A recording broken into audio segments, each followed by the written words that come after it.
Whispers echo through the palace about Princess Raha del Harsa. Rumor has it she's been secluded in her quarters for a week. The gossip turns dark as people claim the captives sent to her have perished yet again, cementing her fearsome reputation. Inside the dimly lit chamber, Raha lies on the floor, surrounded by several still figures. She stares blankly until a hand suddenly wraps around her throat. Her light blue eyes fly open in shock, wondering what on earth is happening as she looks up at her attacker. The grand doors swing open, announcing the arrival of Princess Raha.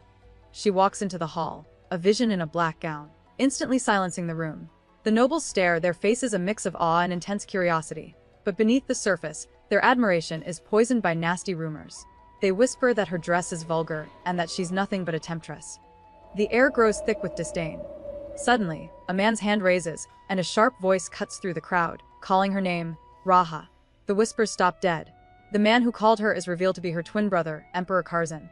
He takes her hand, a smug look on his face. Though Raha greets him with a formal smile, he tells her she's being too stiff and should use his name. Reluctantly, she complies, saying, Kazan. A look of satisfaction crosses his face as he softly says her name back to her. He then reaches out, his hand moving through her hair. A chilling display of his absolute control over his sister. Kazan points out that she's wearing the necklace he gave her, then casually asks about her week. His eyes narrow as he brings up the captives sent to her room, wanting to know if they were to her liking. Forced to play along, Raha quietly says yes, adding that the nights passed by without her even noticing. A chilling laugh escapes Kazan.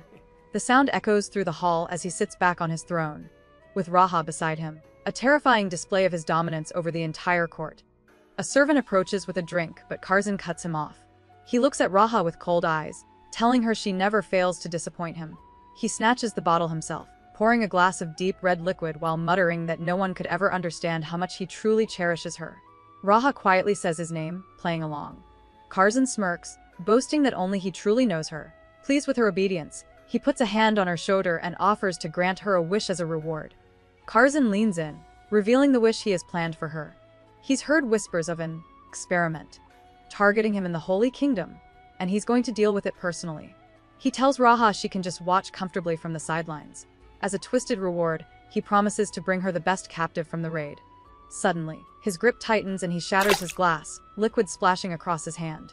With a terrifying grin, he asks if that's the wish she wants. His hand, stained red, cups her face as Raha forces herself to agree.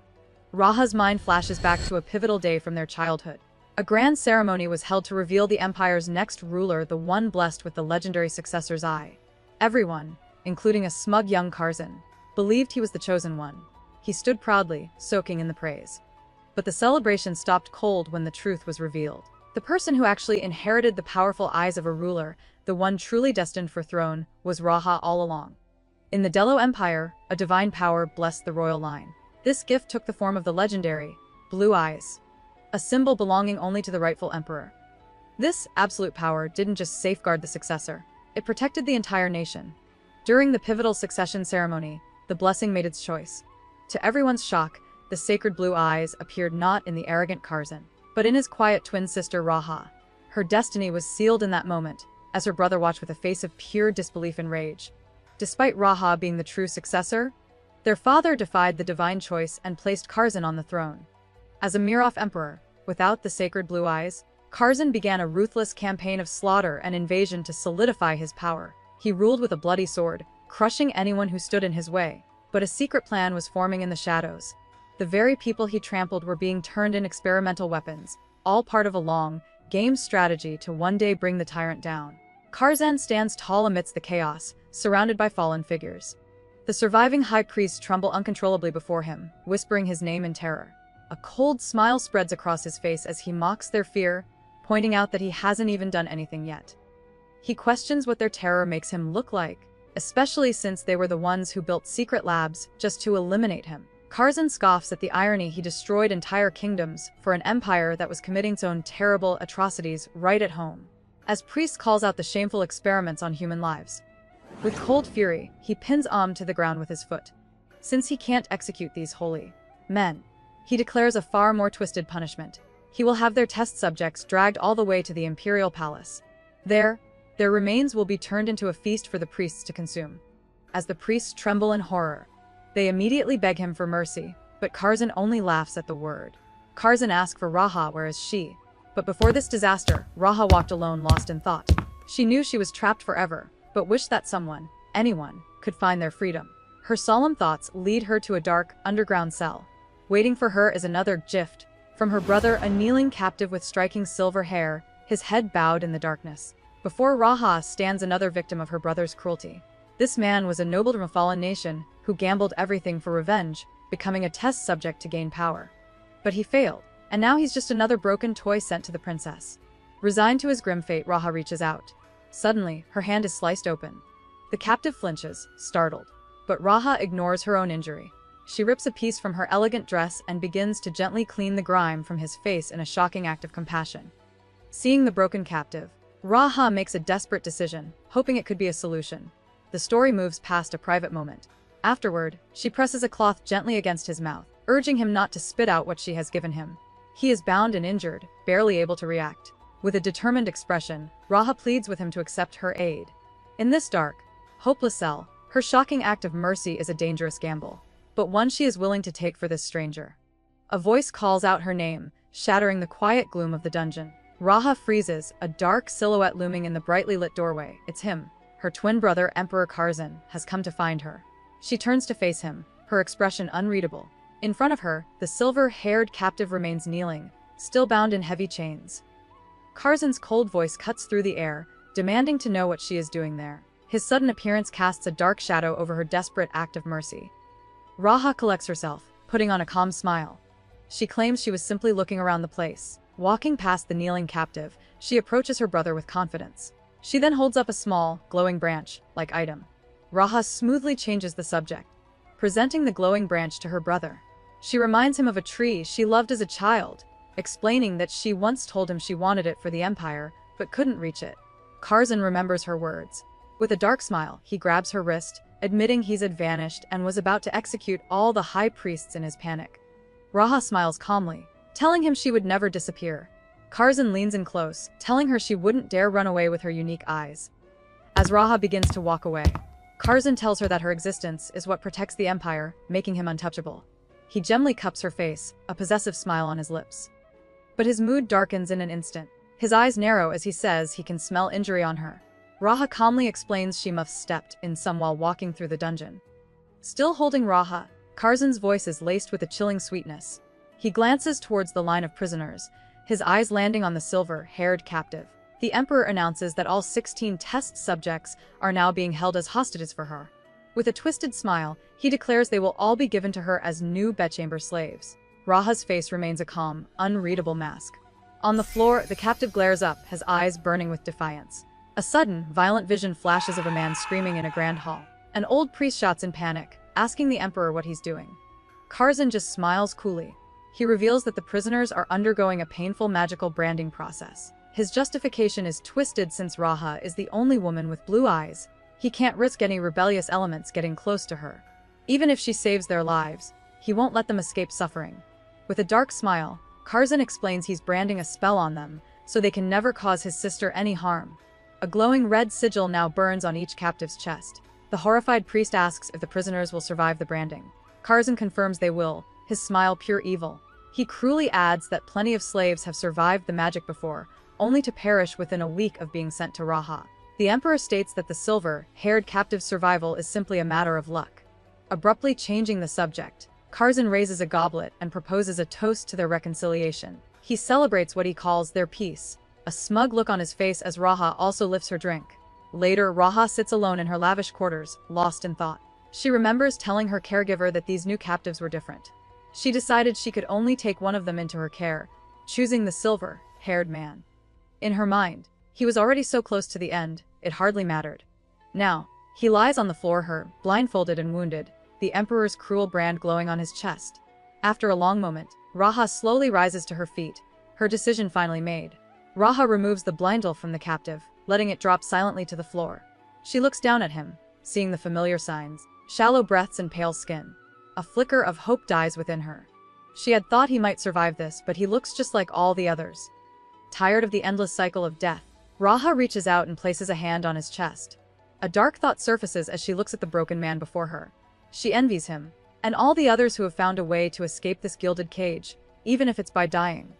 Just as Raha thinks he's another lost cause, the captive's hand flashes out, grabbing her wrist with shocking strength. Raha's eyes fly open in disbelief. This man was supposed to be moments from death. Before she can even process what's happening, he completely flips the script, pinning her beneath him.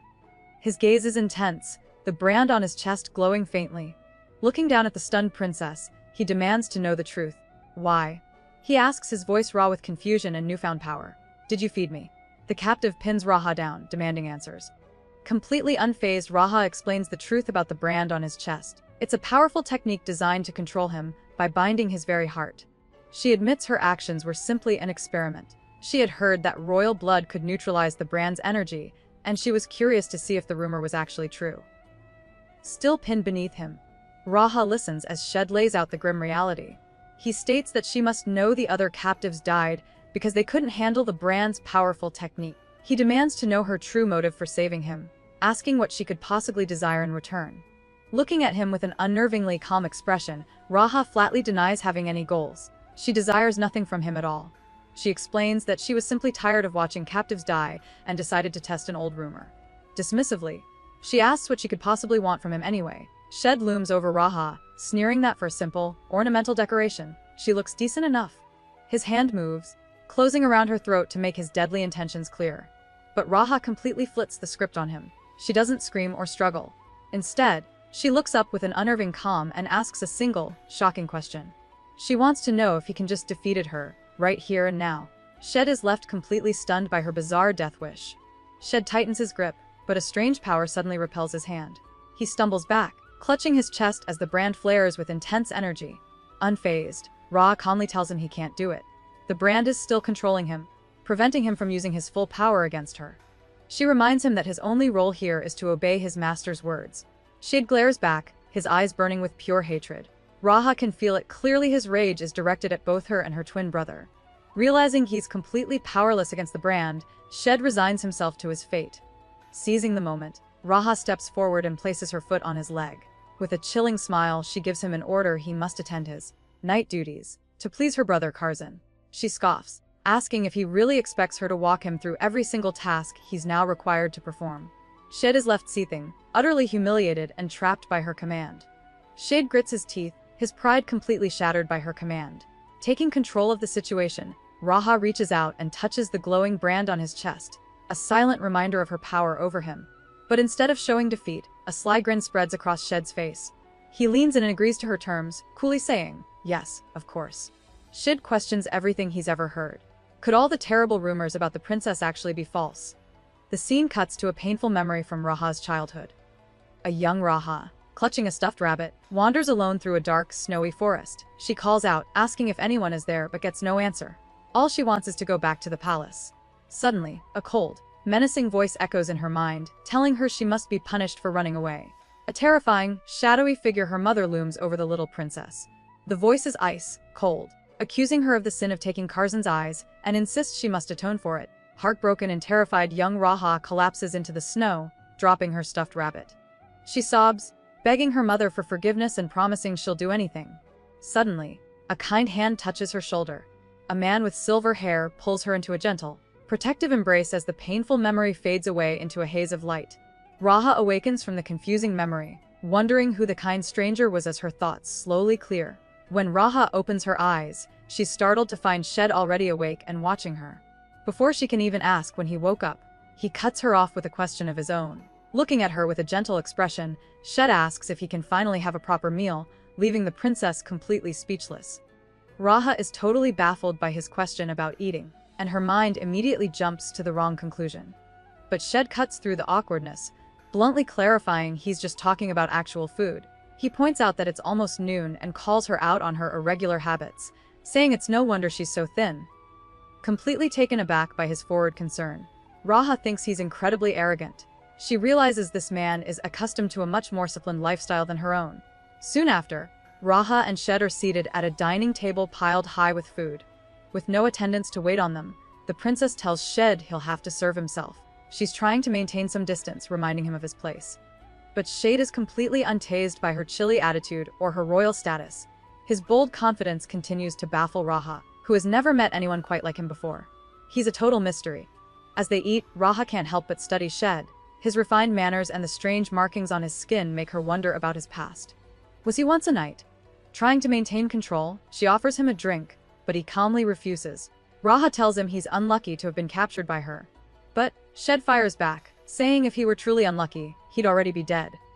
Then he hits her with a bombshell question, asking how it feels to watch her companions get slaughtered right in front of her. Shed cuts through Raha's jab, accusing her of trying to provoke him. He asks if she's just itching to see him get mad. When she stays silent, he presses her, but her response is chilling. She tells him he isn't the one she wants to be angry with. This unnerves Raha, who expects everyone to eventually crack under pressure. As she studies him, she notices his unique bluish-gray eyes. A flash of insight reveals the specific color is a rare combination, the unmistakable mark of a royal successor from a powerful lineage. Raha tries to lay down the law, warning Shed not to act proudly in front of her brother, because Kazan might get violent. Shed agrees easily enough. But when Raha demands he stop speaking so casually to her, he shuts her down with a simple, no. The princess is stunned that this captive dares to treat her as an equal to the emperor. Shed then completely flips the script, ordering her to only speak formally to him and Kazan, adding that she can say whatever she wants when they're alone. Snapping back to reality, Raha composes herself at the dinner table. She points at the captive and finally asks for his name. He plays it cool, sarcastically wondering if his test subject number, 192, is what she wants to hear.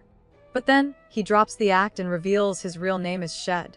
The princess is taken aback by this simple act of sharing, watching as he calmly continues his meal, completely unfazed by their intense conversation. Suddenly, Emperor Kazan appears, calling Ra's name. He touches her arm, noting that she seems livelier than usual. With a smug grin, he asks if he interrupted her time with her new slave. Kazan then brings up the banquet, acting like he's doing her a favor. Raha plays along coolly. When she points out he has no fiancée to escort, Kazan declares it's only natural for him to take her instead. His possessiveness is on full display. Raha just calls him considerate, but her subtle smile hints she's thinking something else. Raha sees right through her brother's act. She knows Kazan loves using possessive words, like offering her the empty seat of his betrothed. It's just his twisted way of keeping her caged. At the banquet, the emperor excuses himself to greet some guests, leaving Raha by herself for a moment. He approaches a few high-ranking officials, who immediately look uncomfortable. Before walking off completely, he smirks at Raha, telling her she can chat all she wants. Then he slumps into a nearby chair, watching her every move from afar. Raha glides over to a group of officials, zeroing in on the high priest. She greets him warmly, offering a glass of the palace's finest wine to welcome him. But the high priest turns her down flat, explaining he doesn't partake during this time. The air gets a little awkward, but Raha handles it like a pro. Without missing a beat, she orders a maid to bring tea instead. With a charming smile, she adds that she's more of a tea person anyway, completely diffusing the tension. Sipping his tea on the balcony, the high priest asks Raha about number 192. With a confident smile, Raha confirms he's alive and doing great. In fact, she jokes that he's so healthy he sometimes looks intense enough to eat her up. The priest tries to play it cool, but his eyes are filled with genuine concern. That single look is all Raha needs to see. She realizes Shed, or Said, isn't just some random person. He has a connection to this priest. She warns the old man to hide his emotions better, or he'll cause a big problem. Raha's mind reels with a dark thought: why would a holy nation create a weapon? She looks directly at the high priest and drops a bombshell accusation. She asks if his people deliberately sent their test subjects to the empire. The priest is silent. Raha explains her theory: Kazan is too destructive to control, but the holy nation is the one place he can't completely destroy. This makes it the perfect secret lab. She warns him to be careful, reminding him that her brother Kazan could be watching them from anywhere. The high priest is so stunned he drops his teacup, shattering it on the ground. Raha looks at the mess with an icy glare, telling him to be more careful if he protect his precious test subject. This isn't just a suggestion, it's a threat. The message is loud and clear: mess up, and Shed will pay the price. Meanwhile, that very same test subject is miles away, staring into a mirror. Holding a dagger, Shed looks over the scars that map his entire back. His gaze is pure ice, ready for whatever comes next. After the intense meeting, Raha walks through the empty palace halls, feeling exhausted. She dismisses her attendance for the night, needing to be alone. Her thoughts turn to Shed, and she decides to check on him, wondering if he's still asleep. She pushes the door open and stops dead in her tracks. Shed is standing in the room, but something is completely different. When he turns around, Raha gasps. His hair, which was jet black, is now a brilliant, shining silver. Stunned, she can only stammer out, "Your hair." Raha is in her private bathing chamber when she commands Shed to come inside. He's taken aback, asking what kind of servant would dare to stare at their master. Despite his words, he steps forward without hesitation, revealing the extensive scars across his chest. Afterward, he expresses concern for her well-being. Raha admits she's feeling stiff from standing in the cold for so long, a rare admission of vulnerability that shifts their entire dynamic from master and servant to something much deeper. Shed asks Raha why she was dressed so lightly out in the cold. She coolly replies that the thin dress is her combat uniform. He then questions her about the heavy earrings she wears. Raha grimly calls them a type of shackle, a constant reminder of her confinement. She changes the subject, asking if Shade ever met the high priests during the experiments he endured. Gazing out at the snowstorm, Raha notes that even her brother Kazan is trying to ensure their safe return. With a deep sigh, she admits that she hates winter. Raha thinks about her hatred for winter, feeling that the season only ever brings her pain. A traumatic memory flashes back, showing a much younger Raha being struck down by her own mother. Terrified and alone, clutching a small toy, she collapses on the floor with no one there to show her any pity. Back in the present, Shed senses her deep turmoil. He tells her that, while he doesn't know what she's been through, she shouldn't let herself be bound by the past, offering a moment of quiet support. Shade gently holds Raha's face, telling her that a nightmare can't devour her reality. The story moves past a private moment. Afterward, the tension that has defined their relationship is gone, replaced by a deep and quiet understanding. The years of pain and mistrust wash away, leaving behind a profound sense of peace. For the first time, Raha and Shed are not just a princess and her protector, but two equals who have found solace in one another. Their bond, forged in trauma and solidified by trust, is now unbreakable. They are ready to face whatever comes next together, as a united front against the world. The next morning, Raha feels a moment of genuine peace, a rare quiet in her turbulent life. But her calm is shattered when her attendant Oliver approaches. He makes a smug comment about her late appearance, clearly referencing her time with Shed. Unfazed, Raha simply agrees, her newfound confidence on full display. Another servant interrupts, presenting a lavish box. It's a gift from Emperor Kazan for that evening's banquet. Inside lies a breathtaking set of jewelry, another gilded chain from her obsessive twin brother. Raha rejects the new jewelry, telling the chamberlain to also return the previous necklace Kazan sent. The official swiftly insists it was a gift from the emperor, but Raha isn't having it. She calls it a loan, not a present, and openly questions why her brother gives these treasures to her instead of his own empress. The chamberlain just offers a smug, knowing smile in response. Resigned, Raha agrees to return it later. As he walks away, she dismisses him as the emperor's dog, noting his face gives her a bad feeling. The chamberlain's smug expression gives Raha the creeps. She thinks his eyes look like they could cross a line at any moment.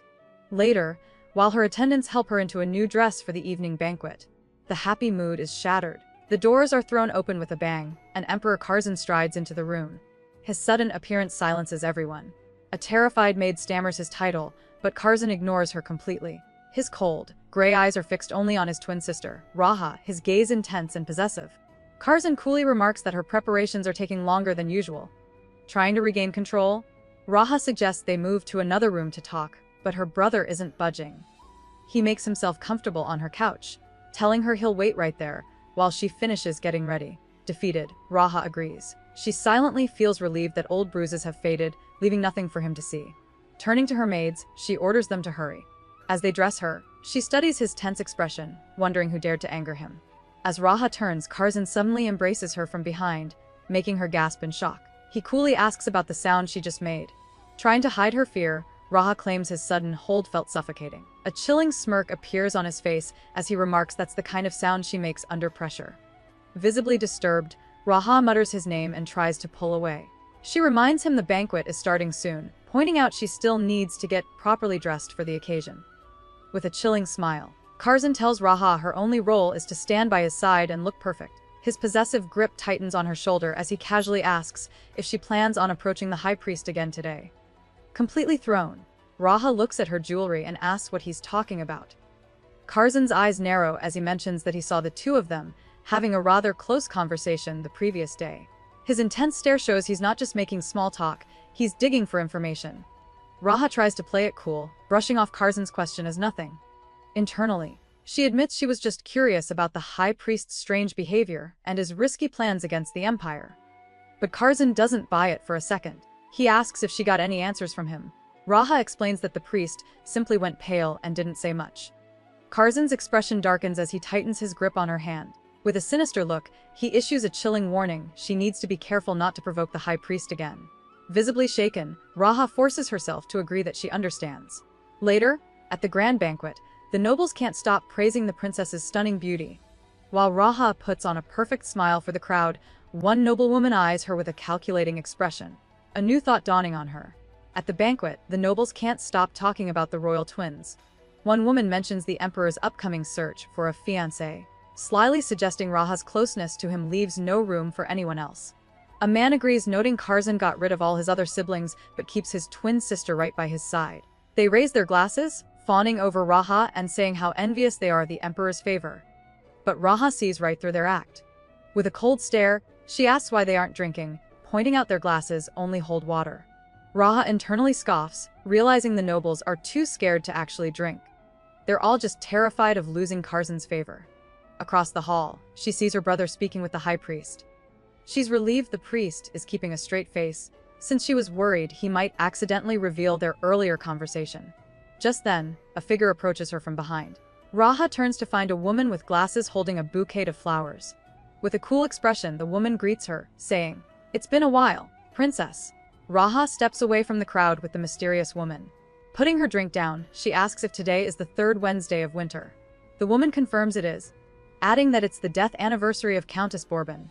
Raha looks at the bouquet and remarks that coming here every year must be difficult.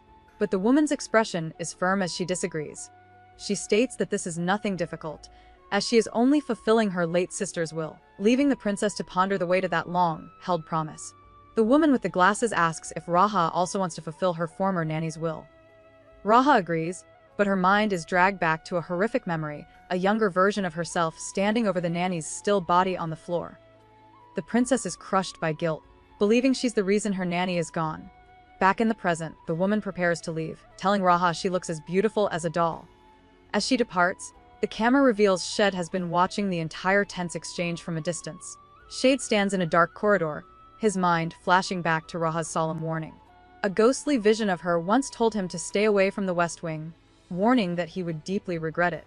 But his attention snaps to the present as he spots a dark liquid seeping from under the forbidden door. Before he can react, guards discover him on the floor, injured. Panicking, they decide to clean up the mess while Raha is away. Despite his condition, Shed defiantly pushes himself up, leaning against the wall. Left alone in the quiet hall, Raha finds herself spiraling into despair. Everything bothers her: the suffocating scent of the flowers, the foolish nobles who laugh without a care, and most of all, her own powerlessness. She is trapped and feels like she can't do anything to change her fate. Overwhelmed by this crushing reality, her thoughts turn dark. She looks at the bouquet, a symbol of a promise she feels she failed, and asks herself a single, haunting question: why is she still alive in this miserable world? Raha approaches the forbidden room and freezes, her eyes widening in horror at the scene inside. Sheed stands with guards over several sheet-covered bodies. He demands to know why they're being kept here. A guard explains it's an imperial order. Powerful branding magic keeps the bodies from decaying right away. Another guard sneers, calling Shed arrogant for one of the princess's attendants. The disgusting truth hits Raha like a physical blow. Her brother isn't just sending people to her, he's collecting them. The bouquet slips from her numb fingers. Raha's mind snaps back to a horrifying memory. Kazan had forced her to sit on her throne and watch his victims perish right in front of her. She had to witness their final, hopeless moments, hearing the curses they muttered as they faded away. In the vision, an injured Kazan reaches for her hand, a twisted smirk on his face. He looks up at his twin, surrounded by the chaos he created, and asks why she looks so miserable. Raha is trapped, an unwilling spectator in her brother's sick and twisted game. The memory continues, with Kazan's voice echoing in Raha's mind. He taunts her, saying he loves seeing her tracked like a caged bird, unable to defy his orders. Overwhelmed by his cruelty, Raha finally snaps. She lunges at the injured emperor, her hands closing around his throat. But Kazan doesn't fight back. He just laughs maniacally. He looks up at his sister with a twisted grin, asking if she really wants to defeat him. Then, with a completely unhinged expression, he tells her that even now, she's still so lovable. The weight of her brother's cruelty sends Raha spiraling, and she collapses to the floor. "No," she whispers, completely broken by the revelation. Sheed rushes to her side, his voice filled with concern as he asks if she's going to let this destroy her. Just then, a guard's voice cuts in, sneering at Shed for being an arrogant slave. That's the final straw. In a flash of fury, Raha snaps. She lunges not at the guard but at Shed, shoving him to the ground and pinning him down. Snapping back to the present, Raha pushes herself off Shed, her rage replaced by crushing exhaustion. She stumbles to her throne and collapses into it, admitting to herself that she's not in her right mind. Shed cautiously approaches, calling out her name, Raha. That was the wrong move. Her eyes snap open as she coldly orders him not to stand above her or speak so casually. Without hesitation, Shed kneels. He asks if she plans to sleep there, and she confirms it, too drained to move another inch. Raha warns Shed to mind his own business, but he doesn't listen. Instead, he moves closer, placing a steadying hand on her. Furious, Raha glares up from her throne, demanding to know who he is to pity her. She had already told him to get lost, but he refused to leave. That's when Shed drops a bombshell. Looking her straight in the eye, he asks a simple question. Don't you want to leave this place? For the first time, someone sees her not as a princess, but as a fellow prisoner. Raha thinks about his question. The old her would have felt a surge of hope, a belief that someone could finally help her escape this prison. But she's not that person anymore. Instead of accepting his kindness, she strikes him hard across the face. She coldly tells him he's grown disrespectful because she's been too lenient. Grabbing a handful of his hair, she forces his head back, her expression turning cruel as she reminds him of his subservient role. The story moves past a private moment. Raha reminds him that he's a slave and needs to act like one. But Shed isn't intimidated. He grabs her arm, challenging her. She coolly asks what the point of his defiance is. He just says, "All right," seemingly giving in. But then he suddenly pulls her in close. Shed tells her to keep ignoring her true feelings if she wants, proving that her cruel facade isn't fooling him one bit. Shed refuses to be intimidated by Raha's cruel words. He sees right through her act, recognizing the prisoner hidden beneath the princess's icy facade. He won't let her push him away again. Instead of backing down from her threats, he challenges her directly, intent on breaking through the walls she has built around herself. His bold actions leave Raha completely stunned, shattering her carefully constructed composure. The anger she used as a shield vanishes, leaving her confused and vulnerable in its place. Seeing Raha's carefully constructed composure finally begin to crack, Shed refuses to give her a single moment to rebuild her defenses. He knows this is his only chance to reach the real person she's kept hidden away for so long. He is absolutely determined to shatter the icy facade of the princess and connect with the vulnerable woman trapped beneath.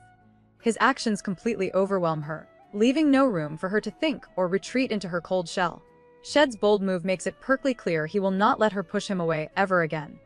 Raha internally gives in, silently urging Shed to keep going so she can stop thinking. He calls her out, asking why her mouth is only honest in moments like these. He is determined to completely break down the walls she has built around herself. His relentless actions finally shatter her defenses. The princess's cold, cruel facade completely melts away, leaving only the vulnerable woman who has been trapped underneath for so long. She has no choice but to finally confront the feelings she has desperately tried to deny. A week flies by, and the palace dynamic shifts completely. For some strange reason, Emperor Kazan stops summoning Raha to any royal banquets, leaving her in isolation. But Raha isn't bothered. She stays within the inner palace, making no move to leave even after hearing the high priests have departed. Instead, she chooses to remain with Shed. In the quiet solitude, away from the prying eyes of the court, their emotional bond deepens, providing a fragile sense of peace in the suffocating palace. Later, Raha and Shed spend a quiet afternoon together. Shed sits reading a book, with Raha resting peacefully against him. He recalls something he heard at a tea party, telling her a story about a young lady who took in a horse with a good pedigree.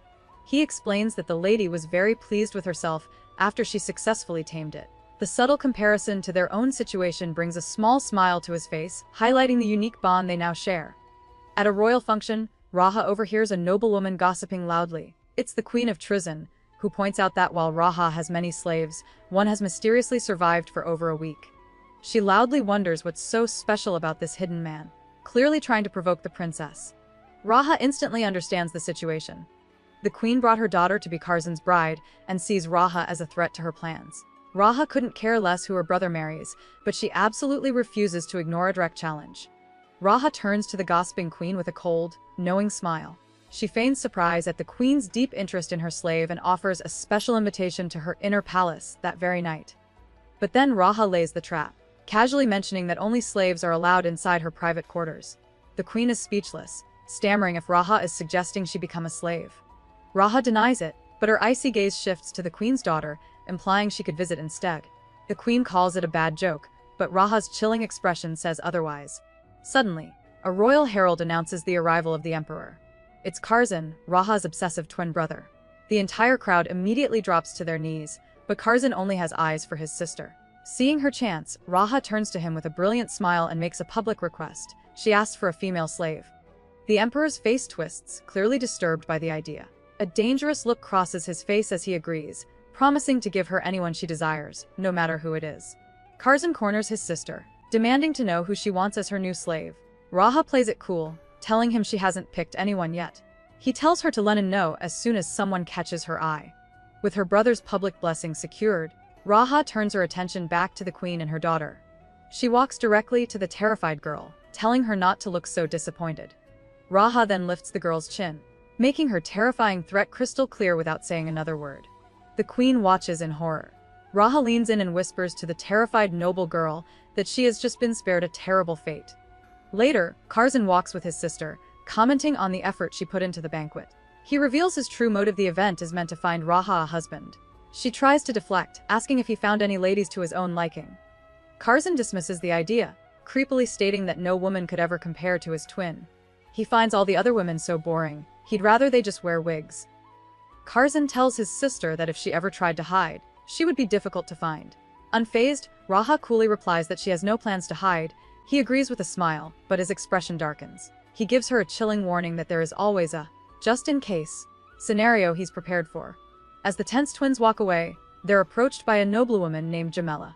She compliments Raha's stunning appearance, and Raha thanks her politely before Jamela turns to formally greet the emperor standing beside her. As Raha tries to slip away from the party, the Lord Chamberlain suddenly cuts her off, asking if she's leaving already. Playing dumb, Raha claims it would be improper for her to stay at a banquet meant to find a fiancé for her twin. But the Chamberlain isn't buying it. He tries to guilt her, saying she must know the emperor gets depressed on days like this. Raha coldly tells him to look after Kazan himself. He gets uncomfortably close, insisting she would be much better at taking care of him than anyone else. The Lord Chamberlain keeps pushing, suggesting Raha change into a more revealing outfit for her brother. He makes a sickening comment about how else she could please the emperor. But before he can finish, a hand clamps down on his arm. It's Shed. He cuts the creep off, asking Raha why she hasn't left yet. Without waiting for an answer, Shade grabs her hand, declaring that he's exhausted and wants to leave immediately. He pulls her away from the stunned Chamberlain, finally getting her out of that toxic conversation. As Shed pulls Raha onto a quiet balcony, the furious Lord Chamberlain shouts after them. He warns her to make a good excuse for the emperor, adding a chilling threat about not letting Kazan's sadness become her own. Once they are finally alone, Raha notices a fresh wound on Shed's chest. Meanwhile, back at the party, Kazan smoothly turns his attention to the noblewoman Jamela. He thanks her for preparing the lovely banquet and compliments her dress.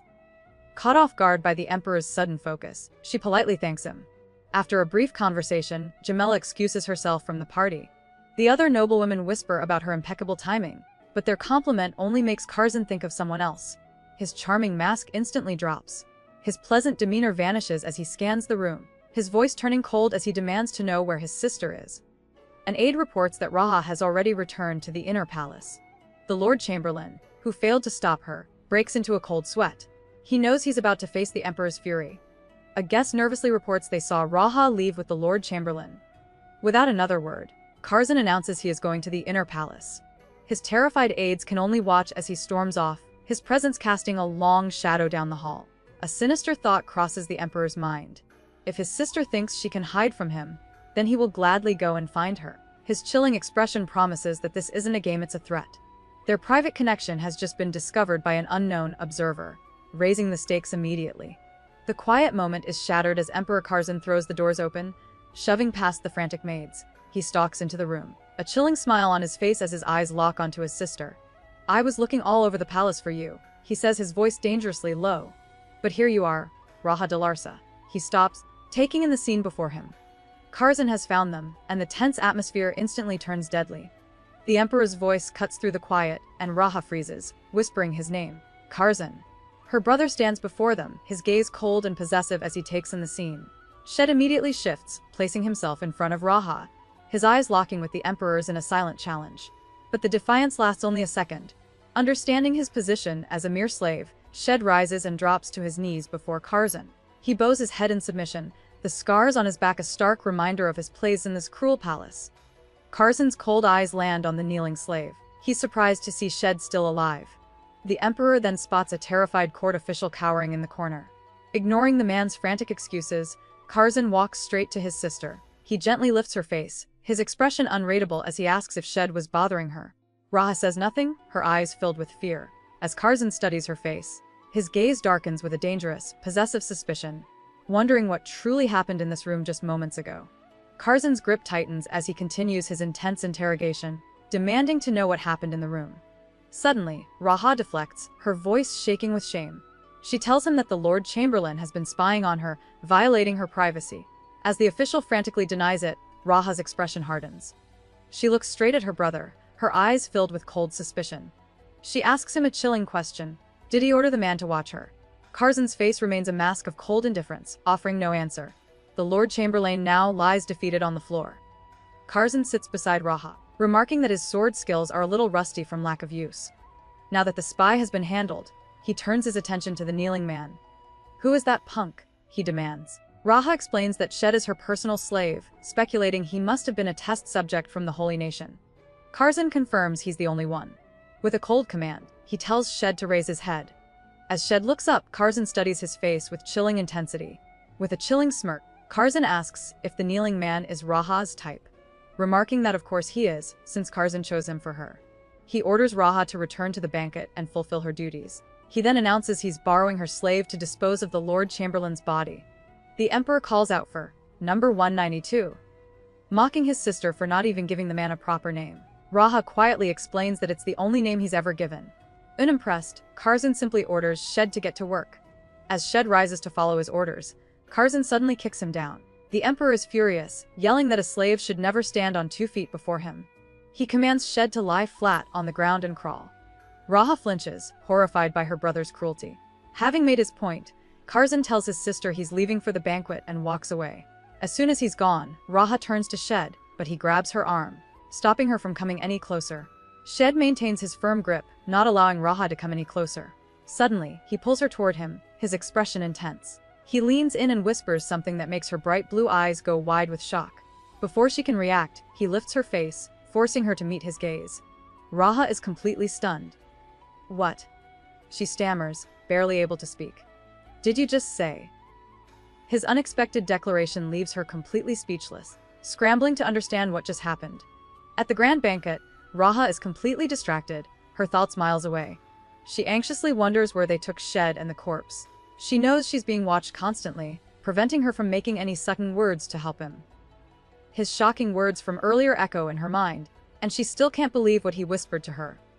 Overwhelmed and confused by his stunning declaration, Raha tries to force herself to forget it for now, but the memory refuses to fade. She's left completely rattled by his unexpected confession. As the grand banquet continues, guests happily mingle, unknowingly eating wine, filled chocolates while pretending to avoid alcohol. But Raha is completely lost in her own world, staring blankly at a spot where a gruesome public display once stood.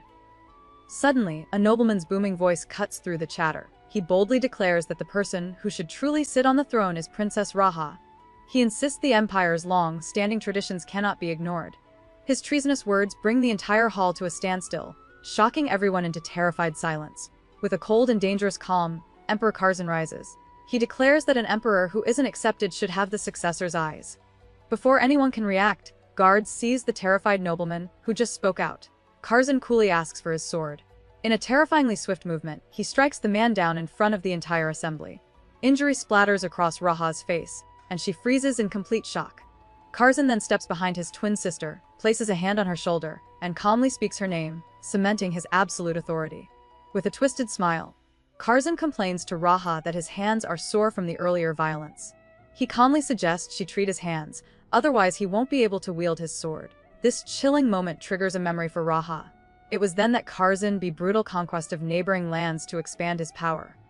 While he waged war, the nobles did nothing, lost in their own decadent lives. And as her brother's tyranny grew, Raha became his prisoner, locked away in a perfect, gilded birdcage. In her chambers, Raha finds the new captive, Shed, sitting with injured knees.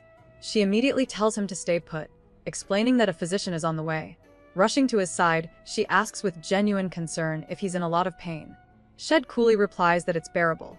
This formal answer bothers Raha, who insists he speak to her informally from now on. A small, knowing smile touches Shed's lips as he agrees. Raha then realizes he walked for over half an hour while injured just to get her a bottle. Raha realizes Shed must have endured terrible pain to get her the bottle. Without a second thought, she opens the wine and pours it over his injured knee to clean the wound. Shade winces but coolly asks where she learned that rough method. When she says it was from an emergency, a wave of guilt washes over her and she apologizes for his injury.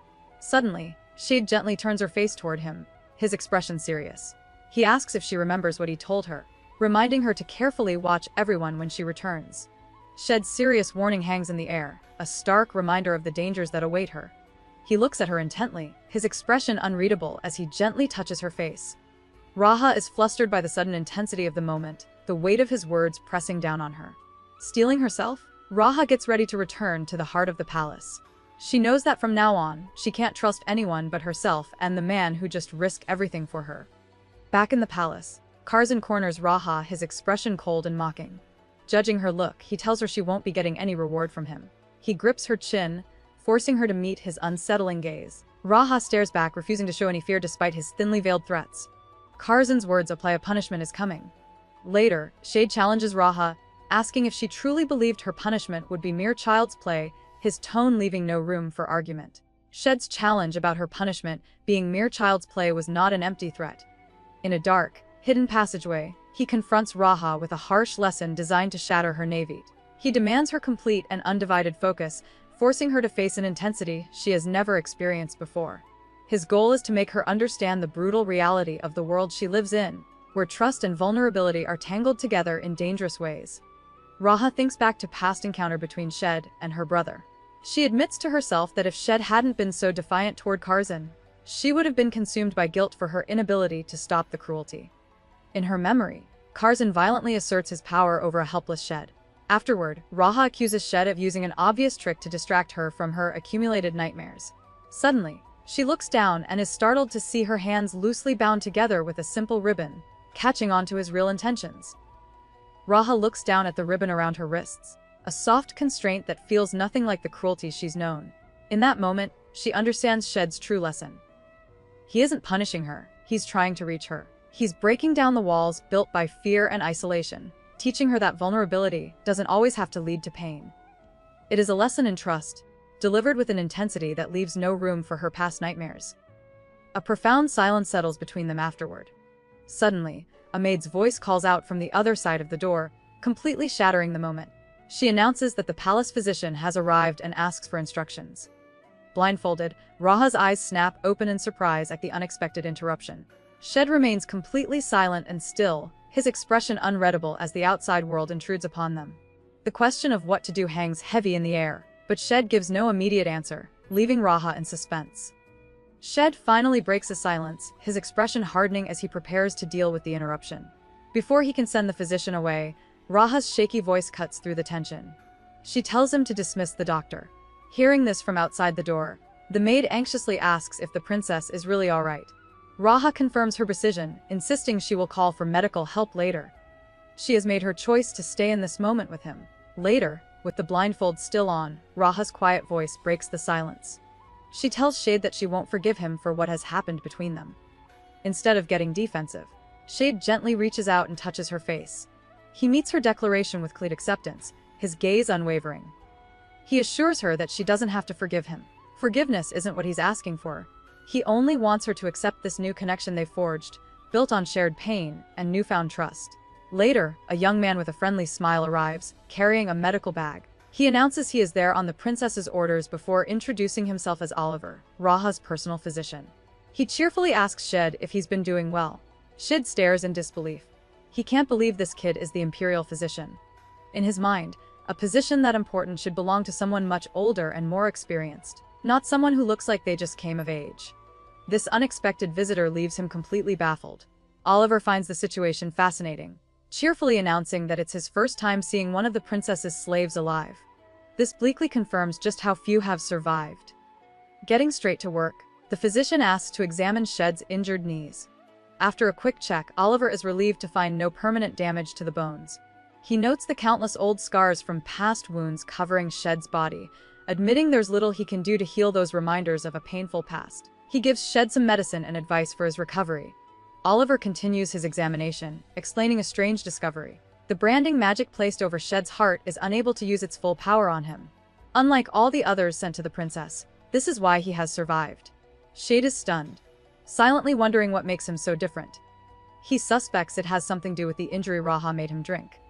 Changing the subject, Oliver cheerfully asks Shed what kind of tea he likes. Shade is suspicious, but the physician explains the princess simply wanted him to make friendly conversation. Oliver keeps trying to make conversation, even offering Shed a drink. But Shed shuts him down, telling him to just leave. The persistent physician explains that as someone the princess cares about, Shed's mental well-being is his responsibility. That's when Shed flips the script. He asks if Oliver is only worried about his health, and not the other person he's supposed to be protecting, Princess Raha. Shed reveals he knows Oliver gave up a promising future as a Sage's student just to her physician, and pointedly asks if he's actually doing his job well. Shed's accusation hits a sore spot. Oliver explains that while the sages are noble advisors to the Emperor, he left that life behind. The real problem, he reveals, is that Princess Raha won't allow him to properly treat her. All he can do is tend to minor injuries and check her vitals. Then, the physician flips the script, telling Shed to stop being so rough on the princess. Shade is completely baffled by the accusation. Oliver scolds him, pointing out that Raha is forced to attend late-night banquets, and asks how Shed can be so inconsiderate. As Raha turns to leave, Shed suddenly grabs her arm, pulling her back. Startled, she demands to know what he's doing. He insists he didn't say anything out of line before asking a loaded question. Does she even know what's really going on inside the Imperial Palace? The question hangs in the air, leaving Raha stunned. Elsewhere, a young noblewoman named Jamela speaks with her father. He smiles, announcing they've finally received a coveted invitation to the very same Imperial Palace, hinting at new players entering the game. Jamela's father presents her with a coveted invitation, explaining that Emperor Kazan is going hunting. He adds that they are the only two guests who have been asked to join him. Curious, Jamela immediately asks if Princess Raha will also be there. Her father expresses his doubts, telling her it's unlikely. A sly smile crosses Jamela's face as she accepts the news. With excitement in her voice, she tells her father she's looking forward to it, clearly seeing this as a golden opportunity to get closer to the Emperor. Emperor Kazan calls out Raha, noting she hasn't visited him lately. With his head resting in her lap, he says he was disappointed, claiming her presence helps him focus on his duties. A subdued Raha apologizes for being inconsiderate. Kazan then changes the subject, holding up an official letter. He reveals that it's a marriage proposal. Stunned, Raha looks at the document and recognizes the name on it. Her eyes widen as she whispers, "Winston," realizing a new player has just entered the game for her hand. Kazan asks for Raha's opinion on Lady Jamela, mentioning he's considering her for his betrothed. He says Jamela turned out to be a better woman than he expected. Raha calmly agrees, saying she seems like someone who could support him well. Kazan suddenly changes the subject, remembering an imperial tradition. He must personally hunt a rare silver dove and present it as a proposal gift. He looks up from her lap and asks if he should give her a silver dove as well. Raha bluntly tells him she doesn't like birds. Kazan casually tells Raha it would be great if she joined the hunting event that afternoon. He leans in closer, a possessive look in his eyes as he holds her face. He explains that he's invited their future family to the event, a clear reference to both Jamela and Winston. The scene shifts abruptly to the hunt. Horses gallop at full speed through the woods, kicking up dust. Kazan rides at the front, an imposing figure with a large hunting bird perched on his arm. His sharp eyes scan the surroundings, completely focused on the chase. Deep in the woods, a white fox steps on a hidden trap, ensnaring its leg. Kazan spots the helpless animal and pulls hard on his reins. His horse rears up, its powerful hooves poised to strike. With a brutal stomp, the horse comes crashing down, and a sharp cry echoes through the air. The cruel hunt is over in an instant. Elsewhere, away from the violence, two noblewomen sit together at a table. Lady Jamela and another elegantly dressed lady watch the sunset, waiting for the hunters to return. Lady Jamela makes small talk with Raha, commenting on the perfect hunting weather. She suggests they speak informally, since they're about to become family. Their quiet moment is shattered when Kazan returns from his hunt. He slams the dead white fox right onto their table, a twisted gift for his sister. He leans in and asks what she thinks of it. Raha just stares back, completely unimpressed by his sick display. Kazan smirks, taunting her by saying she was never satisfied unless it was a huge beast. Ra's mind flashes back to a previous hunt. She remembers Kazan facing a monstrous beast, secretly wishing the creature had finished him off right then and there. But back in the present, she looks at the little fox on the table and finds it strangely cute. She imagines giving it to Shed as a pet, picturing a happy moment where she teases him by comparing him to the small animal. But Kazan shatters this peaceful thought in an instant. He suddenly draws his sword and slices the fox in two, leaving Raha to stare, completely shocked by his cruelty. The blade comes down, and red sprays across the table, splattering onto Raha. The other nobles gasp in horror. But Kazan just grins, picking up the ruined animal. He creepily suggests its fur would make a nice warm wrap for her neck, then asks if she likes it now. Raha doesn't say a word, but her hand clenches into a tight fist, shaking with fury. Elsewhere, Shed stands alone, looking at a beautiful gazebo. Despite the view, he scowls and mutters that he doesn't like it. Something about the empty beauty just feels wrong. Shed stares out at the once beautiful garden, noting how it's slowly becoming desolate. An old man approaches, apologizing for interrupting his thoughts. He introduces himself as Count Paltra, the official who manages the princess's affairs. Paltra correctly guesses that Shed is waiting for Raha. He admits that he often has the same feelings when looking at the lonely garden. While it's sad, the Count also finds something admirable about the scene, leaving Shed to ponder his words as he waits for the princess. As Shed waits, his thoughts turn metaphorical. He compares the desolate surroundings to a harsh winter, seeing something beautiful yet pitiful struggling to survive. His mind settles on a single image, a person desperately trying to reveal their true self, hoping someone, anyone, will finally recognize their worth. The moment is broken by Kazan's voice. He sneers, saying he doesn't like it. With a twisted grin, he reveals he had all of her dresses thrown away because of the silver fox, his mocking name for Shed. Wagging his finger, he tells his silent sister not to be annoyed, adding that she still looks lovely in his eyes. Kazan drapes a cloak over Raha's shoulders. She quietly says she'll go change her ruined dress, but Kazan immediately shuts her down, insisting she doesn't have to. Keeping her close, he turns his attention to Duke Winston and Lady Jamela, inviting them to stay for dinner. The nobles have no choice but to accept the emperor's command. Lady Jamela then asks Kazan if the princess will be joining them for the meal, her question trapping Raha in the uncomfortable situation her brother has created. Lady Jamela sweetly informs the emperor that since they will soon be family, she wants to spend more time with Raha.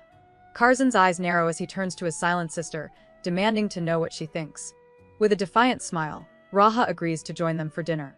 But she adds a clever condition, pointing out that her ruined dress might spoil everyone's appetite and asking if it would be better for her to change. Before Kazan can refuse again, Lady Jamela calmly grants her permission, neatly stepping around the emperor's control. Later, Shed finds Raha looking unusually tired and asks if something is bothering her. She deflects, questioning if her caregiver, Oliver, told him to pay more attention to her. With a slight smile, Shed reveals the opposite, as true Oliver had complained about not wanting to care for her anymore. He explains that he simply told the young attendant to stop acting that way. After a brief silence, Raha quietly admits that she thinks Oliver is doing a decent job so far, a small concession to the care she's receiving. While resting in the water, Raha's thoughts turn dark. She believes that a curse follows her. Anyone who shows her kindness is doomed to get hurt or meet a disastrous end. Her mind flashes back to a terrible memory of her mother, and then to her own lonely childhood, where she only had a stuffed doll for comfort. Suddenly, Shed appears before her. She grabs at his clothes, fiercely telling him that she's not pretending to be nice, nor is she looking for any sympathy from him. With a heavy sigh, Raha tells Shed she doesn't want or need anyone's attention. She's already completely overwhelmed by her life in the palace. Shed immediately understands her true meaning. He knows the imperial palace is crawling with spies watching their every move. Her coldness is just an act. Raha isn't pushing him away for her own sake, she's desperately trying to protect him from the constant danger surrounding her. Hiding nearby, her attendant Oliver comes to the same conclusion, realizing the princess's harsh walls are a shield for them.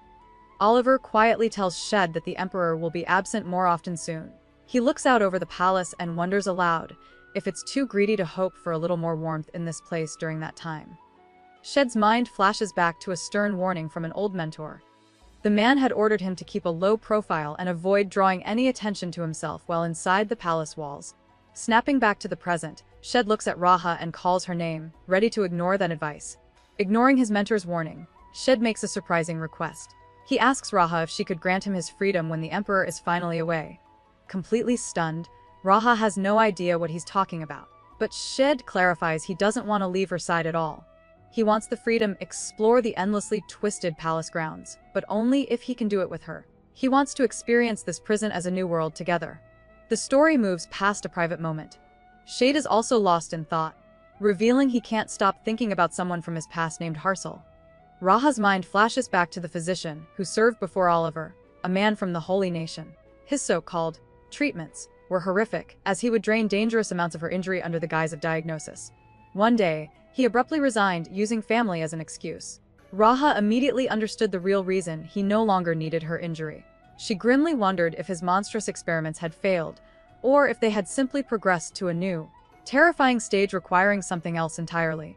Raha connects the dots with a chilling realization. The former physician's monstrous project was likely missing a key component, and she now suspects Shed is that piece. While she's caught off guard by his sudden request for freedom, she quickly makes her decision. Looking at him with conviction, she agrees to his terms. She promises that when the time finally comes, she will grant him the freedom he desires, cementing the vow between them. The sudden intensity of the situation catches Raha off guard, leaving her flustered and confused. Realizing how far things have gone, she quickly puts a stop to it, her voice firm as she declares that it's enough. Shed tries to suggest they continue, but Raha is resolute. She immediately cuts him off with a single, powerful no, drawing a clear line in the sand and reclaiming control of the moment between them. Shed makes a startlingly bold move, claiming the physician's orders give him cause to act. He insists he is only serving her as her slave, but his intensity is overwhelming. The sudden advance leaves Raha completely flustered and caught off guard. She protests, telling him to wait, but the situation escalates beyond her control. Her shock is palpable as his forwardness pushes past every boundary she has, her surprise turning into a desperate attempt to shut him down. Shade expresses his concern, asking Raha if she has cooled down after the intense moment. Rather than answering, Raha leans forward, gently resting her head against his chest. She closes her eyes and tells him that she isn't cold at all thanks to him. A quiet understanding passes between them as he holds her, accepting her unspoken gratitude. However, as Raha looks up, her expression shifts, realizing their situation remains complicated and unresolved. She begins to wonder if she should have handled things differently. Later, the scene shifts to a snowy palace balcony where Kazan approaches his sister. He informs Rive that gifts will be arriving soon, and she is free to take whatever she likes. He adds that two high-ranking nobles will also be visiting at that time. Raha asks if she needs to formally receive them as guests, but Kazan dismisses her concern. He simply tells her to engage them in some conversation, a request that seems to hide his true intentions. Kazan grips Raha's chin, telling her he'll be back soon. He then leans in, a possessive smirk on his face as he speaks. Watching from a short distance, the visiting nobles are completely stunned by the Emperor's public display. Kazan pulls away, casually commenting that relatives should be able to show such affection. Unfazed by the shocking moment, Raha looks back at him. She coolly asks if he'd like more, playing along with his twisted game in front of their guests. Kazan tells Raha he wishes he could stay but must leave on his journey.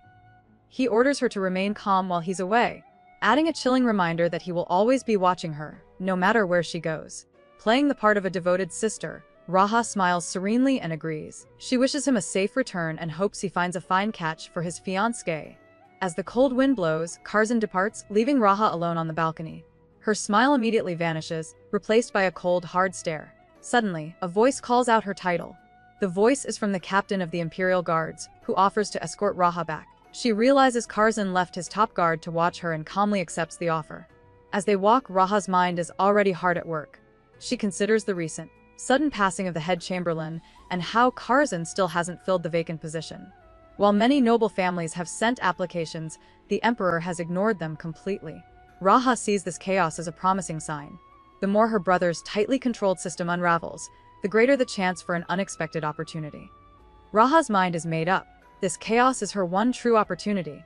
Elsewhere, Shade Hildas sits alone in a sunlit room, still recovering from his brutal past. His shirt is open, revealing a distinct tattoo on his chest. The sound of footsteps echoes as Raha enters. Shed's head snaps up, and he calls out her name. Without warning, he suddenly gets to his feet and pulls her forward. He holds her firmly, looking up at her with an intense, unreadable expression. Shed stares down at the object in his hands, completely baffled. Raha simply orders him to wear it.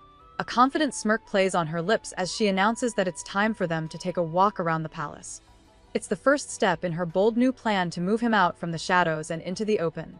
Raha walks confidently through the palace corridors, a determined smile playing on her lips. She finds Shed waiting for her, now wearing the glasses she provided. He looks like a completely different person. He asks where she'd like to go, but then he notices the genuine happiness in her expression. Shed hesitates, thinking that questioning her rare, childlike smile might make it disappear. Deciding to trust her, he simply says he'll go wherever she wants to lead him. His thoughtful answer catches Raha by surprise, her expression softening for a moment. With a nod, Raha decides it's time to start their tour. She proudly points out the massive, ornate building where her brother, the Emperor, lives. Acting as his personal guide, she then gestures towards another section of the palace, explaining that it houses visiting priests from the Holy Nation. As they continue along an eastern path, Raha spots a small cat hiding in a planter, a brief, light-hearted moment on their risky outing.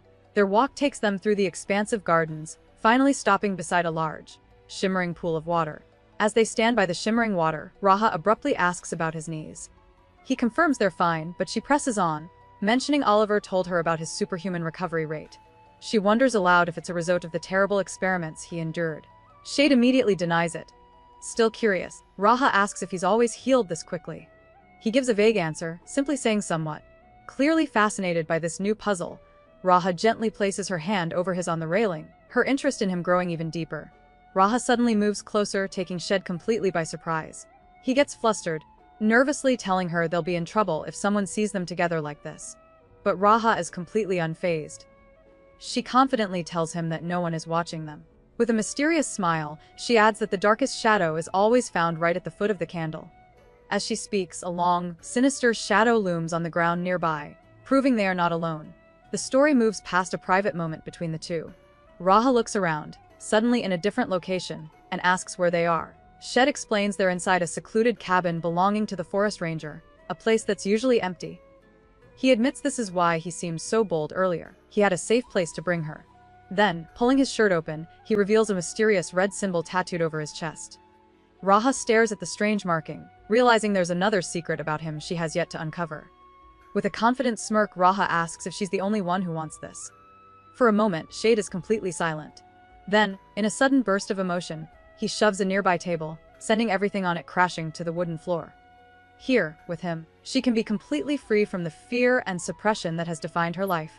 Shade informs Raha that all the gifts for her guests have been prepared. Soon after, Duchess Esther and Marquis Duke are announced. The two nobles approach and greet the princess, remarking that it's been some time since they last saw her. Walking with a powerful air of command, Raha takes her place at the head of the long, formal table. With a cool and collected expression, she gestures for them to sit down, ready to begin their official business. Raha notices Duchess Esther, finding her presence a bit odd. While the Duchess is a distant imperial relative and was close to Raha's old nanny, it's still unusual for her to be at a gift display. Raha reflects that with the head chamberlain gone, palace protocol has gotten messy. Taking charge, she instructs Shed to proceed. He steps forward to present the Sword of the West and the Golden Balm, two symbolic gifts that Her Highness personally chose for her honored guests, displaying them for all to see. Raha reflects on her choices. She picked the sword because it just seemed to suit Shed perfectly. Next up is the Golden Balm, a super rare ointment made from ingredients that take a full decade to grow. For a split second, she considers using it to help Shed, but shakes the thought away. The Marquis suddenly interrupts, asking if there are 2 bombs available. Shade politely informs him that only one has arrived. This catches the Marquis completely off guard. He was promised a golden balm, too. Something isn't adding up. Duchess Esther stammers, insisting there must have been a misunderstanding about the golden balm. The Marquis lets out a frustrated sigh. Internally, Raha realizes the palace is a mess without a head chamberlain and makes a mental note to fill the position quickly. The Marquis then steps forward, directly asking Raha if he can have the rare ointment. Before she can answer, Shade intercepts. He apologizes to the Marquis but firmly states that he needs the balm, pointing out that the noble isn't hurt and is unlikely to be. The Marquis cuts right to the chase, asking Raha if she intends to use the golden balm on her lovely slave. With a slight, knowing smirk, Raha's silence confirms his suspicion. The Marquis pleads his case, stating he has a vital need for the rare ointment. But Shed refuses to back down, insisting he needs it just as much and cannot yield. The Marquis then proposes an old-fashioned solution, a duel between their knights. However, he quickly dismisses his own idea, reminding them that all the guards are loyal to the Emperor, making a fair fight impossible. The Marquis gets cocky, pointing out that Raha doesn't have an official knight. He smugly asks if she even has a decent warrior to fight for her. Just as the tension peaks, Duchess Esther calmly interjects. Addressing Raha directly, she offers a surprising solution. She will lend the princess one of her own knights. The Marquise is completely floored, demanding to know what she just said. Esther calmly repeats herself, specifying she'll provide an adequate knight from her powerful family. A look of sudden realization washes over the Marquise. He'd forgotten who he was dealing with. A sudden grin spreads across the Marquis's face. It all makes sense now. He realizes the Esther family has been loyal to the princess's line for ages. Duchess Esther confirms it without batting an eye, saying they must yield to Raha. A flashback hits the Marquise. He remembers the funeral of the Countess Bourbon, who had treasured the young princess. Raha never cried, showing an iron will even back then. He asks the Duchess if she knew about this deep-rooted loyalty. Before Esther can answer, Raha speaks from her throne, simply confirming, yes. Duchess Esther explains her loyalty is a promise to the late Count Bourbon. She will always be on the princess's side. With that, she formally offers to lend Raha a knight. But Raha calmly declines, deciding there must be another solution. Changing her approach, she asks the Marquise directly why he needs the golden balm so urgently. He stuns the room with his answer. His lover needs it to treat an injury. The confession leaves Raha completely speechless. As she reels from the unexpected reason, a hand gently reaches out to steady her own. The hand belongs to Shed. He stands firmly behind Raha, offering his support. She whispers his name, completely shocked by his sudden appearance. Before anyone can react, Shed moves like a lightning strike. He delivers a single, powerful blow to the Marquis's man's, and sending him staggering back. A voice calls out for contestant number 192. Shed steps forward, ready for a fight. Raha turns to him, her expression filled with worry, and asks if he will be okay. The Marquis announces his own champion, the commander of knights. Shed simply tells Raha he'll be fine. Pleading, she tells him not to get hurt over something she can just replace. The Marquis watches with a smug look, thinking it's ridiculous. His scarred champion agrees, sneering that Shed isn't even her family. The champion smirks, noting that Raha's injury is deep and won't heal without the balm. Meanwhile, Shed calmly addresses her by her first name, Raha. She's stunned by his informal tone in such a formal setting, wondering if he's just completely fearless. An official announces that the duel is ready to begin. Before anyone can blink, the Marquis's champion makes his move. With a swift strike, he sends Shed crashing hard onto the dusty floor. The champion stands over him, sword in hand, ready to finish the fight. The Marquis gives his champion one final order: don't hurt Shed too much, but feel free to crush his pride. He sneers, questioning what honor a man in Shed's position could possibly have. As the duel is called to begin, the champion rushes in for the final blow, swinging his sword down on the fallen Shed. With a deafening clang, Shed barely manages to block the massive attack.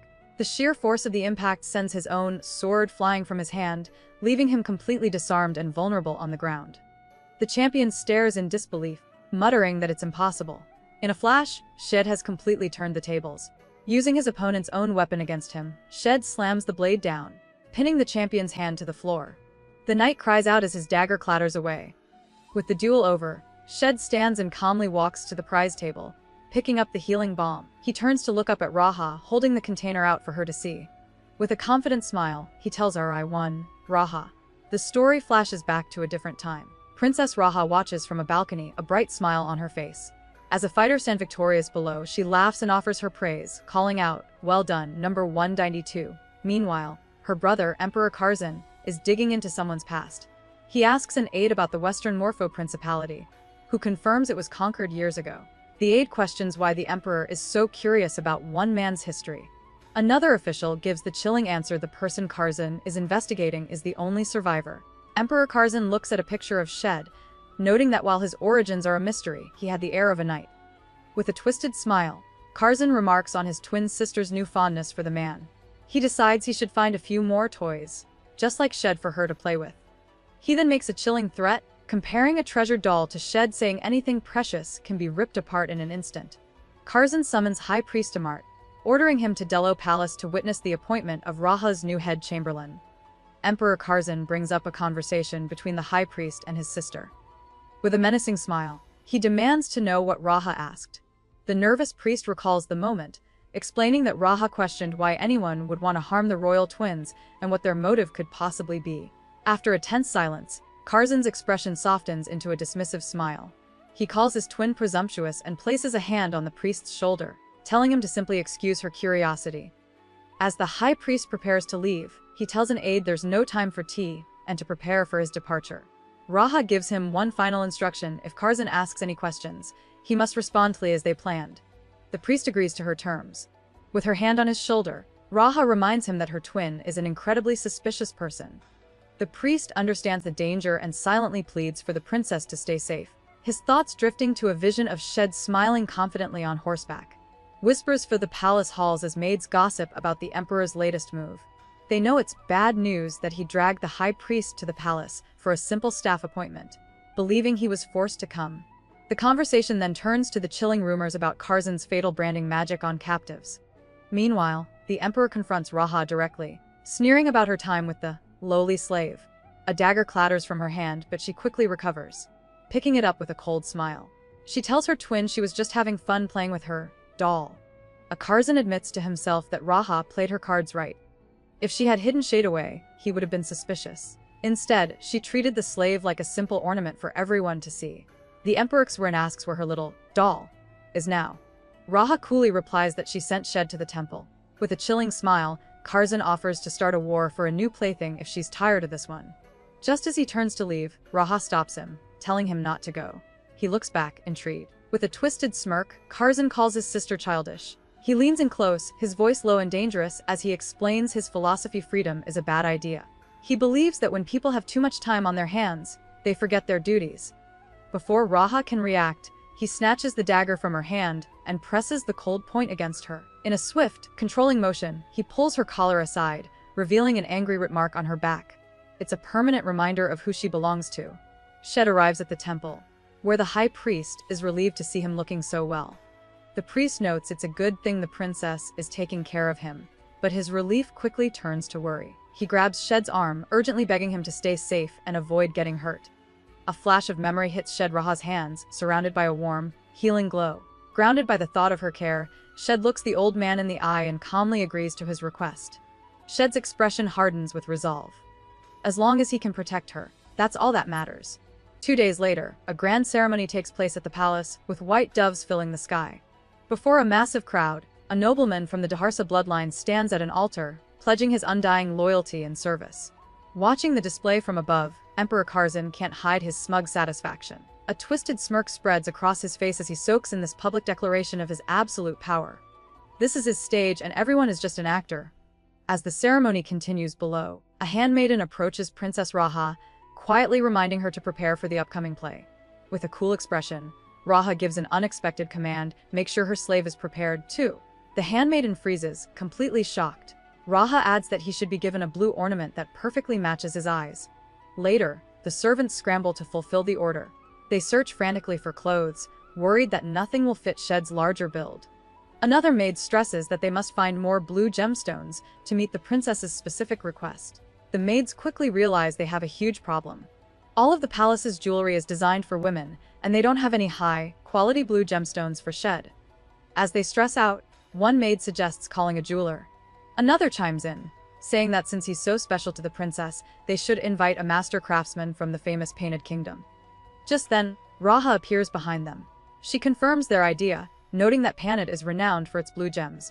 She gives her final command to make the best jewels for her slave. They will summon the very best. Raha praises a handmaiden for her good work before giving another command. She instructs the staff to continue providing material support for her slave. But then, her tone shifts, becoming cold and sharp.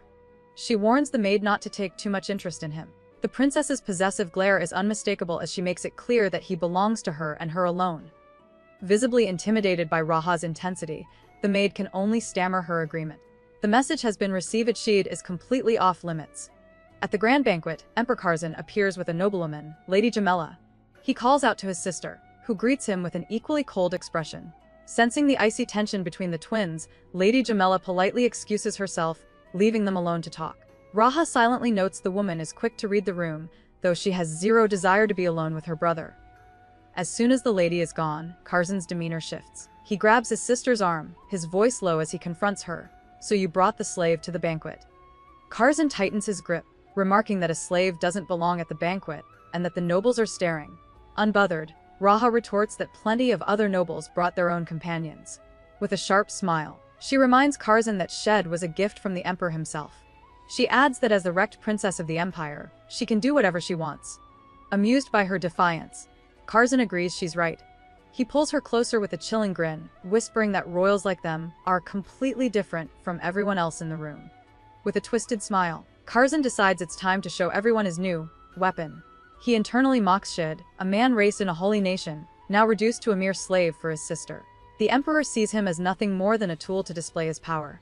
The conversation turns to an unexpected topic. Shid informs Raha that a Marquis Duke asked if she would be interested in joining an upcoming martial arts tournament. Confused, Raha simply repeats the words, wondering what this new scheme could be. Shid explains that the martial arts tournament is a massive New Year's event, drawing in the best knights from around the world.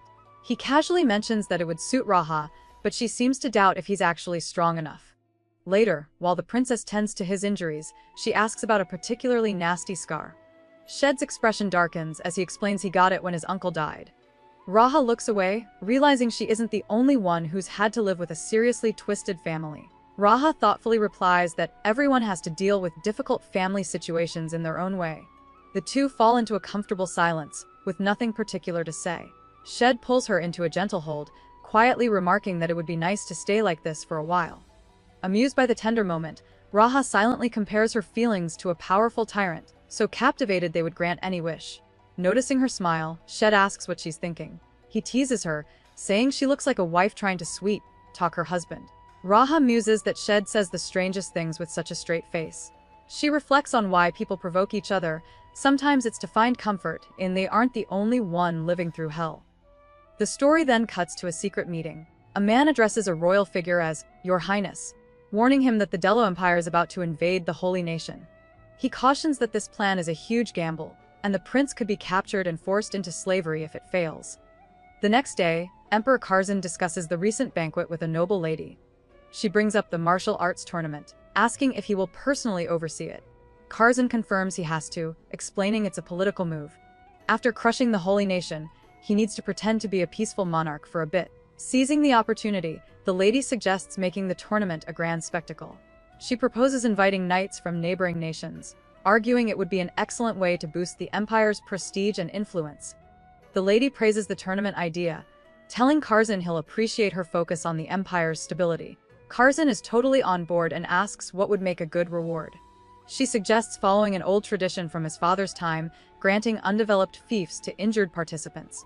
She explains these were barren lands far from the capital, but full of potential for those willing to work.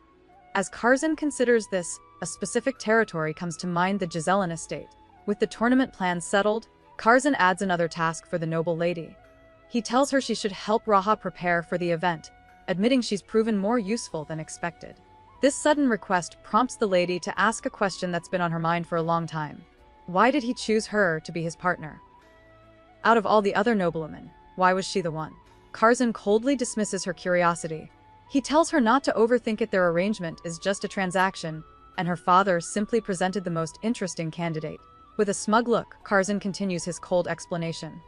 He tells the noble lady her father simply presented the most interesting candidate, and he decided to purchase her. He then compliments her pretty dress, telling her to wear clothes like that more often. As the woman processes his words, Kazan suddenly reaches out and grabs the fabric of her gown. Taken aback, she can only manage a quiet "less," adding that it's an honor. Later, maids serve tea to Shid in a sitting room, but their routine is interrupted when they look up, completely startled. The maids quickly excuse themselves, leaving Shid alone in the sitting room. Just then, a well-dressed visitor enters, introducing himself as Possessive, a jewelry craftsman. He explains that he was summoned by the princess and has brought his finest jewels for inspection.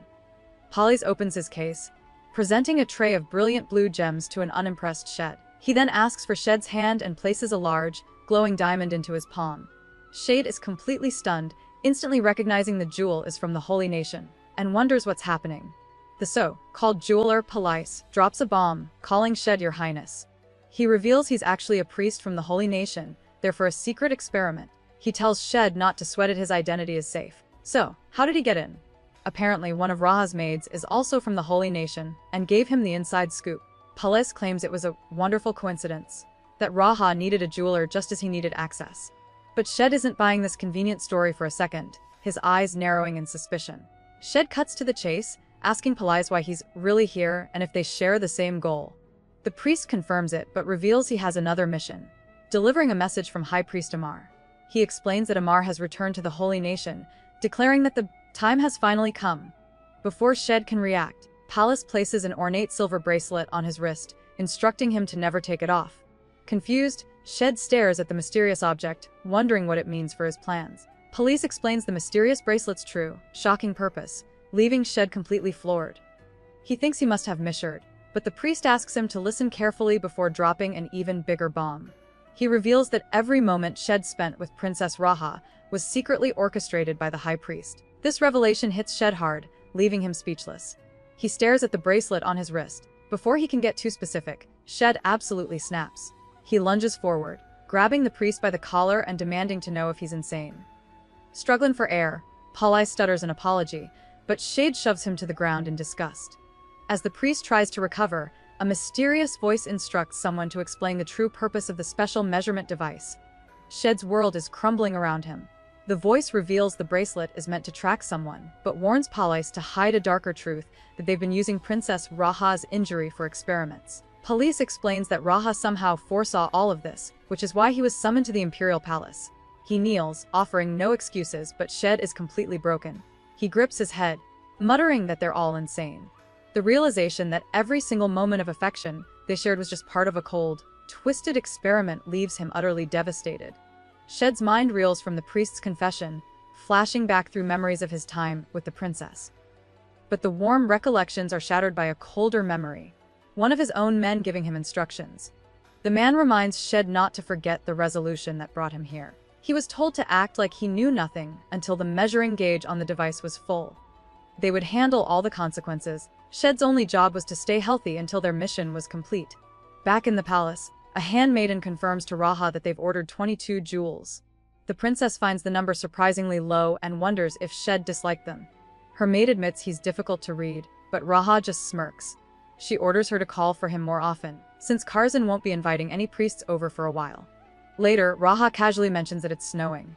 We see Shed standing outside, drawn by the gentle snowfall. Suddenly, "You're here." He turns to find the princess standing there. Shed watches the snow fall as Raha approaches him.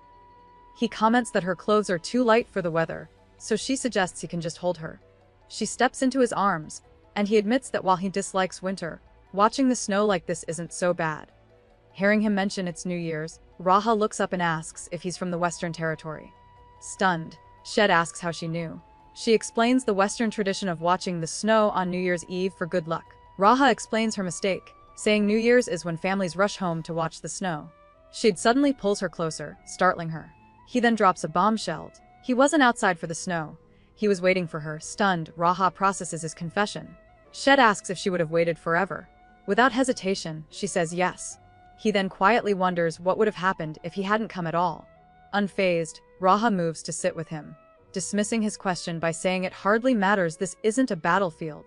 Raha studies Shed, thinking to herself that anyone can tell he's a knight just by looking at him. Her expression grows serious as she moves closer, her gaze locked on his.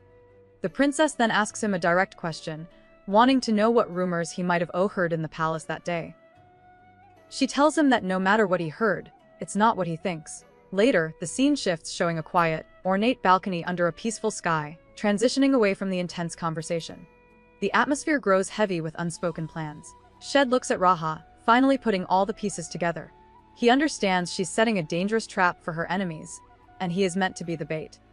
But instead of backing away, his resolve hardens. He tells her that he will do it, so that he can willingly fall into this trap. For her, he's ready to walk into any danger. He has made his choice, and his choice is Raha. The moment on the balcony becomes intensely vulnerable. Shed looks at Raha with a serious expression and makes a startling confession. She is the first one who has ever mattered this much to him.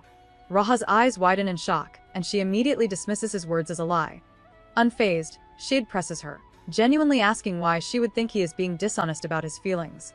Caught off guard by his sincerity, Raha struggles to find an answer, her carefully built walls starting to crumble before his unwavering gaze. Raha comments that Shed smells of liquor. He explains it's just from being near the drinking nobles. She teases him about looking tired, knowing he rarely drinks. Shed's mood turns serious, and he admits he wants to stop drinking completely. He explains it would be tiring to become addicted. His gaze softens as he looks directly at her. He then confesses that he really likes her eyes so much that he started thinking about them even more than the taste of liquor. Later, while walking through the palace, Raha is stopped by Count Palatine. He greets her with a respectful bow, saying it's been a while. The Count explains he heard she was heading to a tea party and brought something for her. He then presents a massive bouquet of flowers, which surprises Raha. She remarks on seeing so many beautiful blossoms in the middle of winter. The Count simply smiles, replying that for Her Highness, a gift had to be this grand and beautiful. Raha accepts the flowers, telling the Count he has a way with words. He is pleased that she likes the gift.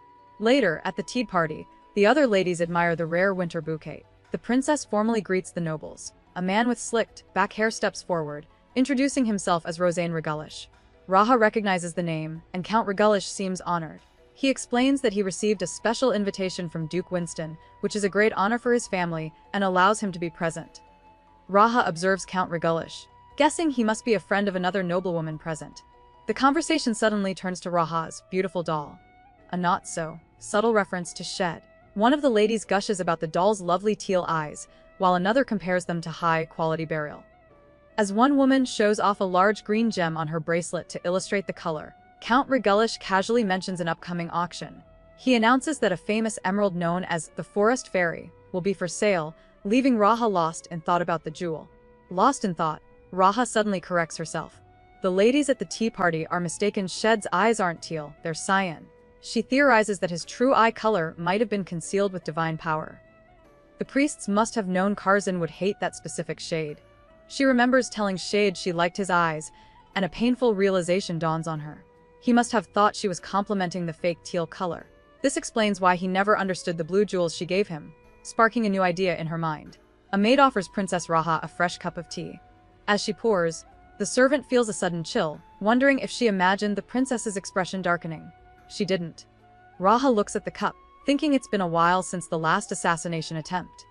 Her special eyes, a unique trait of her family line, allow her to perfectly detect murderous intent. The poison in the tea is no secret to her, as the deadly plot is revealed through her unique vision. She calmly looks down, completely aware of the danger. Raha holds the poisoned teacup, her mind racing to identify the culprit. Who is it? She wonders, scanning the crowded hall where many powerful people have gathered. She mentally lists the potential suspects: Marquis Duke Esther, Duke Winston, and even the notorious assassin Blake. She spots another noble, Roseanne, looking smug in his seat. With so many high-profile guests, the assassin could be any one of them. Or maybe, the real threat isn't even in the room at all. Raha knows many people despise her and the Empire, making it nearly impossible to identify the would-be assassin in the crowd. The poisoned teacup in her hand triggers a dark memory from her childhood. She remembers her mother, a distinguished noblewoman, who once slapped her exactly 4 times. The final slap came because her mother saw her own disgrace reflected in her daughter's face. This cruel woman preferred elegant punishments, and her method of choice was always poison. The terror of the past collides with the danger of the present. The memory of her mother's cruelty hits Raha hard. Even as a child, she couldn't bring herself to drink the poisoned tea, because deep down, she never wanted to die. The flashback shows her mother cornering her, asking coldly if she wanted to live and warning that her hesitation would expose her knowledge of the poison. Young Raha could only whisper that the thought of it was disgusting. Unfazed, her mother decided the solution was to find a poison that wasn't. They brought dozens of teas, but the young princess refused every single one. The memory deepens. Her mother warns that their patience is running out, they'll just find another way to defeat her. She then asks the child if that's what she wants. Cradling a stuffed animal, young Raha whispers yes. She explains that since everyone else wants her gone, she feels bad about it. The only reason she hasn't done it herself is because she's scared. Unmoved by the confession, her mother approaches, unpins a brooch from her dress, and adds its contents to the already poisoned tea. Her mother holds up the brooch, calling it a mild poison. But as a maid writes a letter nearby, she knows the little princess is completely alone, with no adults to sympathize with her. The woman, Raha's nanny, approaches the child with a plan. She instructs Raha that if she collapses, she must tell the Council of Nobles, not the Empress. Before the princess can react, her nanny takes the poisoned teacup and drinks the entire thing. Raha's eyes widen in shock, watching the only person who cared sacrifice herself. On a bitterly cold winter day, Ra's nanny died from the poison. But no one came for a full week. The young princess was left all alone in the room with the body of the only person who had ever cared for her. Back in the present, Raha stands in a sunlit hall, holding a bouquet. the dark memory resurfaces, reminding her how many people despise her. She realizes that for her, happiness is a forbidden luxury. Even the simple sight of falling snow is now forever tied to that devastating loss. Raha's mind is a storm of dark memories. She tells herself that worrying about someone, caring for their feelings, those are things she's not allowed to do. Shed, seeing the look on her face, desperately calls her name. But Raha has already surrendered to her bleak conclusion. The beautiful bouquet of flowers slips from her hand, crashing to the floor. For her, happiness is a privilege she has never been granted, and she won't start accepting it now. Oliver approaches Shed with a serious look, explaining he isn't sure when he'll be able to return. He asks the king to stay healthy in his absence.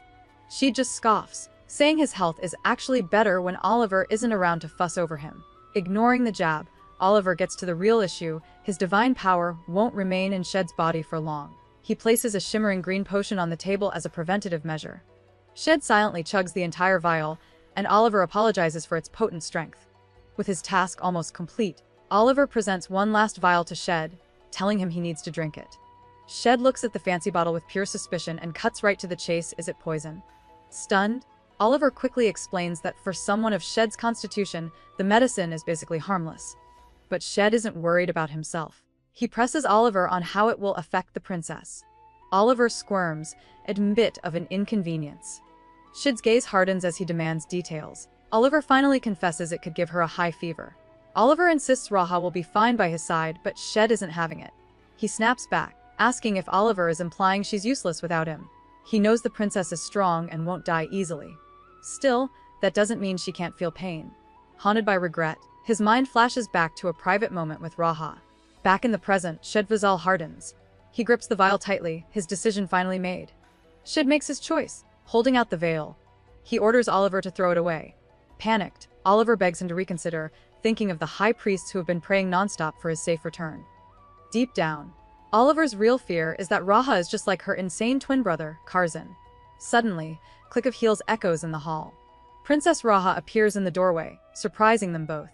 As she enters, a chilling memory of Kazan's cruel voice rings out, commenting on his slaves. Raha glides into the room, her presence instantly silencing both Shed and Oliver. Frozen in shock, Oliver can only stammer out her title.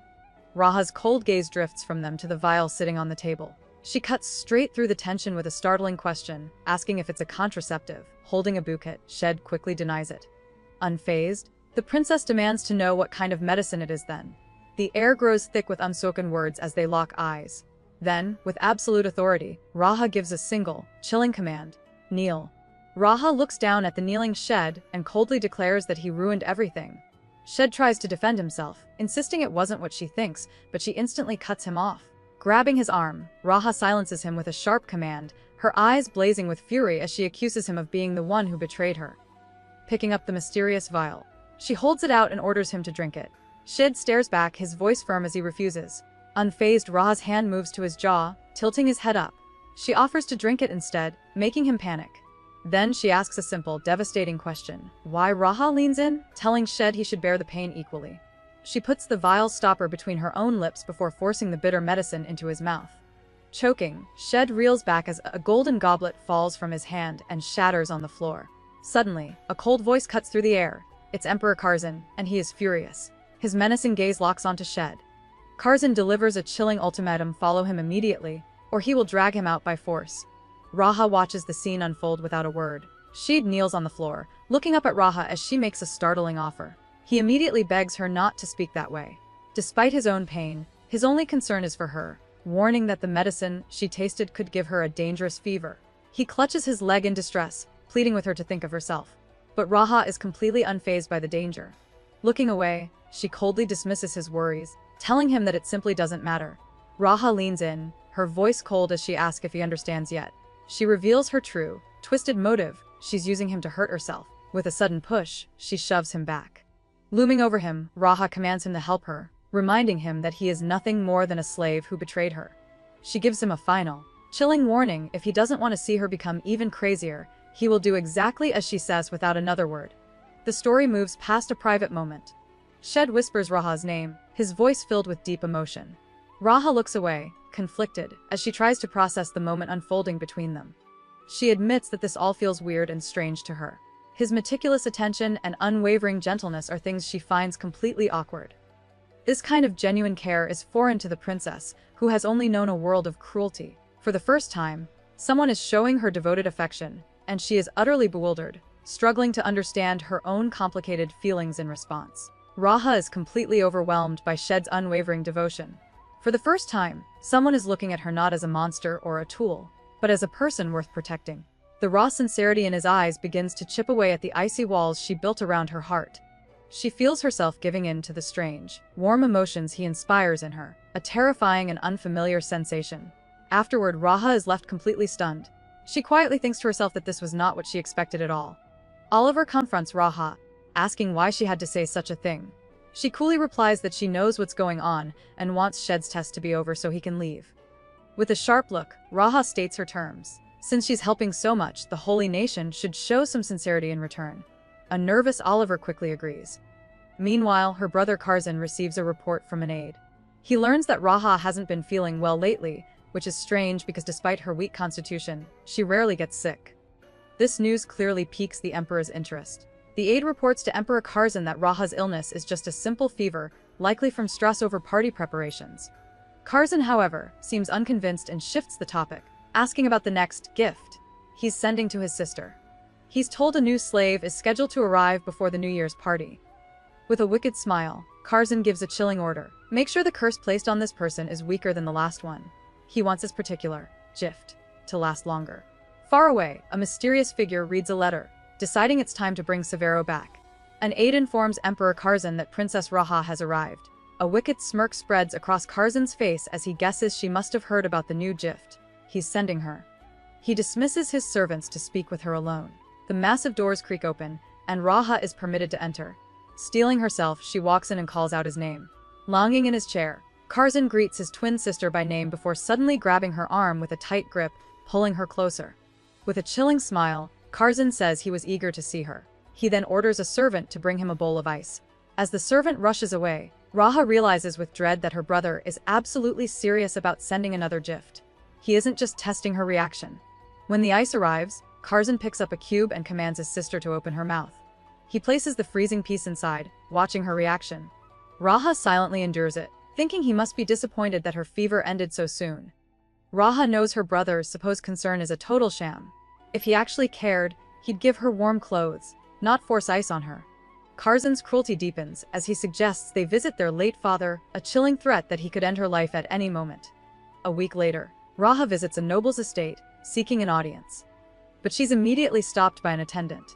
The man she needs to see is currently meeting with her brother, the Emperor.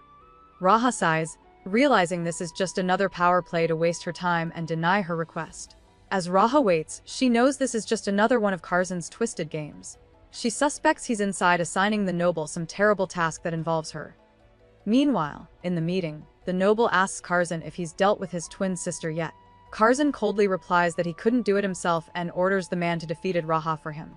Back outside, a woman in a lavish red dress appears. After Raha corrects her for being too informal, the woman smiles and calls her mother, leaving the princess completely shocked and confused. The woman in red scoffs, telling Raha she's the one being disrespectful, unless she means to insult her own deceased mother. A flashback reveals this sinister woman is the late emperor's second empress, the only concubine who ruthlessly survived and clawed her way to power. Back in the present, she leans in with a smirk and asks a chillingly personal question. Does Kazan still hit you? She explains that Kazan always knew hurting his twin meant hurting himself, but his self-destructive violence, symbolized by him crushing a small bird, never stopped. The second empress notes that Kazan must not hit Raha anymore and then prays further, asking if the twins' relationship is inappropriate. Raha's cold, simple yes leave the empress stunned and disgusted. But Raha isn't done. She flips the script completely, getting right in the empress's face. She delivers a chilling threat she's coming for the woman's son, the second prince. With a menacing smile, Raha promises to make the prince hers, right in front of his mother. The empress is left completely speechless by this power move. Completely horrified, the empress shoves Raha away. She calls the princess insane, questioning how she's still alive after enduring so much. But Raha coolly flips the accusation. She reminds the empress that she also abandoned her pride to survive beside the late emperor. With a calm smile, Raha asks why she shouldn't be allowed to do the same. This brutal honesty hits a nerve, and the empress can only grind her teeth in silent fury, totally outplayed by the princess she underestimated. The Empress absolutely loses it, raising her hand to strike Raha while screaming in pure rage. Before she can land the blow, attendants rush in to restrain her. They grab the struggling Empress and start dragging her away, shouting for a mood stabilizer to calm her down. Amid the chaos, another attendant approaches Raha with a surprising summons. Her father, the old emperor, wants to see her. Entering a grand hall, Raha finds him in a wheelchair. He looks up at her, saying it's been a long time. The emperor tells Raha to lift her head. As she looks up, she thinks he hasn't changed a bit. She notes their eyes are similar in color but fundamentally different. Hers are the eye of the successor, a gift from the gods, while his are the eye of the heavens, a title earned by a ruler. The sight of him triggers vivid, painful memory. Raha suddenly recalls being a terrified little girl. Watching her father tightly grip a golden cane, the memory of his cruelty still sharp after all these years. The memory hits Raha like a ton of bricks. She flashes back to a terrifying day when her arrogant father, believing their shared eye color gave him power over her, flew into a rage. The scene turns violent, but in a shocking twist, he's the one who ends up severely injured, losing a leg. This humiliating incident forced him to abdicate the throne to Kazan. Back in the present, the old emperor remarks that her legs look fine. Raha replies with icy calm that it's all thanks to his grace, throwing his past cruelty right back in his face. The old emperor continues his twisted lecture, telling Raha she should be grateful for the powerful successor's eyes that protect her. But his tone quickly turns nasty. He accuses her of stealing the eyes, blaming her for every kingdom the Delo Empire has crushed. He coldly tells her to always respect the dead, because their deaths are all her fault. Stunned by his cruelty, Raha clenches her skirt. She never wanted this power, so how could she have possibly stolen it? Her gaze lands on the Delo Empire's emblem, the symbol of their bloody history. As Raha stares at the Delo emblem, her mind flashes back to a crucial detail. There are two miniature copies. A chilling memory surfaces of her father speaking with a woman, who reveals that Kazan doesn't know the real emblem has a crack in it, a crack she caused while trying to harm Raha. Back in the present, her father warns her not to act recklessly. It all clicks into place. If that emblem breaks, he loses his power. His threats are just selfish manipulation. Forcing a smile, Raha turns and simply tells him to take care. Raha feels a familiar exhaustion creep in. As always, everything is just unbearably tiresome. Suddenly, the door opens and Shed steps inside, looking dead serious. He crosses his arms, his gaze locked on her, and says he has something important to tell her. Raha looks up at him with a weary expression, unsure of what's coming next. The tense atmosphere thickens between them. The story moves past a private moment. Raha finally relents, agreeing to do everything Shed asks of her. But he quickly adds a condition. With a serious expression, he tells her that first, she must look him directly in the eye and give him a completely honest answer. He holds her steady, his gaze unwavering as he waits for her to meet his. The air crackles with tension as the weight of his unspoken question hangs between them, promising to change the course of their relationship forever. With the tension at its peak, Shed finally asks his crucial question. Did she take her medicine? Raha stares back, completely baffled by the sudden left turn in their conversation. Shed calmly explains that the physician left it for her, and that her health comes first, regardless of what's happening. Before she can fully process his bizarre timing, he grabs the bottle of pills. He shakes a couple out and, without waiting for an answer, makes sure she takes them on the spot, his concern overriding everything else. Raha quietly says, "Good job," but she's completely confused. His gentle concern is the total opposite of her brother's cruelty, and his kindness feels overwhelming and dangerous. Suddenly, Shed pulls her into a tight embrace. He holds her close and whispers, "I'm sorry, Raha." Stunned by his apology, Raha clenches his shirt. She thinks to herself that she's the one who should be sorry, for not knowing how to respond to his genuine care and for being unable to say anything back to him. Raha worries she'll never be able to find the right words to say to him, now or in the future. A week passes, and the Empire holds its formal New Year's memorial rites. Snow falls as the nobles gather for the somber ceremony in a grand hall. At the front, Emperor Kazan, dressed in elaborate mourning attire, leads the event. He takes part in the rituals with a serious expression, but there's a cold, calculating look in his eyes as he goes through the motions of honoring the dead. As the somber ceremony continues, two noblewomen gossip about the upcoming martial arts tournament. They're thrilled to hear the preliminary rounds will be anonymous, noting that masks are about to become the hottest item in the capital. Meanwhile, Raha watches the procession, surprised to see the high priest officiating alongside Kazan. She immediately suspects her brother is up to his old tricks. Since he's stuck at home instead of at war, he's likely planning to torment a new target. But for Raha, this presents an opportunity. Her eyes then catch a memorial plaque for Marquise Nesseline, and she wonders if Shed placed it there. A noblewoman tells Raha that honoring Marquise Nesseline was the right thing to do, despite his past betrayals. She adds that his son, the one brought in as a slave, would be happy to hear it. When asked, the woman admits she hasn't met Shade yet, as she's been ill. Seeing her chance, Raha turns to the high priest and politely asks if he'll place a memorial candle with them.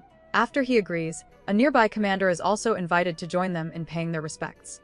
The Imperial Guard commander, Blake, agrees to join Raha and the high priest in paying respects. A noblewoman remarks that it's a nice gesture. As the trio stands before the memorial plaque, the high priest leans in close to Raha.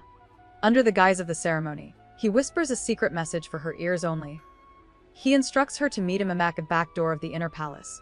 Nearby, Commander Blake watches their hushed exchange with a sharp, calculating gaze, his suspicions clearly piqued. Raha places a candle on the memorial, her resolve hardening. She silently vows to do everything in her power to help. Later, she maintains her public image at a formal gathering, even sharing a dance with a nobleman. That night, the high priest arrives for their secret meeting. He's met by one of Raha's maids, who is there to guide him. He gives her quick instructions, explaining he can't stay long. The priest is impressed, realizing the princess has much tighter control over her maids than he ever suspected. The high priest cuts through the dark palace garden, heading toward his secret meeting with Raha. Suddenly, a sound from the bushes stops him cold. A figure emerges from the shadows, calling his name. The priest's eyes widen in disbelief. It's Shed Hildes, standing right in front of him. Completely stunned, the priest asks how this is even possible. Unfazed by his shock, Shed simply greets the man, calmly stating that it's been a while since they last saw each other. A very unexpected reunion is about to go down. The high priest can barely process what's happening. He stammers out Shed's name, asking him what brings him here. But Shed doesn't waste any time with small talk. He grabs the priest's hand, a strange green light beginning to glow around them. Shed explains that medicine is just a temporary fix. He plans to imbue the priest with holy power directly, calling it a much safer method. He also mentions wanting to check the bracelet on his wrist. The priest looks down, totally baffled, wondering if this is really the best way. The high priest is completely shocked by Shed's cold fury. Shed cuts right to chase, revealing his true goal. He wants to get a sword and finish the emperor himself. He explains that after seeing how things really are in the palace, he views Princess Raha as nothing more than a sacrificial lamb. Her life is being slowly drained, her fate entirely controlled by her ruthless brother. Shed concludes that her situation is even worse than the slaves. Because of this, he's determined to find another solution. But the priest warns him it's nearly impossible to harm the emperor. The high priest insists he's willing to put his life on the line. But Shed simply cuts him off. As a green light glows from their joined hands, the priest notes that the device filled with holy power so quickly thanks to Princess Raha. Shed scoffs, cynically guessing that's because she's always so eager for his help. The priest immediately shuts that down, saying that's not what he meant. He then drops a bombshell. Princess Raha helped him draw up the entire plan from the very beginning. Completely floored, Shed asks what he means. The high priest lays it all out for a stunned Shed. He explains that Princess Raha is a brilliant strategist. In fact, she's the one who the Shed to bring this entire plan to life. Shed's expression hardens, his mind reeling from the news that he was just a piece in her game. Meanwhile, Raha walks through her grand chambers, calling out for Shed. She thought the high priest had already left, and now she can't find Shed anywhere. Wondering if he might have gone to the back garden, she continues her search. Raha finally finds Shed standing in the hall, completely soaked and looking distressed. Worried, she asks what he's doing, concerned he'll get sick. As she reaches for his face, Shed suddenly grabs her wrist, stopping her. He explains he tried to clear his head with cold water, but it was useless. Filled with betrayal, he confronts her, demanding to know why she used him in her plan. Raha's answer is shockingly cold. She looks at him and states it was because he was the only living test subject she had. Raha continues her chilling explanation. She tells Shed her twin brother was terrifying, which is why she was waiting for the results from the Holy Nation. She admits she sensed he felt something more for her, so she deliberately kept her distance, claiming it was more comfortable. Moving closer, she asks him if he would have even taken the medicine if she hadn't pushed him away. But just as she reaches for his face, her body gives out and she collapses. Shed lunges forward, catching her as she falls and shouting her name in alarm. Still reeling from Ra's confession, Shed looks down with a grim expression. He tells her they need to finish their conversation somewhere more private. The intricate red seal over his heart seems to pulse with his turbulent emotions. In the aftermath, Raha's resolve crumbles completely. Looking exhausted, she stares up at him with a sense of defeat. She quietly tells him she'll go along with whatever he wants, finally surrendering to the situation she created. In the tense aftermath, Shed's composure finally cracks. He looks down at Raha, his voice strained as he demands that she be honest with him. He asks if she actually likes what is happening between them, needing to know if her feelings are real. His question hangs in the air, heavy with the weight of her betrayal. Raha's expression is unreadable as she meets his gaze. After a long, tense pause, she finally begins to answer, her voice soft and hesitant. With a cold, detached look, Raha tells Shed that this kind of closeness is nice because they don't have to talk about feelings. In the emotional fallout, she tells him he can use her if he wants to. But Shed is tormented by her words, refusing to believe this is what she truly desires. He realizes that even if this is her truth, he cannot participate in something that is clearly a path to her own self-destruction. He pulls back, rejecting her desperate offer. Refusing to let Raha spiral into self-destruction, Shed's expression hardens with resolve. He leans in close, his voice a low whisper against her ear. He doesn't want her to give up or let herself be used. Instead, he pleads with her to ask for his help. He is offering her a lifeline, a way out of the darkness she's trapped in. Raha's eyes are wide, her expression a mix of shock and vulnerability as his unexpected words hang in the air. Shed offers Raha a real way out of her nightmare. He tells her he will defeat her twin brother, and they can run away together, but he won't let her die alone in the palace. He needs her to verbally ask for his help, to choose to live before he can change his plans. But Raha is completely exhausted by the constant struggle, sick and tired of everything. Seeing her slip away into despair again, Shed's patience wears thin. He grimly tells her that there's only so much he can take. Shed's ultimatum pushes Raha to her breaking point. The air is thick with desperation as her carefully built walls finally crumble under the weight of his raw emotion. She is completely overwhelmed, caught between her instinct to self-destruct and his fierce demand that she choose life. Unable to find the words to answer him, her desperation takes over, leading to a moment of intense, turbulent connection between them. 9 days afterward, the mood shifts completely.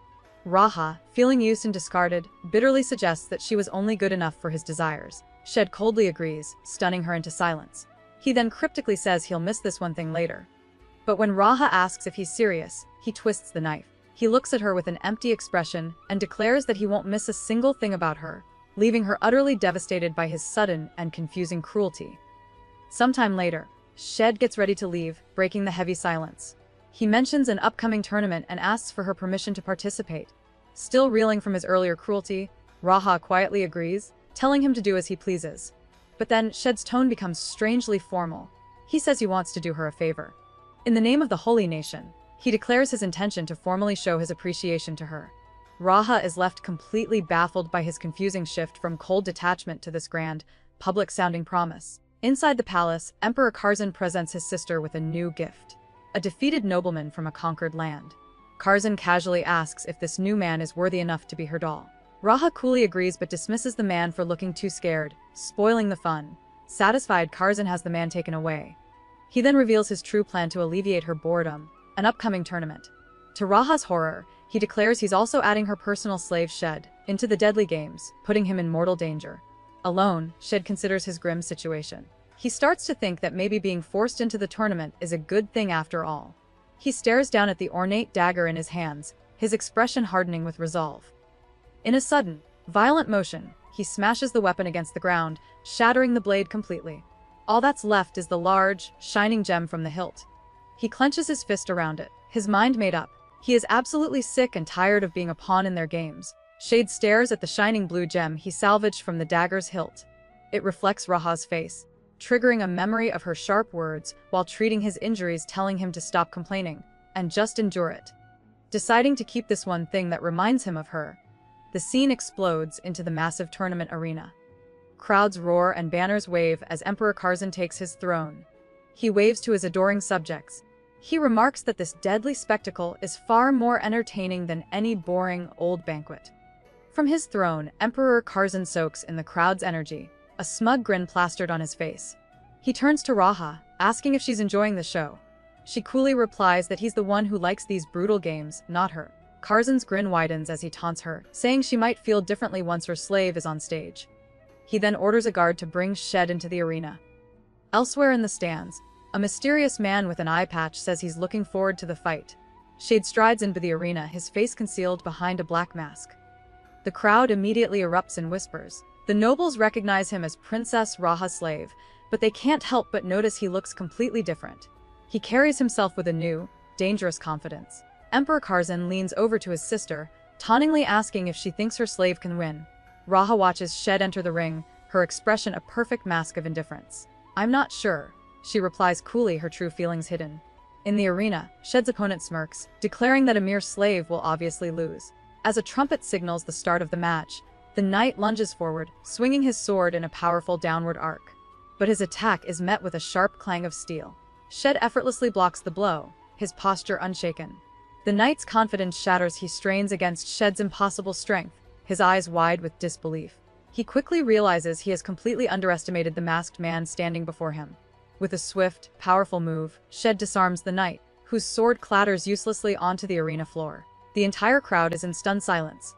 As the announcer prepares to name the victor, Raha watches intently, anticipating what's coming next. Shed slowly removes his mask, revealing his face to the shocked nobles. He looks directly up at the princess, thinking about how she always manages to surprise him. High above, Emperor Kazan's expression darkens, and his hand clenches into a fist, his possessive jealousy flaring. Kazan's anger quickly twists into a chilling smile as he turns to his sister. He leans in close, his voice a low whisper meant only for her. "Ra," he says, "your slave is more exceptional than I expected." His words are a clear threat. He continues, remarking that it would be a shame to let someone so interesting go. Looking directly at her, he puts the princess on the spot. "What do you think?" he asks, trying to force a reaction from her. Raha just looks up, her face an unreadable mask. Raha plays it cool, placing a hand on her brother's knee. She tells Kazan to do as he wishes with Shed, claiming it is of no concern to her. Down in the arena, Shed looks crushed by her cold words. When an advisor questions her, Raha doubles down, saying she now has a younger, more attractive slave anyway. Her cruel act works. A satisfied Kazan laughs, believing he still has total control over his sister's feelings. He stands and announces it's time to distribute the rewards for the tournament. Kazan announces that only the top 3 performers will receive an award. Attendants present the prizes on cushions, showing off a box of gold coins and a golden rose. The emperor invites the winners to come forward and select their prize. As the champion, Shed slowly walks toward the prizes while the crowd whispers around him. Raha watches him silently from her seat. Sensing the tension, Kazan and his guard both their clothing and sword hilt, bracing for whatever Shade is about to do next. With everyone on edge, Kazan's guard prepares to move, but the emperor stops him with a smirk, telling him to let Shed be. The slave walks straight past the gold coins and kneels, picking up the single golden rose. Ignoring the emperor completely, Shed turns to Raha and presents the flower to her. In front of the entire court, he declares his wish to offer the prize to his master. The princess looks down at him, her face a blank canvas, as the celebration banquet begins. At the banquet, Raha silently questions Shed's bold actions. She realizes his slave bracelet is gone, which means his escape plan must be complete. After conspiring with the high priest to get away, his current behavior seems incredibly foolish to her. As she reaches for a glass of wine, she stops dead. Her brother Kazan is suddenly beside her, asking if the wine isn't to her liking. A nervous maid offers to bring a different kind, but Raha calmly refuses. She looks away from her brother and states that she would prefer tea instead. Raha stares into the cup of tea, and a cold realization hits her. It's poisoned. She remembers the last attempt on her life all too well. But this time feels different. The royal guards are everywhere, and all the nobles are on their best behavior under Kazan's watchful eye. She knows her twisted brother wouldn't grant her a quick death. He'd rather watch her wither away slowly. Dismissing Kazan as the culprit, her gaze lands on another man across the room, her most likely suspect. Raha's eyes find her target across the banquet hall, Blake Duke, the commander of the royal guards. He's the only one with enough freedom to move around without drawing suspicion. A sudden, quiet laugh escapes her lips. Her brother Kazan immediately turns, asking why she's laughing. With a practiced smile, Raha simply replies that she feels good. Inside, her mind is racing. She suspects Blake knows she can detect poison, and is trying to expose this secret ability. If her brother discovers the one advantage she's kept hidden, it's all over. Raha knows that if Kazan discovered her poison immunity, he would torment her even more. With no other choice, she lifts the poisoned cup to her lips to protect her secret. As she takes a drink, Blake Duke freezes in shock from across the room. Suddenly, Raha chokes violently and the teacup shatters on the ground. She slumps forward, unconscious, as her brother Kazan screams her name in absolute panic. The once elegant banquet descends into chaos as red liquid pools on the floor from the broken porcelain. Kazan screams Raha's name in pure terror, cradling her limp form. The Emperor is losing it. Across the banquet hall, Blake Duke is in total shock. He can't process what he just saw. Why would the princess knowingly drink poison? Did she not have the ability to detect it after all? While the nobles erupt in panicked whispers, the situation gets even crazier. A guard suddenly screams about a fire, running toward the Emperor to report that the entire royal annex is ablaze. The palace is thrown into absolute chaos. As the royal annex burns, guards scream for an immediate evacuation. But the Emperor ignores the spreading fire, his entire world focused on his unconscious sister. Cradling Raha, Kazan barks orders with terrifying intensity, move her to his personal chambers, and summon her physician at once. He then commands a total lockdown of the palace, no one gets in or out. His eyes glow with cold fury as he vows to find whoever is responsible for this and personally make them suffer for harming his twin. Raha's eyes flutter open. She's no longer at the banquet hall. Her loyal caregiver, Oliver, is right by her side, looking extremely worried. He asks how she's feeling, and Raha sits up, coolly remarking that it seems she won't die after all. Oliver is stunned by her casual tone and explains she was lucky, it was only a small dose of poison. But Raha isn't focused on that anymore. She hears the commotion outside. With a nervous look, Oliver confirms the worst, someone has set the palace on fire. While knights frantically battle the inferno engulfing the annex, Emperor Kazan puts the entire palace on lockdown, determined to hunt down the person responsible. After hearing the full report from Oliver, Raha remains unnervingly calm. She immediately tries to leave, but her panicked caregiver begs her to stay. He pleads with her, reminding her she was just poisoned and needs to rest while the fire rages outside. Ignoring his desperate warnings, Raha gently silences him with a hand on his head and apologizes. She has a plan, and she's seeing it through. Raha's mind is made up, she has to act now. She silently slips into a dark room where the captured assassin, Blake, lies unconscious and injured from his failed attempt. With an icy resolve, Raha picks up a sharp, golden rose decoration. Without a single moment of hesitation, she clenches her fist around it, driving the sharp petals into her own palm. Injury drips from her hand, but her expression remains cold and unreadable. This self-inflicted wound is a crucial part of her dangerous new plan. With her dangerous plan in motion, Raha brings her injured hand to her lips, believing another sample is needed for her experiment to succeed. She swallows, her face a mask of cold determination. Suddenly, the door to the dark room opens, and Shed is standing right there, his presence catching her completely by surprise. Realizing he must have followed her, Raha walks toward him with an unreadable expression on her face. The story moves past a private moment. A shocking memory suddenly plays out. In the past, a mysterious man holds a weakened Raha, who seems dazed. He gives her a chilling and treasonous order: the Daharsa Empire must be utterly destroyed. With a weak voice, Raha agrees to see it done. The flashback ends, showing the man walking away from her. Back in the present, Shed kneels before Raha. With unwavering resolve on his face, he seems to promise he will be with her until the very end. As Shed remains before Raha, his voice is full of empathy. He understands the immense pressure she's under and the pride she has to carry. He knows that after fighting all her battles alone for so long, it must be unbearably difficult for her to finally admit that she needs someone. He sees her pain and her fierce determination. He isn't judging her for her methods or her secrets. He's simply acknowledging her struggle and letting her know that he is ready to face it with her.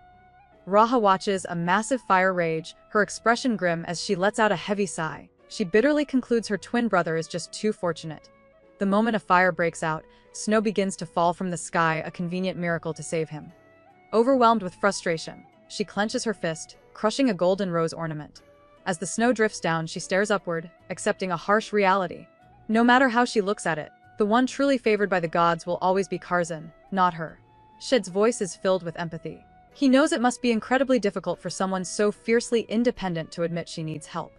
As Raha watches the massive fire rage before her, her frustration boils over.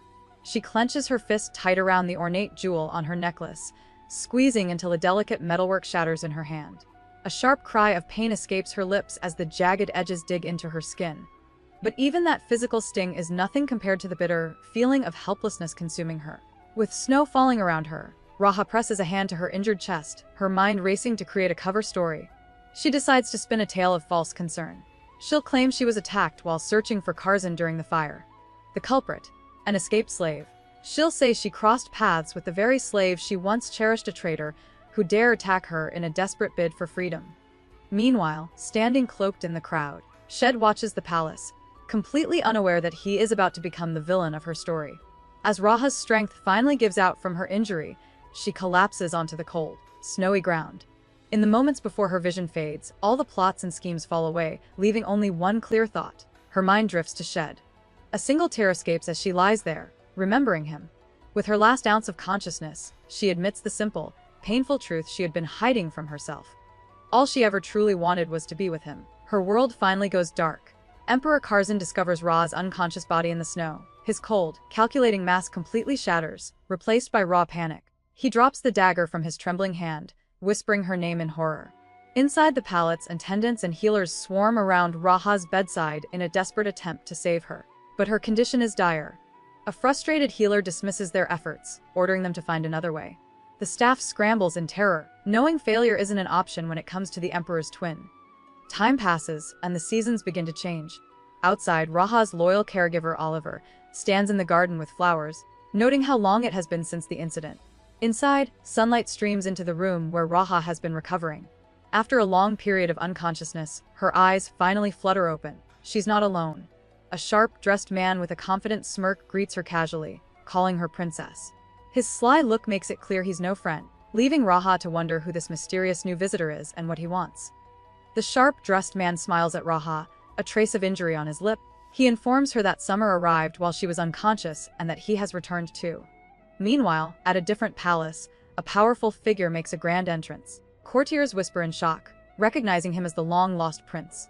As he descends the stairs, the royal guards immediately draw their swords, raising tensions. A blonde-haired noble named Brandon looks on with relief, stating that it has been a long time.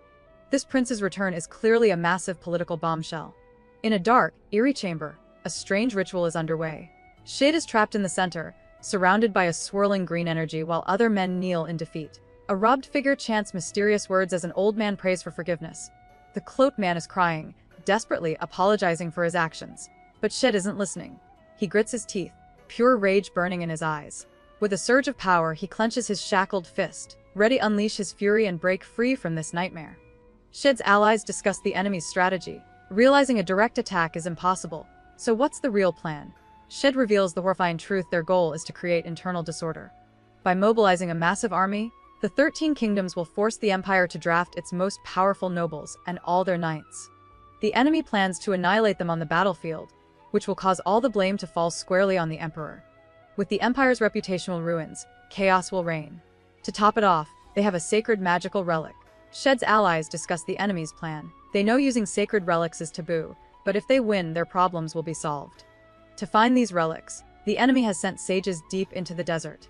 But they didn't just send scholars, they sent Emperor's most loyal dog, Severo Classis. Another man is stunned, recalling that Severo was exiled for corrupting Princess Raha. But that was just a cover story. The real reason for his banishment was his dangerous obsession with the princess. From the shadows, Shed overhears everything. Shed's fist tightens as he listens. One of his allies notices his distress and asks if he's alright. Brushing it off, Shed says he needs some fresh air and abruptly leaves the room. As he walks out, the others continue their conversation. One man reveals a shocking secret. Severo came to them after a dark past serving the Dello princess. He explains that whatever happened to Severo back then helped their experiment progress. Outside, Shed is completely overwhelmed, covering his face as a painful memory surfaces of a voice commanding him not to spit. Shed's mind flashes back to his darkest moment as a captive. He remembers being broken and battered when Princess Raha first appeared. He had expected to meet a cruel, decadent monster, just like the rumors claimed. But in that pit of despair, he didn't see a villain, he saw a savior.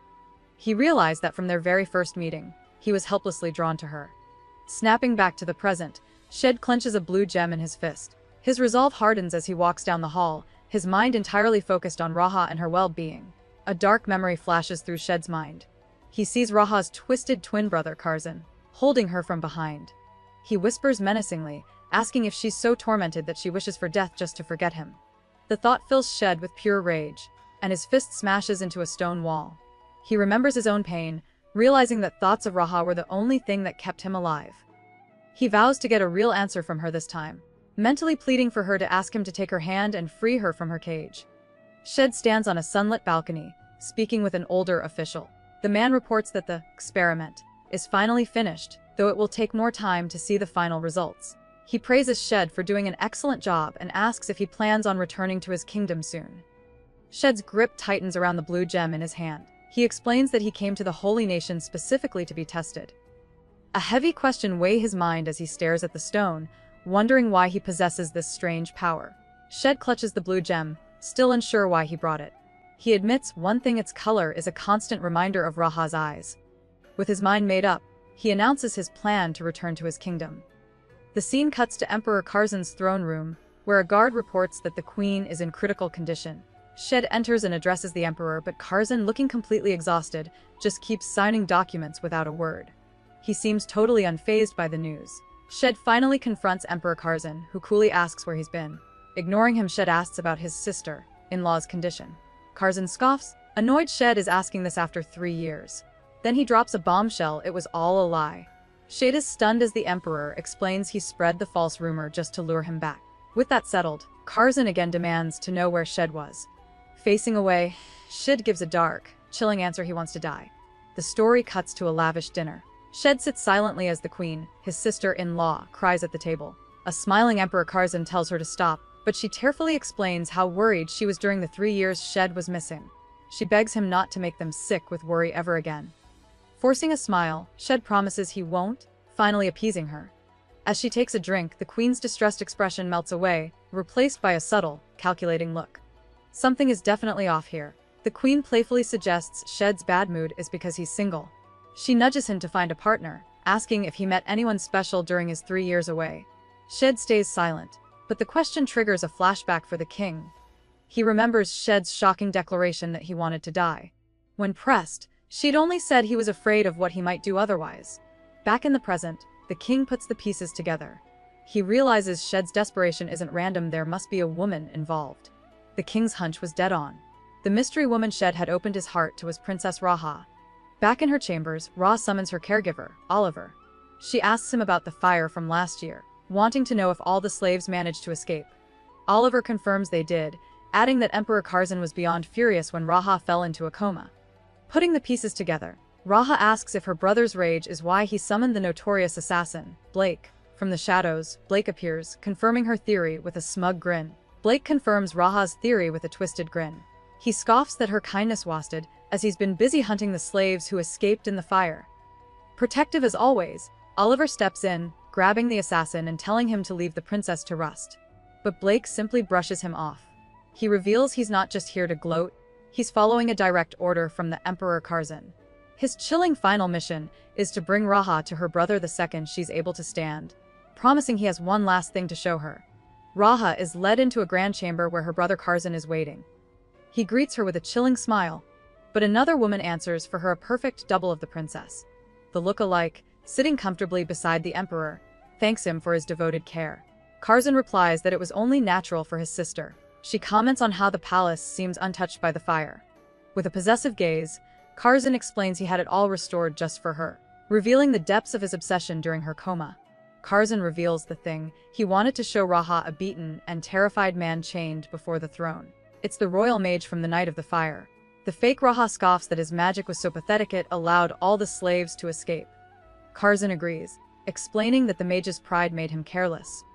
While lecturing the captured man about the dangers of praise, the emperor suddenly turns and points a sharp blade right at the real Raha's throat. His double watches with a curious smile, finding the situation, rode. With a blade pressed to her throat, Raha's mind races. She realizes Kazan is still completely unaware that Blake was the one behind the poisoned tea.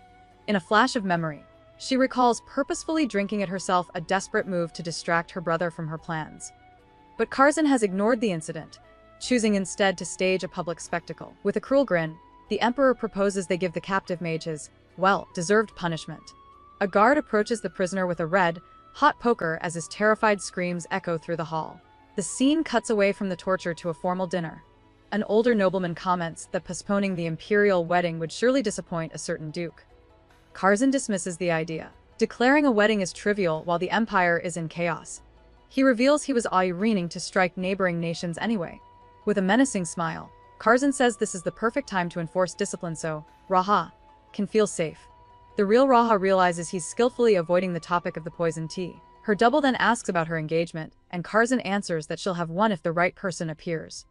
Kazan notes that Raha's wound has almost completely healed. The imposter coolly credits her caregiver, Oliver. The Emperor then asks if she was injured when Shed made his escape. Playing the part perfectly, Blake feigns confusion and denies being hurt at all. A wicked smile spreads across Kazan's face. He deduces that Shed's attack was a bluff, explaining that using his power with real murderous intent would have backfired on him. A nearby noble remarks that Shed seemed too devoted to run, but Blake dismisses it, suggesting he fled from her rejection. Blake, still playing the part of Raha, agrees that Shed's a decent distraction. But inside his twisted mind, Kazan is piecing things together. He remembers how his sister kept that worthless doll close for far longer than expected, questioning why she'd defend a runaway. Suddenly, a dangerous thought hits him. Raha must have helped Shed escape. Meanwhile, far away from the palace's dark schemes, a very much alive Shed pets a dog in a sunny garden. He's safe and reading a secret message from an alley. The letter in Shed's hands reveals a devastating truth. A secret experiment is already 6 months in, but it needs another 10 years to be safely completed. Rushing it would be incredibly dangerous. His ally writes that Princess Raha knew this all along. She willingly faced the consequences of helping him escape, accepting the risk as the price for their plan's ultimate success. Crushing the paper in his fist, Shed is overcome with guilt. He apologizes to her, feeling like a coward for leaving her to bear that burden alone. The letter's final words echo in Shed's mind. "I will leave the choice to you." He curses, running a hand through his hair in complete agony.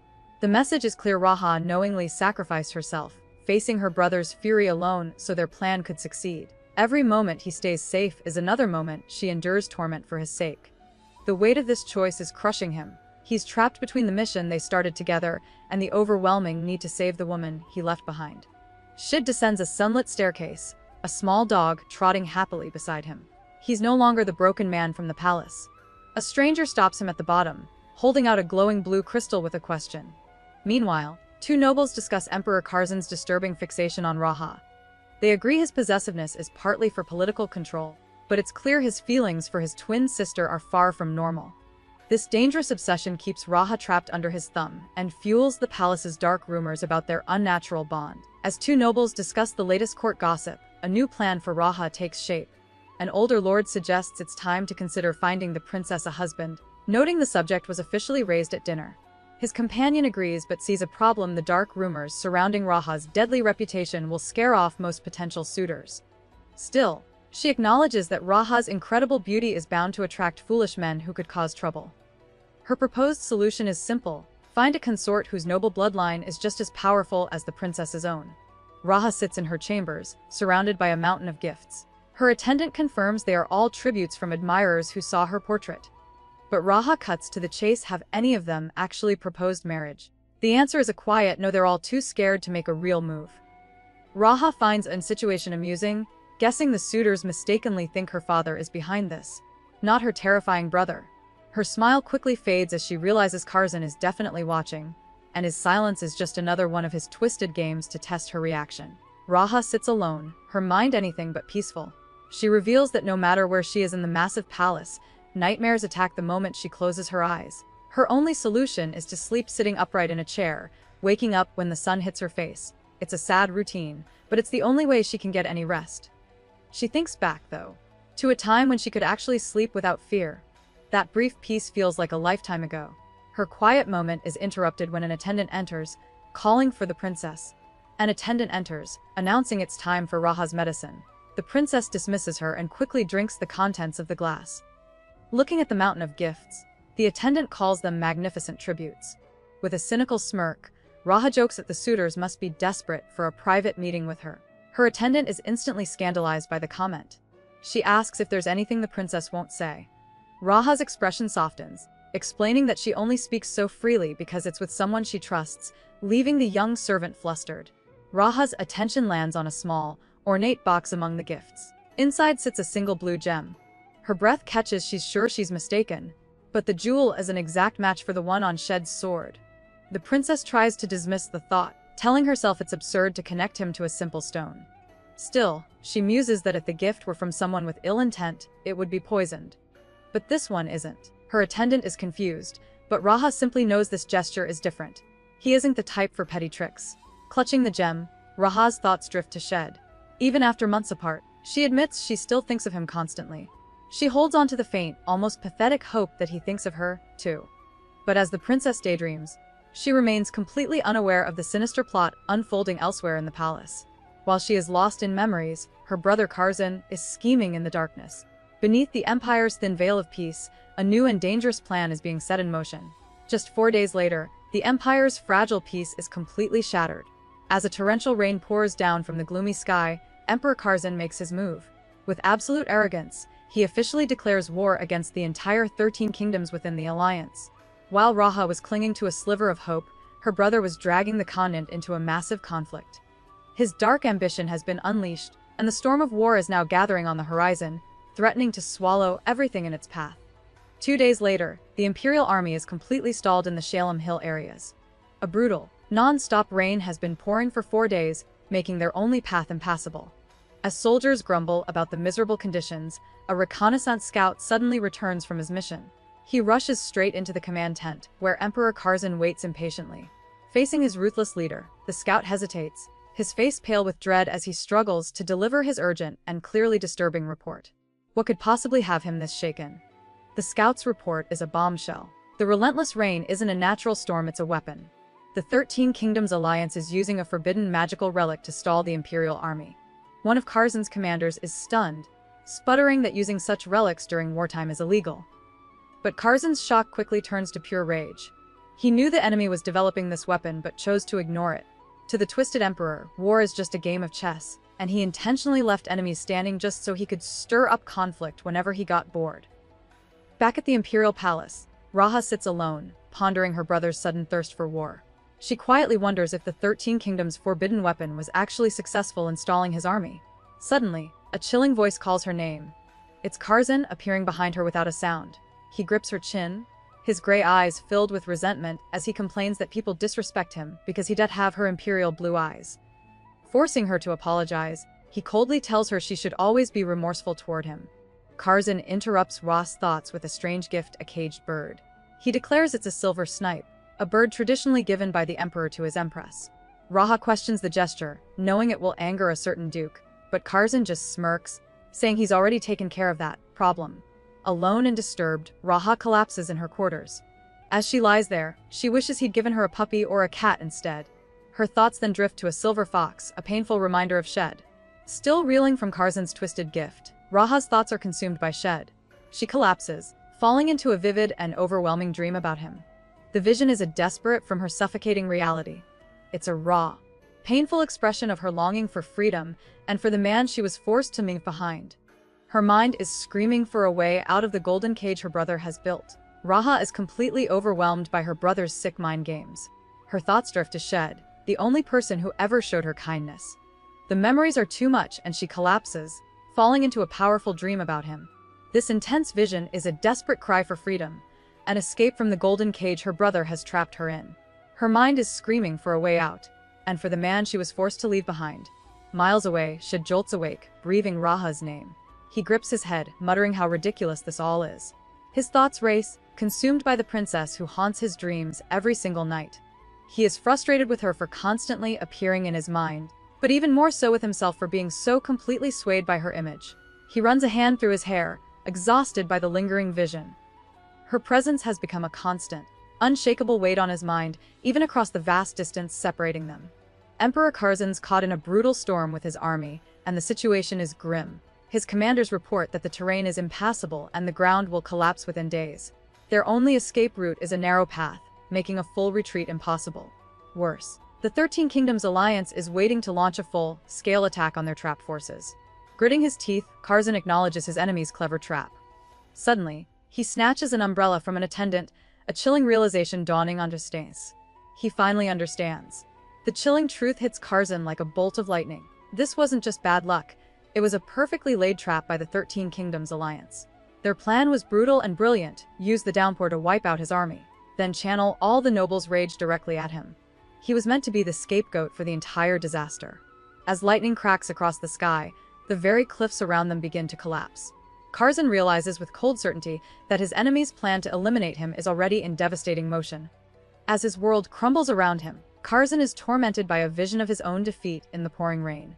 He slumps over a strategic map, completely drained, when an aide rushes in with urgent news. The Kingdom of Hildes is proposing a mutual defense treaty.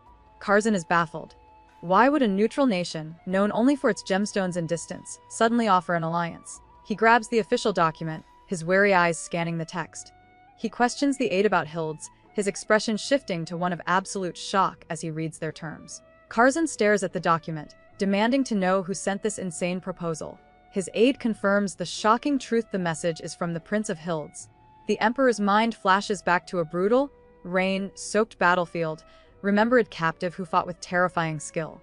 The memory fades as the storm outside subsides. Suddenly, a figure in brilliant armor enters his tent. Kazan looks up, his face frozen in disbelief. Standing before him is Shed, the former slave, now revealed as the Prince of Hildes. Despite his exhaustion, Kazan musters his authority. He formally accepts the proposal, declaring that he will never forget Hildes' assistance and will forever view them as a true ally. Shed politely replies that the honor is all his. Internally, however, he's amused. He expected the Emperor wouldn't recognize him, given how much holy power has altered his appearance. Kazan then offers a reward for his service, asking if there is anything specific the prince desires. Shed pauses for a moment before beginning to state his true price. Shed stares down the Emperor and names his price. He wants the princess as his reward. Kazan is momentarily speechless, asking if he means his twin sister Raha. Shed confirms it, lying smoothly that he fell for her after seeing her portrait. The Emperor scoffs before breaking into a full-blown laugh. He agrees his sister is beautiful but adds a condescending jab, questioning if Shed would be allowed to give up his status and become a citizen. But Shed calmly counters that he has no intention of doing so, leaving Kazan confused. Shed coolly clarifies his intentions. He plans to bring the princess back to his own kingdom, Hildes. Kazan's amusement vanishes instantly. He insists his twin sister is not some prize to be handed over. Then, a malicious grin spreads across his face. He tells Shed he might stand a chance if he caters to his sister's particular tastes. When Shed asks what he means, Kazan launches into a vile lie, claiming Raha has a strong preference for slaves. He leans across the table, asking what Sheikh thinks of his sister now. Leaning over the table, Kazan continues his vile lie about Raha's supposed preferences. He smugly asks Prince Shed if he can truly provide what his sister wants, trying to humiliate him into backing down. But the Emperor's cheap trick completely backfires. Shed doesn't even blink. With unshakable confidence, he replies, "Course I can." Time passes and the promised winter finally arrives. After all the struggles and obstacles, Shed reflects on their long-awaited reunion. He is finally coming back for the princess just as he promised. The imperial palace is buzzing with gossip. Everyone is talking about the visiting prince from Hildes and his strange request. A nasty rumor, started by Kazan, is spreading like wildfire. The prince is so obsessed with Princess Raha that he's willing to become her personal slave. The noble ladies are in a frenzy over the news. Some think it's scandalous, but others see it as the ultimate romantic gesture. As they chatter, they realize it's Rahal, since Raha has received a new attendant, making the whole situation even more intriguing. The nobles note that both the princess and Shed vanished after a brief appearance. One man smirks, suggesting they might hear celebratory news soon. But this rumor enrages Kazan, who secretly shatters his wine glass in a fit of fury. Elsewhere, an attendant finds Raha. She informs the princess that Shed is ready, then adds the Emperor's vile order. They must follow the demeaning protocol for slaves. Raha is left speechless, caught in her brother's cruel game yet again. Raha's mind is racing. With his silver hair and striking bluish-gray eyes, no one would ever recognize Prince Shed as the tortured slave. Number 192. She had assumed, said Hildes, was a fake name, but it's real.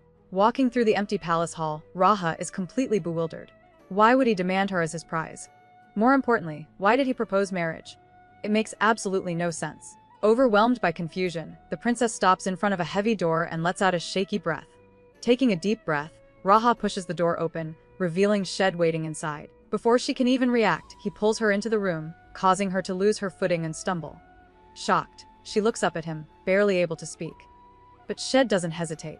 In one swift movement, he lifts her completely off the ground and into his arms. He begins to walk away with her, ignoring her stunned protest to wait. He's taking control of the situation, and Raha is utterly powerless to stop him. Shed gently sets the princess down. He kneels for her, taking her foot in his hands and commenting that she is as cold as he remembers. Totally bewildered, Raha demands to know why he returned. Shed simply repeats her question before reminding her that he already stated his intentions. He desires her as his reward. Shocked, she asks if he's trying to make a trophy out of her. He looks down, turning the tables kindly by asking if she hadn't originally planned to use him for her own purposes. Later, Raha is left alone to process the overwhelming turn of events. Shed's sudden return and his shocking demand have completely upended her reality. She knows his actions will not go unnoticed by her dangerously possessive brother, the Emperor. The princess realizes she's now at the center of a political firestorm. She has to decide her next move before Kazan makes it for her, because the stakes have never been higher. A new, uncertain chapter has officially begun. As Raha wrestles with her new reality, Shed suddenly reappears before her, his presence filling the room. The air crackles with unspoken tension, every moment charged with the weight of their complicated past and uncertain future. His gaze is intense as their confrontation escalates into something more personal and profound. Afterward, Raha is left reeling from the overwhelming encounter. Shed remains close, calmly informing her that they are not finished, leaving the princess completely stunned and at a loss for words. Shed's voice is soft as he asks Raha how long her fever lasted, concerned about how thin she's gotten. She admits that after he left, she was so sick she couldn't eat for months. The princess is surprised at her own vulnerability, thinking it's not like her at all. Hearing the depth of her suffering, Shed quietly reassures her. He tells her it's alright now, because he is finally back by her side, promising to stay. Shed's gaze softens with concern as he promises to take care of her from now on. He vows to make sure she eats breakfast, lunch, and dinner every single day to regain her strength. Stunned by his intense declaration, Raha questions his intentions. Shed simply asks if he's ever broken a promise to her, his tone leaving no room for doubt. He is here to stay and protect her, no matter what. Raha wakes and finds Shed there with her. She quietly asks if he also had a fever, but he says no. With a worried look, she notes that he seems to have lost weight as well. Her deepest fear surfaces as she looks at him. She asks if she falls asleep again, will he still be by her side when she wakes? Closing her eyes, Raha clings to the hope that he won't disappear, a constant terror she has lived with her entire life. Shade gently strokes Raha's hair as she sleeps, finally at peace. He quietly admits that she will probably never know just how much he missed her. His feeling runs so deep that he wishes he could keep her locked in his embrace forever, safe from the world. The story then flashes back to a week after their reunion, a customary period of observation within the palace. During that time, Shed reflects on his own feelings. The story flashes back to the week following their reunion. This was meant to be a period of observation, but for Shed and Raha, it was a time to finally reconnect. Every bit of longing and fear they had suppressed for years finally came rushing to the surface, breaking down the walls they had built around their hearts. It was a powerful, overwhelming release for them both. Afterward, Shed's resolve only deepens. He understands not that his purpose is not just about saving her or reclaiming his throne. His entire world revolves around Raha's happiness. He silently vows that he will never let her suffer again. He will protect her from every threat, even if it costs him his own life. Alone in her study, Raha is crushed by the overwhelming duties of an emperor. The weight of her past trauma and new responsibilities finally becomes too much, and she breaks down. In an instant, Shed is there, his face hardening at the sight of her pain. He immediately moves to comfort her, determined to erase her suffering.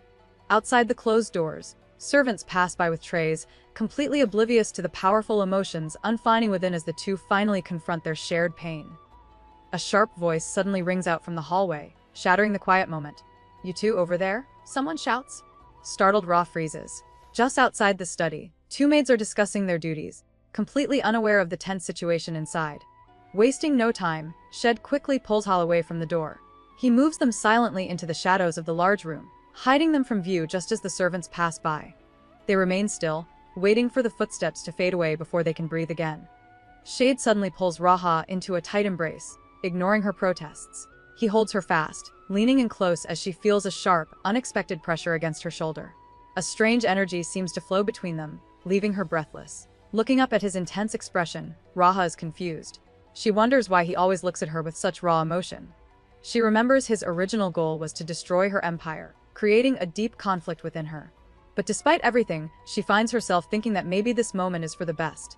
Raha holds Shed close, thinking of all the harsh ordeals he was forced to endure. She quietly accepts her the prize he fought so hard to win. Elsewhere, a distinguished man named Brandon, the commander of Hilsad's royal guards, inspects the palace. He's impressed by how perfectly it was rebuilt after a devastating fire. But his mind is on his missing king. He can't wrap his head around the bizarre rumor that Shed was sent here as a bedchamber slave. As he stands there completely baffled, a voice suddenly calls out. As Commander Brandon stands there lost in thought, a new voice cuts through the air. He looks around, searching for the source. A young woman with short, dark hair appears before him. "I heard you're the commander of the royal guards from Hillside," she asks. Startled by her sudden appearance, Brandon turns to face her. The woman offers him a bright, friendly smile that seems just a little bit mischievous. She looks up at the towering commander and asks if he has a moment to spare. He stares back, completely taken aback by her forwardness. Later, Raha sighs, completely full after a large meal. She leans back and complains that she can't possibly eat another bite. Shid sits with her, gently pointing out that her appetite is still small, even though he's been feeding her diligently for days.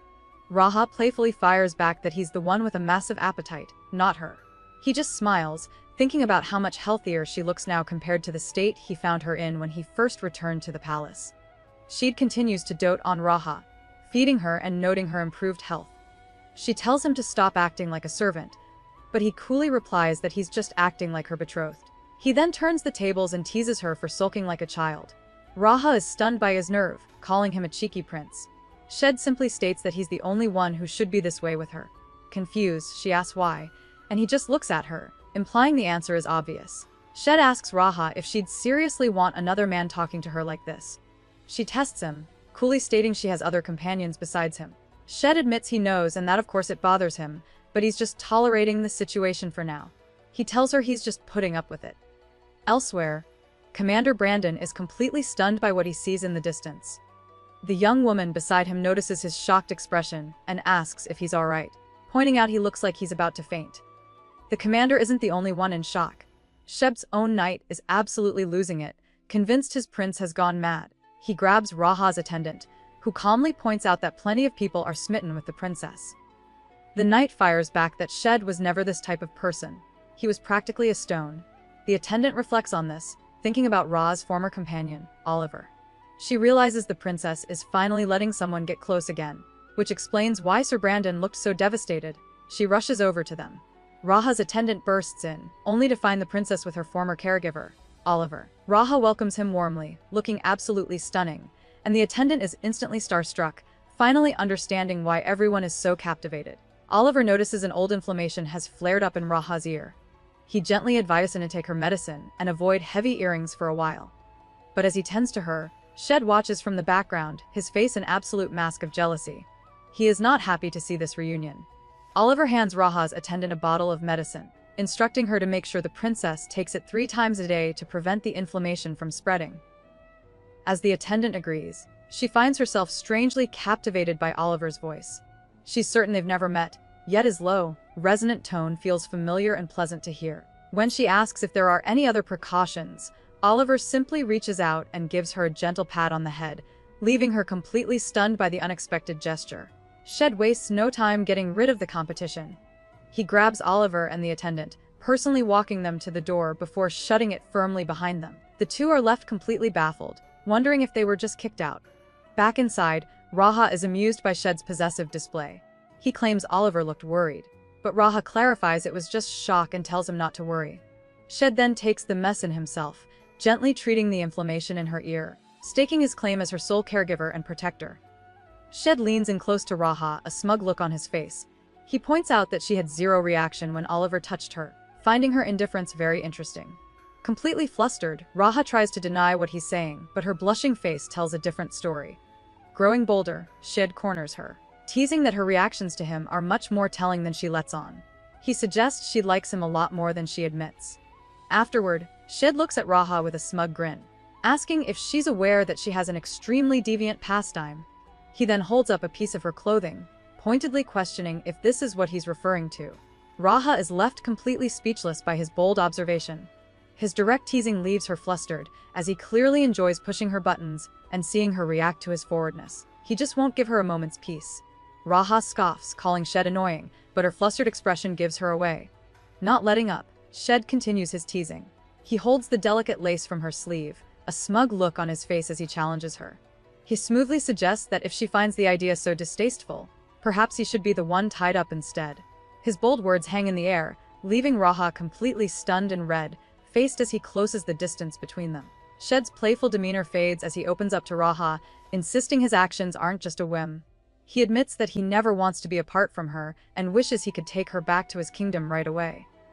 However, Shed knows he can't reveal his true intentions just yet. He's all too aware of the one controlling her subconscious, her crazy twin, Kazan. Shed pictures Raha trapped by invisible chains, a puppet under her brother's suffocating influence, and understands that he must be cautious. Raha's mind spirals with insecurity. She's terrified Shed will eventually see her as nothing more than a crazy tyrant who holds his life in her hands, exactly the monster her brother forced her to become. But Shed sees the real enemy. The thought of Kazan's invisible chains wrapped around her drives him to his breaking point, and he admits he can no longer hide his feelings. Afterward, Shed pulls close to Raha, softly speaking her name and drawing her complete attention. Shed makes a solemn vow. He promises that when Raha no longer feels any fear by his side, he will become her sword, the very weapon she'll use to strike down her twin brother. His words are a heavy promise, a plan to shatter the invisible chains that bind her. Later, a noble lady approaches Raha in the garden. After a brief greeting, the woman cuts through the gossip with a sly smile, asking about Raha's recent change in partners. Meanwhile, the political fallout from Shed's proposal begins as Kazan convenes an urgent council meeting.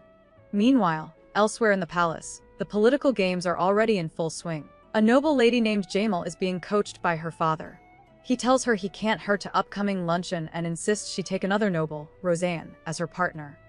Jamal is shocked, but her father warns her that this is a high-stakes diplomatic event with a foreign prince attending. She can't afford any mistakes. Just then, Roseanne arrives with a wide smile, greeting her by name. Playing her part, Jamal links her arm with his. Roseanne asks Jamal if she's nervous, pointing out how uncomfortable her position must be. But Jamal plays her part perfectly. She coolly replies that she isn't nervous at all, since he's right there beside her. Her confident answer catches him off guard for a second, but he quickly recovers with a sly smirk. Just then, a voice calls out to royalty, shifting everyone's attention. It's Raha and Shed, seated together at the tense luncheon. The princess gracefully greets a guest, clinking glasses as they welcome her to the event. Suddenly, swords clash on a palace balcony.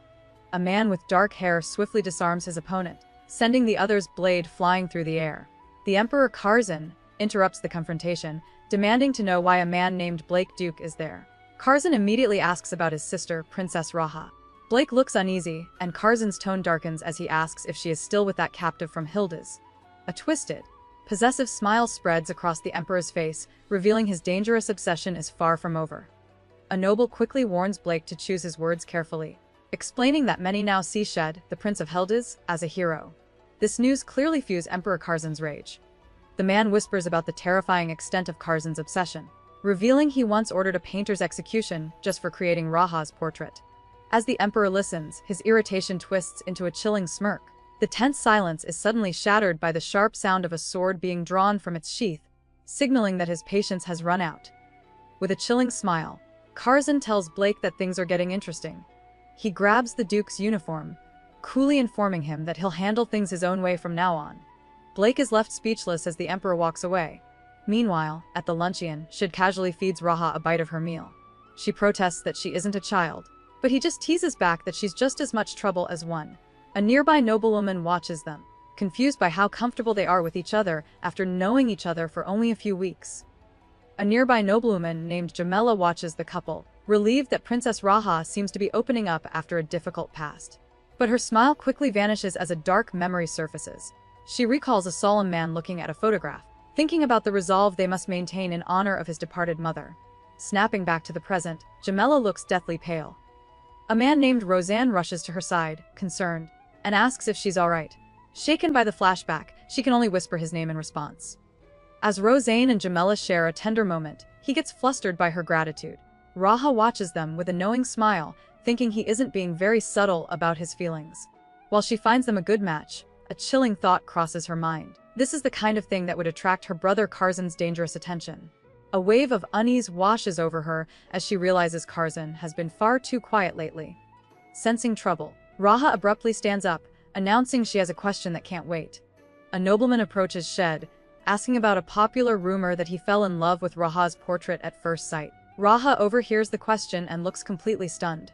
Shed turns to her and calmly confirms that he did fall for her, but clarifies it wasn't at first sight. He explains that over time, he found himself constantly watching and worrying about her. As he speaks, he gently tucks a strand of her hair back. He confesses he simply couldn't stand the thought of being away from her. Raha blushes, totally flustered by his public declaration. From a distance, Emperor Kazan watches his sister with a cold stare. He's stunned to see Raha smiling and looking so expressive with Shed. For the past 10 years, the only look he's ever seen from her has been one of utter despair. A dark memory flashes through his mind, showing a tormented Raha lying helpless. He looms over her, cruelly telling her to beg him if she wants another drink. In the flashback, a broken Raha desperately reaches out, pleading with him as he relishes his control. Renobleman continues to talk, remarking that the atmosphere seemed perfect for such a confession. But before he can finish his sentence, Shed's patience runs out. In a flash, he grabs the noble by the collar, yanking him forward.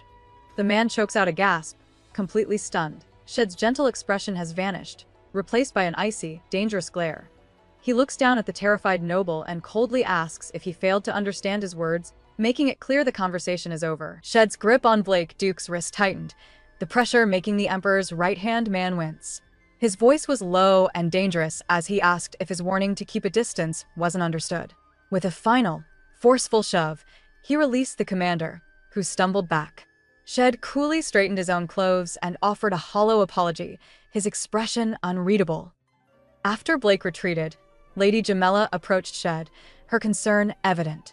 She asked if his display of force was truly necessary, reminding him that Blake was Kazan's most loyal subordinate.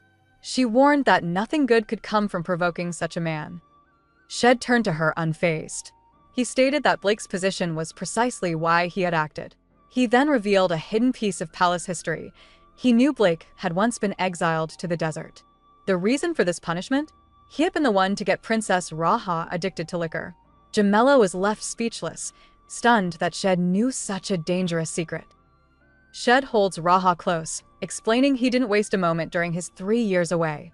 He reveals his suspicions about Blake Duke, telling her the official reason for the man's exile couldn't have been the full story, certain a much darker secret is being hidden. Until he uncovers the complete truth, Shed makes a firm vow.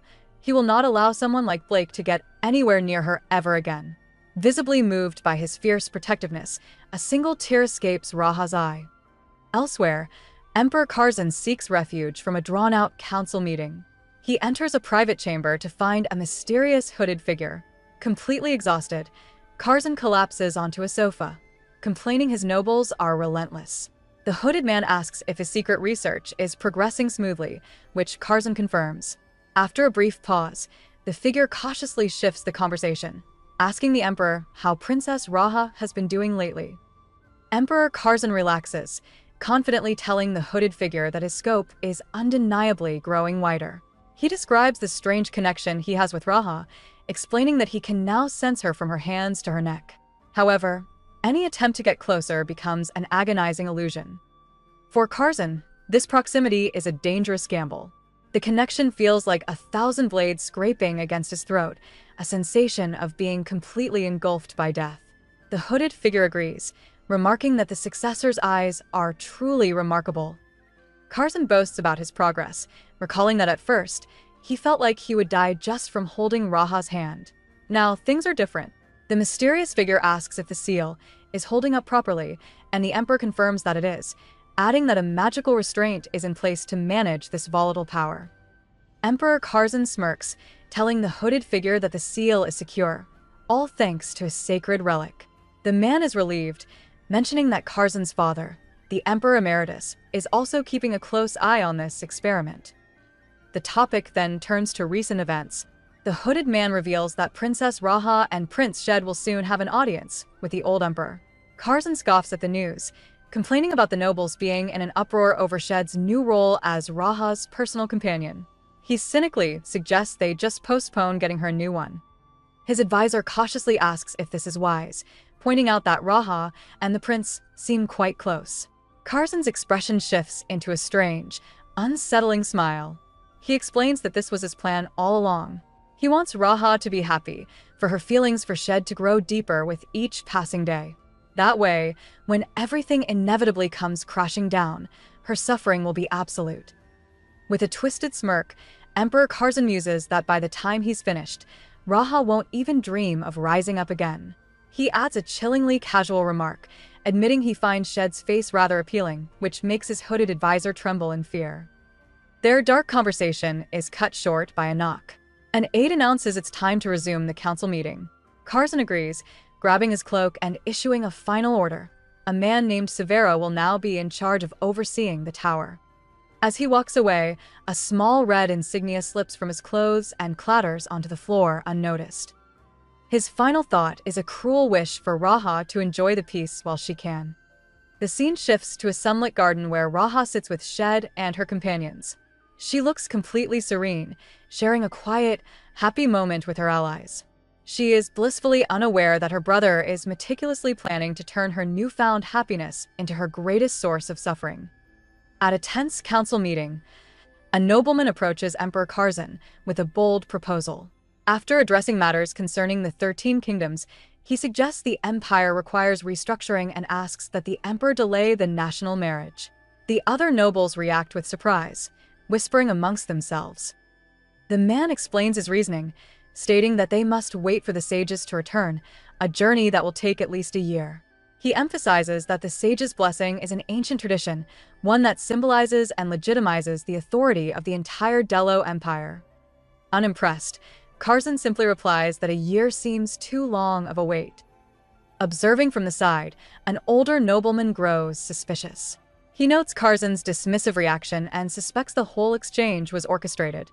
He silently concludes that if the national marriage is postponed, so is the coronation of the new empress.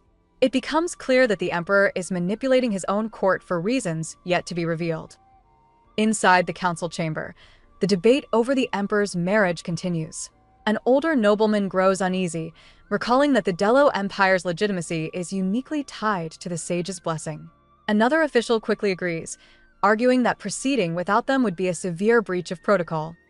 As the men voice their concerns, one person remains composed. Duchess Esther, a distant imperial relative, watches the proceedings with quiet authority. Breaking her silence, she addresses the court. She declares that she will use the full power of her Esther Trading Company to show proper respect to the imperial family. With unwavering resolve, she vows to bring the sages back as quickly as possible, no matter the cost. Her decisive pledge shifts the room's dynamics, revealing a formidable new player in the empire's high-stakes political game. The old emperor reflects on the empire's recent conflicts. He acknowledges that while they suffered losses during the war, gaining Prince Hilda's as a permanent ally is a major victory for Delharsa. Elsewhere in the palace, nobles murmur about the new alliance, hoping their own crown prince can secure an equally beneficial marriage. Later, the second empress accompanies the old emperor through a hall lined with portraits. Her attention lands on one of the guests, Lady Jamila Winston. But the old emperor is focused on a different painting, a portrait of the man of the hour, labeled Shane Hilda's. He scoffs at the artwork, declaring that the court painter's skills are severely lacking. The face, he notes, looks nothing like the prince he just met in person. The second empress quickly agrees and promises to inform the chamberlain. She then quietly seethes, seeing this error as another failure of Raha's inner palace and proof they can't even manage their own affairs properly. The second empress complains to the old emperor, dismissing the inner palace staff by arguing that Princess Raha is still too young to manage her affairs properly. Sensing his foul mood, she asks him what's wrong. The old emperor stares intently at Prince Hilda's portrait. He comments that it looks just like the man he recently met, yet he can't shake the unsettling feeling that something is off about it. In another room, Raha waits for the prince's arrival. A servant informs her that he has changed his clothes and will be there shortly. As musicians play softly, Raha watches the room with a sharp, analytical gaze. She concludes that Prince Shed is a formidable man, not someone to be taken lightly. Meanwhile, Emperor Kazan broods in the shadows, consumed by his own frustration. He questions the source of his anger. Was it because he failed to delay the national marriage as he'd planned? Or was it because his agent returned from the desert mission without satisfactory results? His schemes were clearly beginning to unravel. Emperor Kazan broods, unable to pinpoint the source of his frustration. Is it because of the new political interference, or the fact that people suddenly seem to favor his sister? He even recalls seeing Lady Jamila getting close with Count Regalish, another sign of his slipping influence. Raha, in contrast, feels a sense of quiet satisfaction. She didn't intentionally plan it, but circumstances are finally turning in her favor. Her sullen twin, however, isn't about to let her enjoy the moment. Though Kazan admits he doesn't know what's happening, a smirk plays on his lips. He calls out Raha's name and extends his gloved hand. Before she can react, he yanks her forward onto his lap. Gripping her tightly, he declares that her rightful seat is with him. It's a blunt display of power, a clear message that no matter who else is in the picture, she will always be his possession. Emperor Kazan glares from his seat, possessively declaring that Raha's true place is with him. Standing protectively beside her, Prince Shed calmly challenges the emperor. He mentions hearing about Kazan's deep consideration for his fiancée, a clear jab at the emperor's meddling.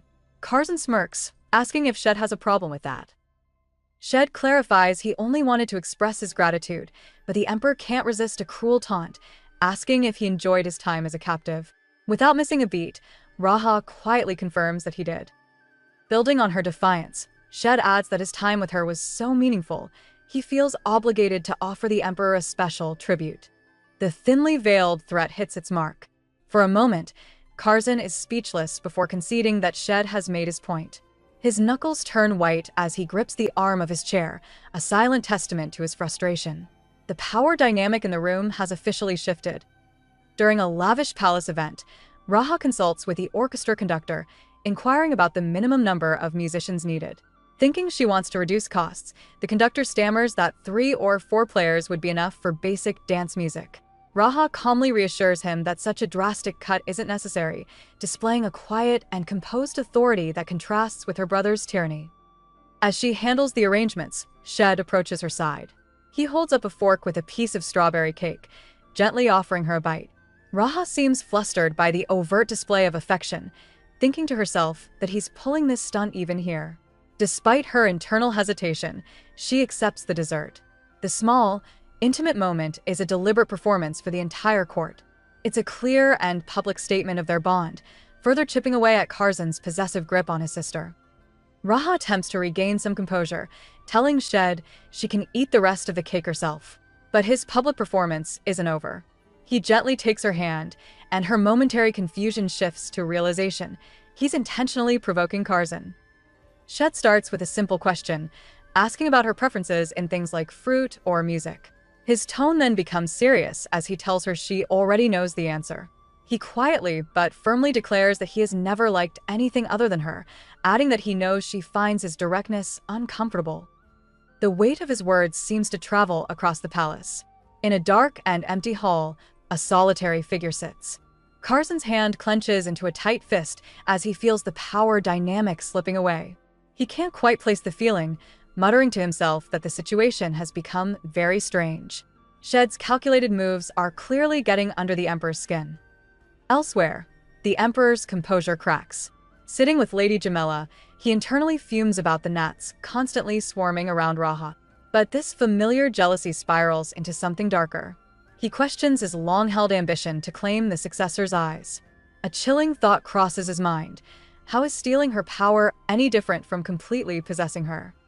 Standing alone in a dark corridor, he stares at an emblem of the divine eyes, the object of his obsession. The weight of his twisted feelings becomes unbearable. He clenches his fist, the sound of shattering glass echoing as he collapses to his knees. Overwhelmed and losing control, he desperately bites down on his own hand. The physical pain is a futile anchor against his unraveling mind, proving Shed's public display has pushed him dangerously close to the edge. Commander Blake Duke senses the shift in his emperor's demeanor, calling out his title with concern. But Kazan is spiraling. A low, disturbing laugh escapes him as he reaches a dark conclusion. He mutters that there's no need to draw a line anymore, his logic finally snapping into place. With that chilling thought, he unsheathes his sword in one fluid, deadly motion. Blake's eyes widen in shock, but he has no time to react. A cruel, terrifying smile twists Kazan's lips as he moves. The blade flashes through the air. A heavy sound echoes in the hall as the loyal commander's body hits the cold stone floor. Standing over his fallen subordinate, Kazan's expression is one of pure, unhinged satisfaction. Shed's calculated moves have done more than just provoke the emperor. They have shattered his sanity, unleashing the monster that was always lurking just beneath the surface. Inside her chambers, Princess Raha is being cared for by her loyal physician, Oliver. A maid enters with important news. The prestigious sages have arrived at the palace. Raha smirks, commenting that Oliver's old teachers have returned. With a serious expression, Oliver clarifies she is no longer their student, explaining her ties to the sages were officially cut the moment she chose the path of medicine to serve the princess. Touched by this loyalty, Raha gently reassures her, telling Oliver not to worry as she will handle the meeting herself. Elsewhere, a silver-haired man watches the palace from a distance, a new plan clearly in motion. Back in the throne room, the sages report to Kazan and Raha. They announce their mission to find a holy relic has unfortunately failed. Despite the bad news, they express it's good to see the royal twins again after such a long time away. Emperor Kazan glares down at the assembled sages, his patience gone. He accuses them of using the relic mission as an excuse to postpone their declaration of support for the imperial family. With a sneer, he demands to know what's so special about the successor's eye that they would delay such an important decision. The head sage calmly replies that they simply made the best choice available at the time. This vague answer only fuels Kazan's anger, and he demands their official position now. Before they can respond, Raha speaks from her throne beside him. She states she will respect whatever they choose, but gives a pointed reminder not to forget the legitimacy of the successor's eye. She subtly implies that it would be a great loss for the empire if she were to leave for another country. Internally, Raha realizes this is all part of Kazan's plan to cancel her marriage. The lead sage finally gives their answer. He declares that since the nation's founding, the order has existed solely for the emperor. Therefore, their decision will align with that long-held tradition. The lead sage officially presents their answer. They believe Emperor Kazan should rightfully keep the throne and that no one else is worthy of it. With a final, solemn vow, he swears that this decision will remain unchanged for eternity. A satisfied smirk forms on Kazan's face, and his grip tightens on the armrest of his throne. He tells the sages their words are welcome and dismisses them to their seats. Watching this political theater unfold, Raha covers her mouth, privately mocking their choice as a wise decision. The scene shifts to a memory. Raha had approached Kazan, asking about his injuries. He replied it still hurt, before twisting the situation to blame her. He venomously accused her of neglecting her duties as a princess, claiming her absence was the direct cause of his accident. It was yet another cruel, manipulative tactic to assert his control over her. The memory shifts to an earlier, tense moment between the twins. Raha approaches Kazan and gently touches his bandaged hand, offering a soft apology for his injury. As they walk through the hall, she remarks on how convenient it is that the sages have returned to give their opinion on the throne. However, she then touches her own cheek, reminding him that her successor's eye remains the real problem. With a sly look, Raha proposes a twisted solution. She suggests that once she has a child with her future husband, they can simply arrange a marriage between their children to unite the family lines. Kazan's expression immediately darkens. As Raha turns to leave, he suddenly grabs her arm, pulling her back with force. He internally seethes at the thought of her leaving him for another kingdom out of pure spite. Their standoff is broken by the sharp sound of shattering glass, and across the room, Blake Duke and another noble watch the Emperor's obsession flare up once more. Blake Duke addresses the Emperor, but Kazan is consumed by his own twisted thoughts. He worries that future generations will see him as an incompetent fool who let the true heir, the successor's eye, be taken by another kingdom. In a burst of frustration, he sends a book flying across the room. However, Blake knows this isn't about politics.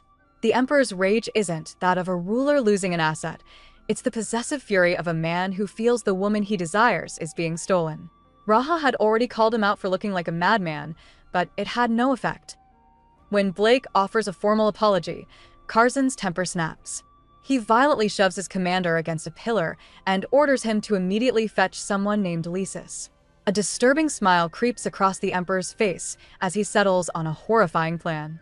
He muses that his sister will always be beautiful, even if he has to take her sight away permanently. A disturbing smile spreads across Emperor Kazan's face.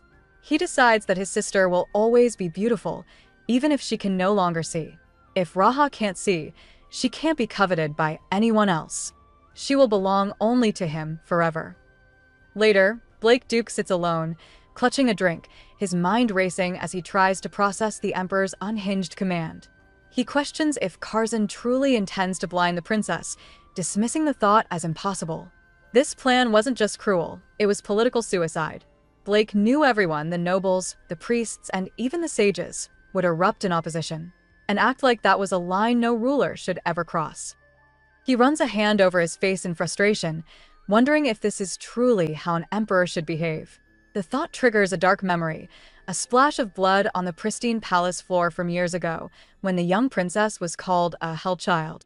Blake understands that this obsession is rooted in a long, twisted history. Blake's mind flashes back to a chilling conversation with the old emperor. Long ago, a monstrous plan was hatched.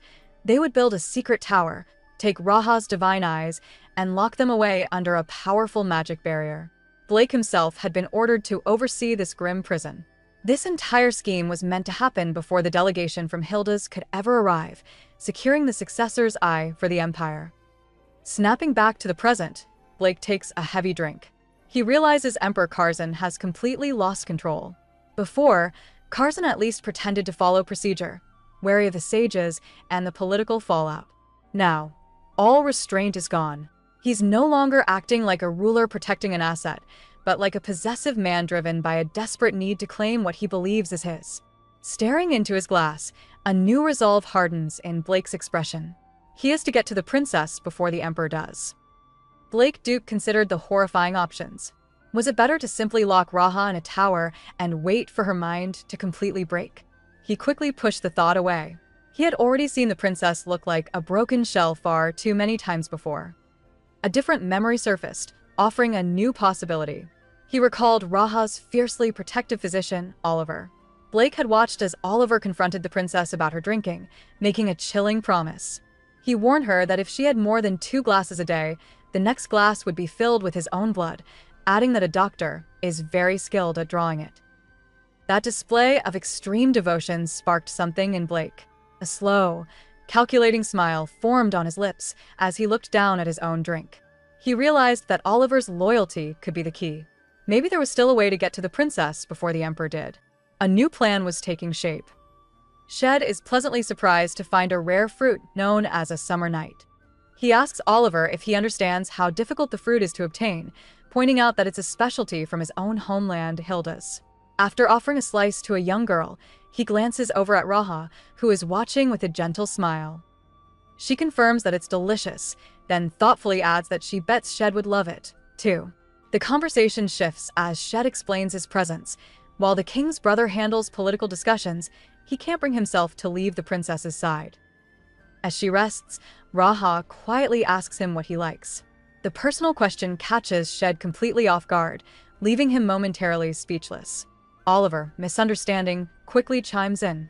He explains the emperor doesn't really have strong preferences and would like anything that Raha gave him.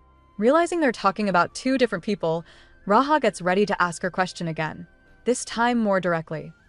Raha redirects her question, asking Oliver if Shed has ever served as a personal guard for any other noblewomen before. Overhearing her, Shed can't help but wonder if the princess is jealous. He answers directly, confirming that he has never guarded a single one. Surprised, Oliver asks if he's never served anyone since becoming a knight. Shed's expression darkens as he clenches his fist. He clarifies that he briefly served as the personal guard for the first prince of his homeland. However, after the prince died in an incident, Shed never guarded anyone again and disappeared from public life. As Raha processes this tragic story, her mind immediately connects dots. She thinks about the prince's fate and realizes it's obvious who is responsible for the so-called accident. A cold, calculating look settles on her face as she understands another layer of Shed's painful past. As Raha absorbs the tragic story of the fallen prince, her mind works to connect the pieces. Watching Shed, she quietly wonders about the kind of life he lived before, the experiences and people that made him so desperate he would become a test subject. Then, the grim truth settles in her mind. He did it all for revenge, for his family and his fallen homeland. A cold understanding dawns on her. While Emperor Kazan never launched a direct attack on Hilda's, his tyranny always caused collateral damage. She knows her twin's possessive and cruel nature all too well. He can't bear for anyone to touch what he considers his, and he eliminates those who do. The prince's death wasn't a simple incident. It was clearly an assassination, one that his own royal family likely covered up to avoid the immense dishonor of being targets of the Delo Empire. The painful puzzle of Shed's past was finally coming together. As the pieces of Shed's past click into place, Raha understands the terrible sacrifice he made. To protect his family from the Delo Empire's wrath, the prince's death was covered up as an accident, a truth Shed was forced to swallow. This revelation leaves Raha feeling lost, questioning what she should do next. Suddenly, Shed's voice cuts through the silence. He appears before her, admitting he came to wait by her side because he couldn't stand being apart. Kneeling, he confesses that he felt an overwhelming fear that something awful would happen if he wasn't there to protect her. Raha, caught off guard by his intensity, asks what he means. Leaning closer, Shed makes a startling request. He asks if she could spare him some of the same generosity she shows her twin brother, the forced smiles and gentle touches she uses to survive. Even if she doesn't mean it, he wants a small piece of that affection for himself. Overwhelmed by his vulnerability, Raha turns away, admitting that his words are hard to bear. Shed looks up at her, his expression intense as he gently urges her to speak her mind. Leaning closer, he asks if she feels no pity for him, his plea blurring the line between them until they are only a breath apart. In the quiet of the early morning, Raha receives an unexpected guest. Blake Duke, the Emperor's loyal commander, enters her chambers, expressing surprise at being summoned at such an hour. Raha clarifies that she requested this meeting days ago, yet he immediately takes control of the room. Giving him permission to approach, she watches as Blake steps far closer than is appropriate. Raha calls him out for his rudeness, but he isn't fazed.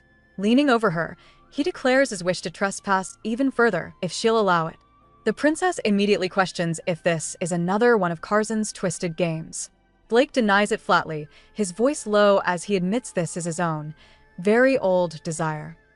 Looking up at him, Raha calmly tells him he could never understand her feelings. She explains that for the longest time, she only wished for her life to end.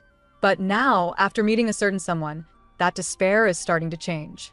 Her words hang in the air, a quiet warning that she is no longer the easy target she once was. Raha turns the tables on Blake with a startling proposition. Looking him straight in the eye, she asks what he would do if she offered him a different path. She paints a picture where he could serve her and her alone, abandoning the Emperor to be by her side. The commander is visibly shocked by her boldness. Instead of answering, Blake leans in close, deciding to be frank. He brings up a name from her past, Harcel, the imperial doctor who once treated her. He reveals a stunning truth. Harcel was not only a revolutionary but also Blake's personal teacher. Blake confesses that he fully expected his mentor to eliminate the princess, but for some unknown reason, he didn't. The doctor eventually passed away, leaving behind a few belongings. Blake then presents Raha with one of his teacher's old books, leaving her alone with this heavy new information before quietly departing from her chambers. After Blake's departure, Raha finally opens the old book he left her. It's the journal of her former physician, Dr. Harcel. Flipping through the pages, she finds his notes about her, describing her as the last patient he kept alive, though her treatment remained unfinished. One unusual entry stands out, containing a single, chilling word: pity. This sends her into a painful memory. She recalls Dr. Harcel treating her, telling the young princess she was like a child whose mind had stopped developing. He believed only her body had matured, a cruel assessment that still stings. But this isn't the only revelation. The scene returns to Blake's parting words. He shared one final, crucial secret, this time about Kazan. He explained that every time the Emperor touches her, he feels the terror of death. Raha's genuine disgust and revulsion are so potent they physically affect her tyrannical brother, giving her a powerful new weapon in their twisted dynamic. A man named Severo approaches Raha with a chilling vision of her future. He tells her it's only a matter of time before Kazan takes her for himself. In his dark prophecy, she would be tormented by the Emperor's obsession day and night, a fate culminating in her being forced to bear his child. Understanding the grim message, Raha calmly asks if he's offering her a way to escape. Severo smirks, turning the tables by asking about the prince she secretly holds in her heart. Raha immediately calls him impertinent for crossing a line. Unfazed, Severo insists he's the only one who truly cares for her. He reveals a glowing blue relic, a sacred item from the desert. He knows she wishes for a permanent end to her suffering, seeing it as the only way to get revenge on her brother. This relic, he explains, will grant her that power, allowing her to choose her own death. Severo presents Raha with a glowing blue relic, a sacred item that holds a dark promise. He explains this artifact will give her the power she has long desired, the ability to choose her own end. For a woman trapped by her cruel brother, this is the ultimate, terrible form of freedom. Later, sitting alone, Raha clutches the cold pendant. She finds the timing bitterly ironic. Just when she finally feels she has found a reason to live, she is handed the very escape she used to dream of. Her newfound hope now clashes with her old despair. Meanwhile, the gears of the empire continue to turn. At a social gathering, nobles discuss the changing political tides. One lady remarks that she saw a prince being detained, while another group of men examines how the land of Hildas has become a major opportunity. They note that a certain prince, once considered insignificant, has delivered unexpected news that could completely reverse his situation, shaking up the court's power dynamics. While Raha contemplates the chilling offer, the Empire's elite engage in their own delicate games. Lady Jamila, the Emperor's intended, shares tea with the influential Duchess Esther. The Duchess mentions sending an early wedding gift, calling it a token of sincerity. Jamila, a shrewd political player, recognizes the significance of this gesture. Esther approached her directly, not Kazan. The friendly tone shifts as Esther hopes her gift will inspire another token of sincerity from Jamila, a clear test of allegiance. The mask of courtesy drops completely when Jamila asks a grim question: would a certain duke accept her life as an offering? Esther's expression hardens. She knows exactly what Jamila means, asking if this is about getting revenge for Countess Bourbon. The scene cuts to a teacup shattering, spilling its red contents. A voice echoes a solemn vow: even if the princess perishes, their sister will not return. But taking back what was stolen is another matter entirely, revealing a deep-seated plot for vengeance. Lady Jamila offers her own life as a grim form of compensation, but Duchess Esther coldly rejects the notion. Esther informs her that she doesn't seek revenge in such a straightforward manner. Her methods are far more strategic. Later, Jamila approaches Princess Raha with a new development. She explains that the high priests will soon arrive for the Emperor's royal marriage and suggests Raha should personally greet them. After a moment of thought, Raha agrees, stating she no longer desires conflict with her brother and will meet the delegation. Afterward, Raha is led to a room filled with 45 gift boxes, all sent from Duchess Esther. Her attendant notes that while the gifts are extravagant, there's a strange pattern. Each expensive set is intentionally incomplete. A beautiful dress is missing its matching hat, and a jewelry collection lacks a piece. It's not a mistake. It's a carefully crafted political message from the Duchess, delivered directly to the true heir. Raha stands among 45 boxes, all gifts from Duchess Esther. Each expensive set is deliberately missing one piece. A beautiful jewelry collection lacks its earrings. Raha understands this is no mistake. It's a carefully crafted political statement. Later, she sits at a long, tense dining table with Kazan and Shed. Seeing her chance, Raha decides it's time to respond to Esther's signal. She breaks the silence and asks Kazan for permission to go to Clock Tower Street with Lady Jamila. Kazan is instantly suspicious, questioning when she started caring about such outings. Raha calmly explains that the incomplete gifts are a subtle invitation from the noble families to visit their establishments. She adds that since she will soon depart for Hilda's, it feels like a final opportunity. Before Kazan can object, Shed leans forward. He casually asks if she's planning a date without her future husband. Caught off guard by his forwardness, Raha can only stare. Annoyed by their interaction, Kazan curtly agrees to her request. Raha then turns to Shed, promising to bring him back a present. Kazan leans closer, asking what sort of present she plans on buying for Shed. With a serene smile, Raha answers she'll purchase jewels because she likes them. Shed finds this amusing, pointing out that she's buying something she likes and calling it his gift. He playfully asks if he's meant to refuse it. Unfazed, Raha simply asks who else she would possibly give it to. Turning back to her brother, she states that if he says no, she'll just stay home. To her surprise, Kazan grants her permission to go. His only condition is that she must take his loyal commander, Blake, with her for protection. Raha is shocked by how easily he agreed, but Kazan's reasoning is sinister. He believes a little outing won't hurt. Later, he confirms with Blake that all preparations are complete. He has found the perfect time to make his move against the princess. With the wedding approaching, Kazan knows Raha will soon miss even the tiny bit of freedom she is now. Raha, Shed, and Lady Jamela arrive at the bustling Clock Tower Street, with Kazan's commander, Blake, trailing them like a shadow. Dressed in an elegant green gown, Raha takes in the new sights with a subtle look of wonder. Shed watches her, a fond smile playing on his lips as he observes her genuine reaction. When Raha catches his gaze, she questions why he's staring at her. He playfully teases her, saying she looks just like an excited child on a long-awaited trip. A faint blush creeps onto her cheeks, and she turns away, flustered by his direct observation. To shift the focus, she points out the area's namesake, the clock tower. However, she quickly clarifies that the fountain across the street is actually the more famous landmark, renowned for its intricate carvings depicting the previous emperor and the sages, a monument to the empire's complex history. As they continued their stroll, Shed dryly noted that the organizers had really made a fuss with all the decorations. Unfazed by his cynicism, Raha looked around with genuine delight, asking if he didn't find the street pretty. Shed's gaze softened. He wasn't looking at the scenery. He was looking at her. He quietly agreed that it was indeed pretty.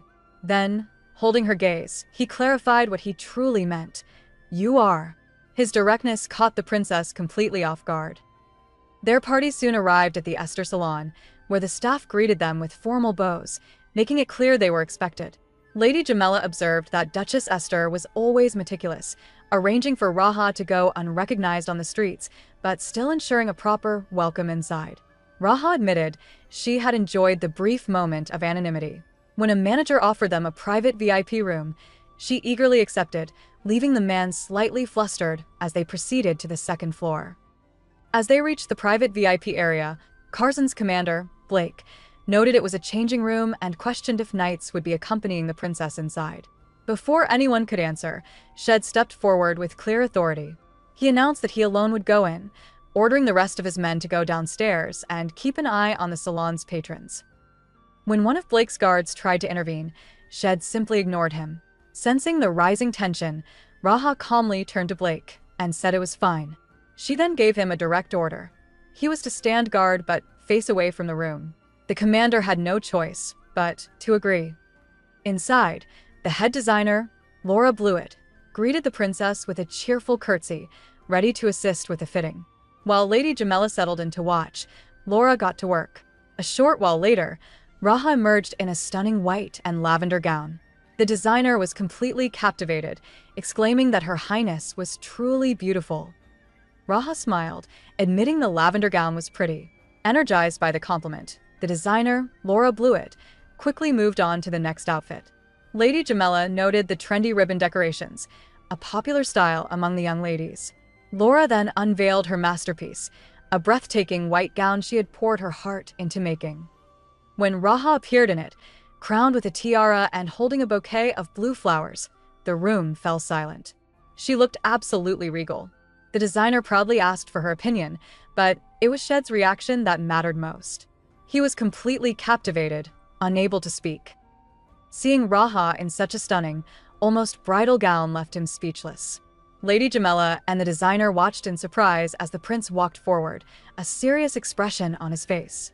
Breaking the silence, Shed made a bold and shocking declaration. He announced that he would be the one to help her undress. The statement hung in the air, leaving the two noble women completely flustered and at a loss for words.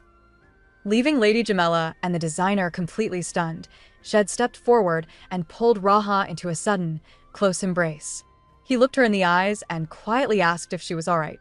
Trying to maintain her composure, Raha deflected, questioning all the fuss about the royal wedding and the congratulatory delegations.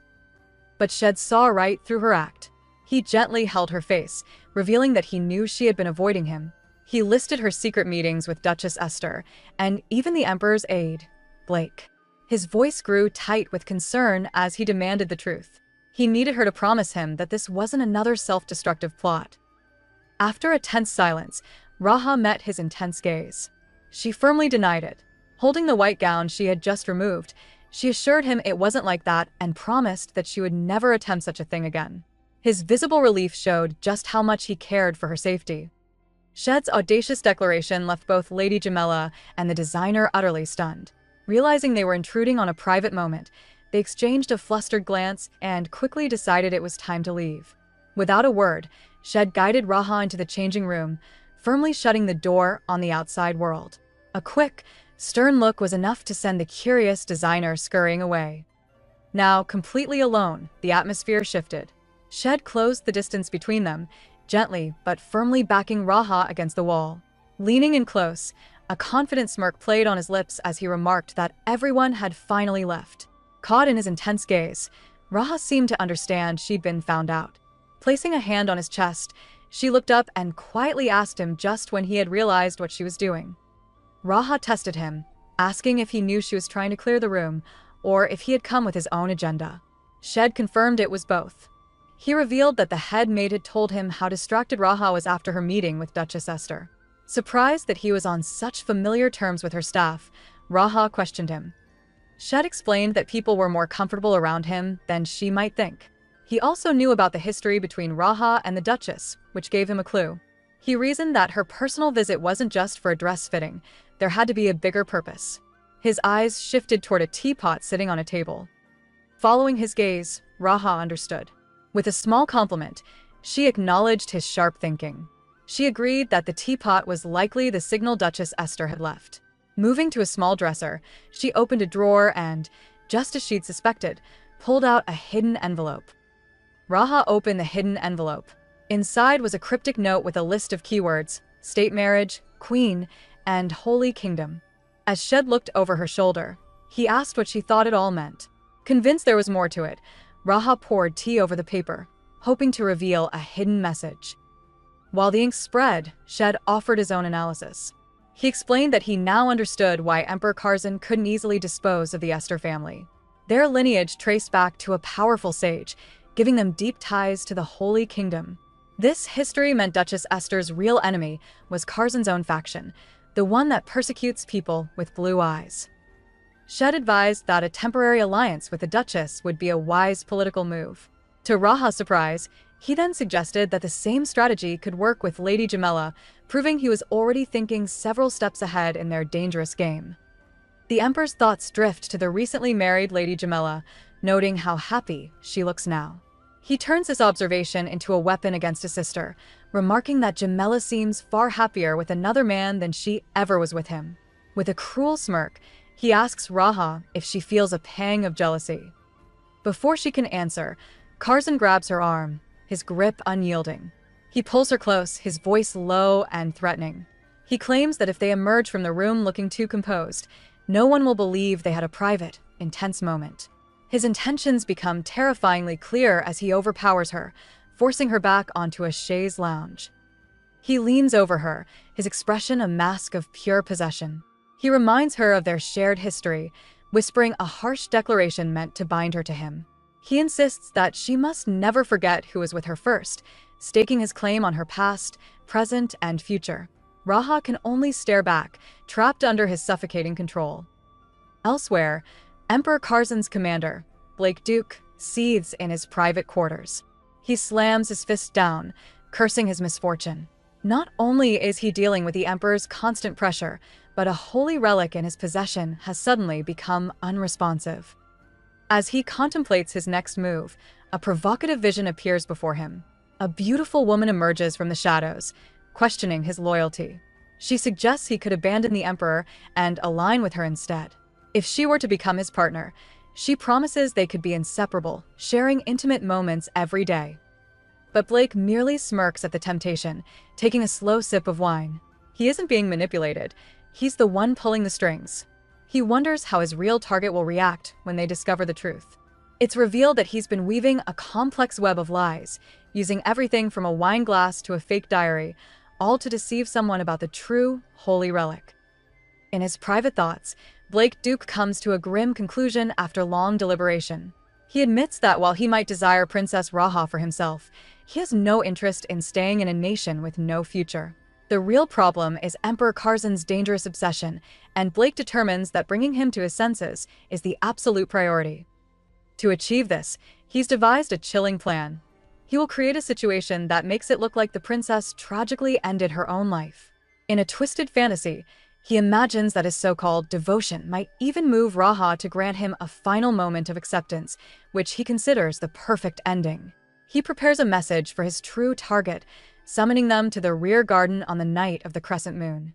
Raising his wine glass with a smirk, Blake believes that now, only the final act of his manipulative play remains. In another part of the palace, the mood is much more somber. A woman with dark hair leans over Shed as he rests in bed, softly saying his name. With a calm expression, Shed looks up at her and makes a simple request. He asks if she could pray for him to get through the coming night safely.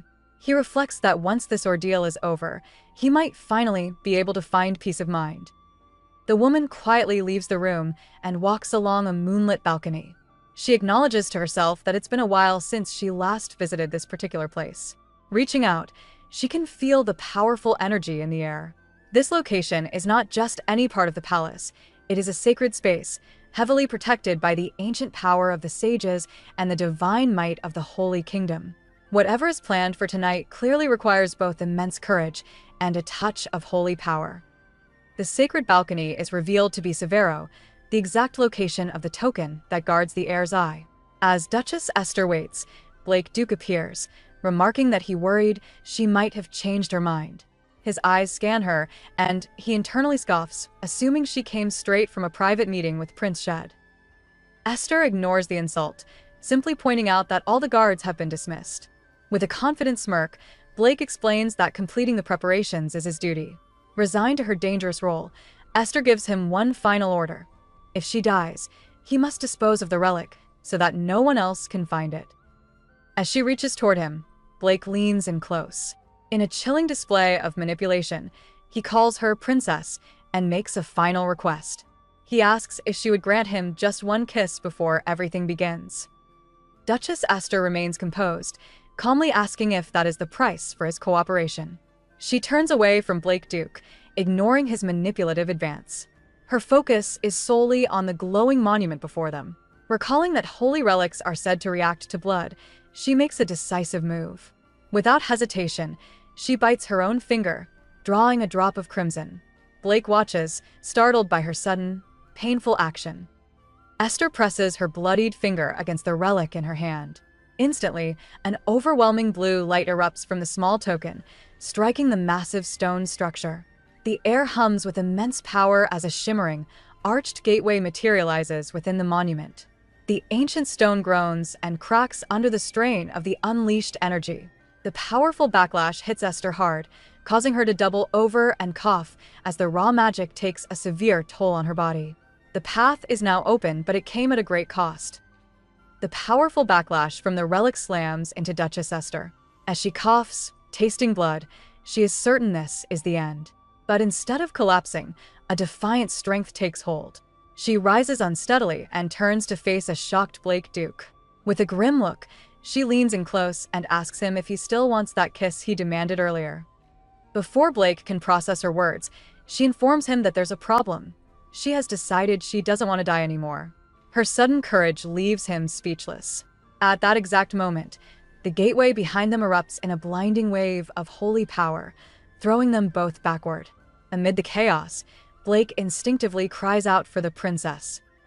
Miles away, that same sacred energy surges through Shed.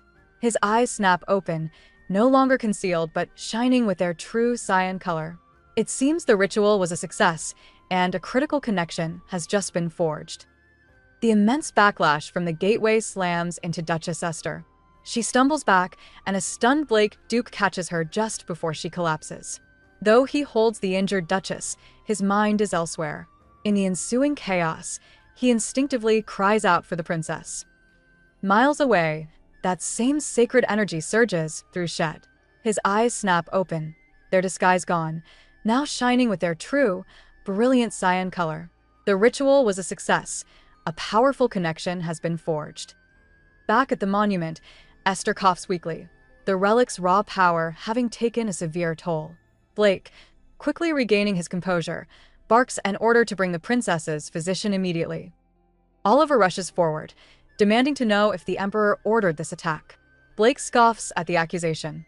He coolly claims that Kazan cherishes his sister more than anyone, but the dark look in his eyes tells a very different story. Meanwhile, in the Holy Nation, priests alert the High Priest. A sacred mark has cracked, proving the ritual worked, but not without a cost. The priests turn to Raha, their voices anxious. They ask her to confirm the state of the sacred mark, explaining that only the possessor of the successor's eyes can see its true condition. Leaning heavily on Oliver for support, the weakened princess focuses on the glowing relic. She confirms there's a crack, but calmly dismisses it as unimportant. In her mind, she knows the real damage is far worse than what others can see. Suddenly, the sacred mark fractures even more, sending a wave of panic through the room. As the priests shout her name, Raha insists she's fine, fighting to remain conscious until the situation is resolved. Her resolve is shattered by the sound of approaching footsteps. Emperor Kazan enters the chamber, a cold, smug expression on his face. He takes in the chaotic scene, his gaze sweeping over his struggling sister. Ignoring her completely, Kazan points to a key official and gives a chilling command to have him detained on the spot. With the chaos unfolding at the monument, Blake Duke knew his next move. He would request an audience with the old emperor. The stakes were higher than anyone realized. Ancient lore warned that if the sacred mark on the monument were to collapse completely, the successor's eyes would be extinguished forever. The one responsible for such destruction was destined to suffer a terrible, agonizing end. Elsewhere, a confrontation from the past revealed the empire's rotten foundations. The second empress slammed a book down before the old emperor, demanding to know why he'd hidden a separate memorandum about the token. She warned him that even if he broke it, he would be the one to face the most pain. He was not to interfere with her or Kazan. She then recalled her own ambitious past, specifically, how she had once planned to use a prince's infatuation to secure her own power and escape. A flashback reveals the twisted relationship between the second empress and Duchess Esther. The empress confronts Esther, inquiring if her lack of hesitation stems from the knowledge that she's untouchable. With a cruel smile, she orders the Duchess to guard a special token and be grateful for her position. The Empress mockingly claims that any affection Esther might receive is only thanks to her efforts to make the Duchess look presentable. Back in the present, Blake Duke finds Esther after she used the gateway. He immediately demands answers about the collapsing sacred mark. Esther tries to downplay the crisis, insisting it can probably be fixed. But Duke cuts her off, firmly taking her hand and telling her to rest for now. He makes it clear that he'll get the full story in the morning. Left alone with her thoughts, Esther reflects on the simple, driving purpose behind her covert plan. As Duchess Esther stood alone, she thought back on the mission's simple beginnings. The plan was supposed to kick off on the next new moon, starting with a quiet meeting with Lady Jamela. The goal was to remove their rivals and officially bring Duchess Esther into the fold as a key ally. Esther had believed that if Shed's deduction was correct, showing her true power would force others to side with her. After seeing what she was capable of, they would have no reason not to support her. However, revealing her hand so publicly was an improvisation, a deviation from the carefully laid plan. Miles away, Raha's consciousness slowly returned. Her eyes fluttered open to the sight of Shed standing beside her bed. He softly called her name, Raha. Looking down at her with a troubled expression, Shed confessed in a low voice that he just didn't know what to do with her, his feelings a mix of relief and deep concern. Shed's voice is low with worry as he looks down at Raha. He admits he doesn't know what to do with her, troubled by how carelessly she entrusted herself to others to advance their plan. He even voices his deepest fear. What if her heart had wavered during her dangerous deception? Raha immediately denies it, assuring him that could never happen. She explains she felt rushed, believing that using herself and her unique abilities was the only way out of their desperate situation. With a trembling hand, she clutches his shirt. She confesses her biggest sin was hoping he would still stand by her even after learning the whole truth. Looking down, she sincerely apologizes. She tells him she'll understand if he's tired of her, but before she can finish, Shed acts. His conflicted expression softens as he pulls her into a firm embrace, holding her close and ending the painful conversation with a clear answer. Holding Raha close, Shed's voice was soft but firm. He needed her to promise him two things. First, she had to trust him completely from now on. And second, there could be no more secrets between them. Resting against his chest, Raha's weary expression softened into a small, genuine smile. After a moment, she quietly agreed. She promised him with everything she had, a vow that solidified their partnership under the ethereal moonlight. News ripples through the palace about the downfall of Severo Classis. Whispers confirm he has been thrown in prison for a terrible crime, trying to harm Princess Raha. The nobles are abuzz, agreeing that he completely crossed the line and deserves the harshest punishment. The official verdict comes down swiftly, and without mercy, Severo Classis has been sentenced to death. Later, in the grim silence of the dungeons, a lone figure's footsteps echo on the cold stone floor. Princess Raha herself has descended into the darkness to face the condemned man. She stops before his cell, where Severo is gagged and awaiting his fate. Looking down at him without a hint of pity, she declares that there is no greater traitor than him. The man is stunned, his mind reeling as he wonders why on earth the princess would come to see him, especially all alone. Raha looks down on the gagged traitor, coldly telling him that he never should have crossed her. Sitting calmly before his cell, she explains that since she's leaving for Hilsid soon, she can't possibly be a threat to Kazan. Leaning in close, she whispers that she never thought the kindness she once showed him would be repaid with betrayal. She wonders aloud what might happen if Kazan were to oppose her marriage plans because of him. The man's eyes widen in shock as he struggles to speak. Raha feigns concern, asking if he has something to say and if she should remove his gag. But it's just a cruel game. She pulls away, stating that she can't risk it. With a chilling smile, she reminds him that he might try to force himself on her again, just like last time. Having delivered her final, cutting words, she leaves him alone in the darkness to await his grim fate. Left alone in the cold dungeon, Severo's mind spirals. He desperately tries to make sense of Raha's parting words, confused about her mention of a betrothed and a past advance. His thoughts twist into a vivid hallucination. He sees Raha standing over him, her voice chillingly calm as she explains that he is the reason for her erratic behavior. A dark memory flashes, a time he manipulated her with alcohol, a destructive habit she admits she still struggles with. She blames him directly, confessing that for a long time, his actions made her want to give up on life entirely. Back in the grim reality of his cell, Severo seethes with unspoken rage. He wishes he could tear the gag from his mouth and just laugh. As his final moments tick away, his mind clings to a distorted memory, the gentle way she once cared for him, foolishly ignoring that he was the one who caused all her pain. In a lavish room, the second empress glances through an old journal. The text recalls her final patient, someone she kept alive but could never fully treat. She had only one word to describe this person: pitiful.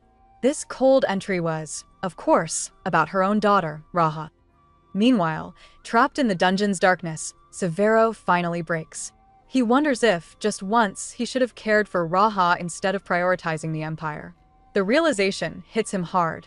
He admits to himself that he has completely lost this battle to her. Sometime later, an official delivers a report to Emperor Kazan. He announces that Severo has taken his own life, explaining that a dagger was somehow smuggled into the cell. With it, Severo inflicted a fatal wound, silencing himself forever. Kazan listens to the news, a thoughtful, almost pleased expression on his face as another loose end is tied up. Emperor Kazan's mind races, replaying Raha's words from her visit to the prison. He questions if her accusations were actually true.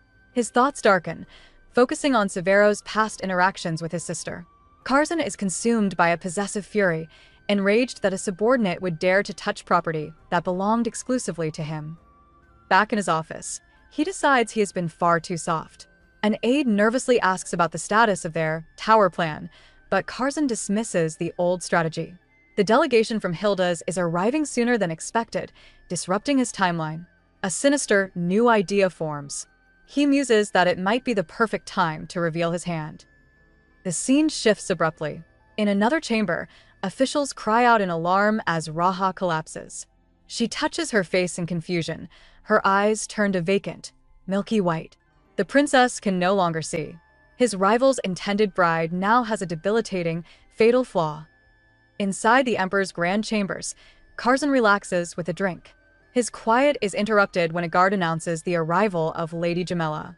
She enters cautiously, her steps hesitant as she approaches the imposing ruler. Kazan gestures for her to come and sit, but when she moves toward a distant chair, he corrects her, directing her to a spot right beside him. Jamila nervously obeys, her unease obvious.